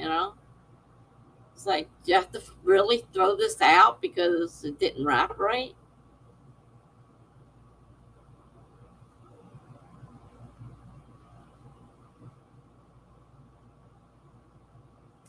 I remember a few viral videos where they were demonstrating how they could hide different stuff in candy, except they kept getting increasingly far-fetched. Example, a katana hidden in a skittle where the skittle was just sitting on top of it.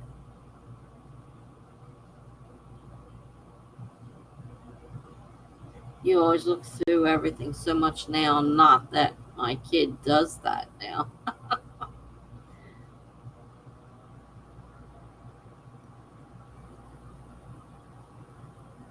I used to hate it. We'd go through the stuff and it's like, well, this has a small, rip in it. Do we really have to throw it out? Really now. Oh, yeah. The pixie sticks. I remember that vaguely. People injecting stuff into candy or fruit. We used to have to look for little pinholes.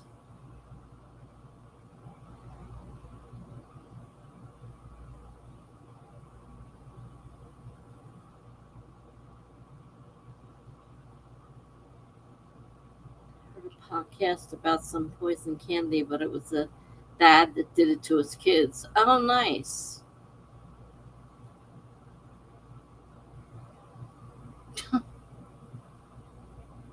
Gee, Dad, thanks a lot.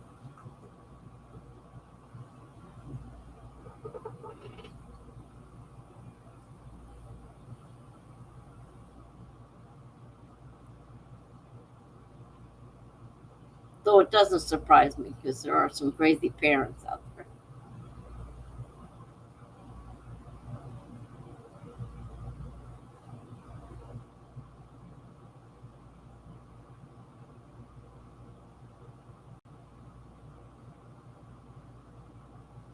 Plus, there's the Tylenol thing, but that's before they had better caps.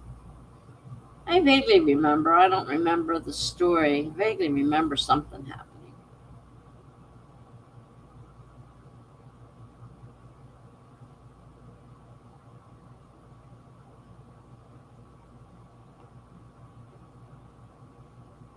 Oh, to get life insurance money. Well, that was really nice. Jeez.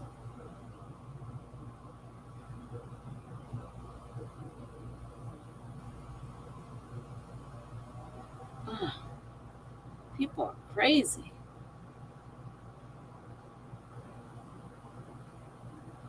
I think I remember seeing pills in my bag one Halloween, though.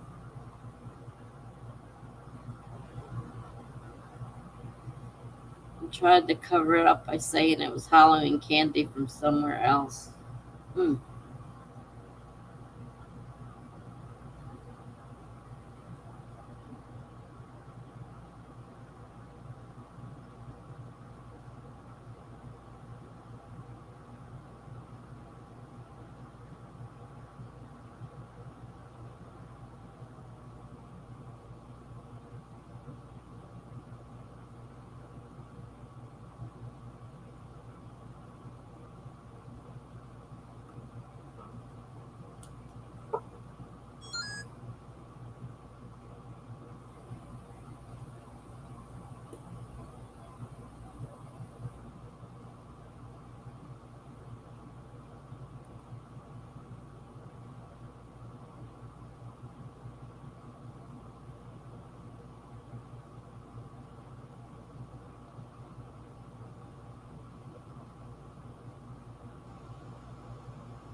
Yeah, it's a good thing they call him. He's crazy. Oh man, caused a panic in copycats and celebrate Halloween for a while afterwards. Well, I know there for a while we weren't allowed to have trick or treating. They would put a thing up in like a community building, and people are allowed to, you know, let their kids go there, and people would be giving out stuff, but you had the same worries. You still had to worry about people, you know, putting stuff in there.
Yeah, I'm ready to call it a night. need to take something for my headache. I need to eat something, and then I need to go to bed. It was nice to see you again, Amelia.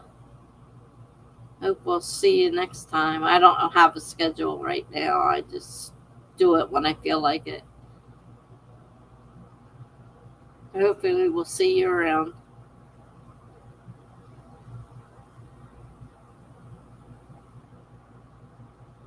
Good night, Jen. And if anybody else is here, good night. I'm not sure if anybody else is still here or not.